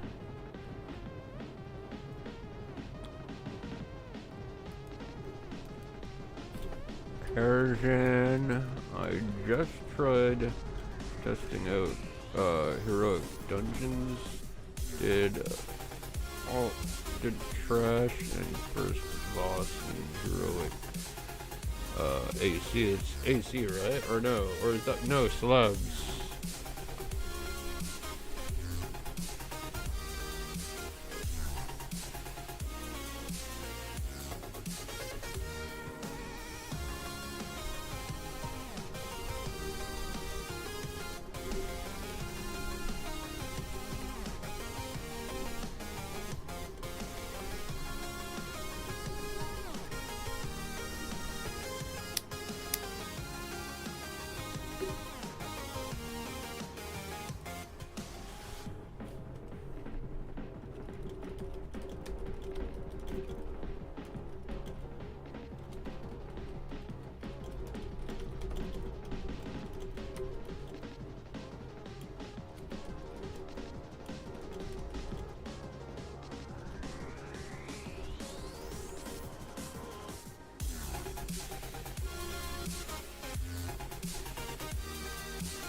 Alright, but yeah, let's call it a stream.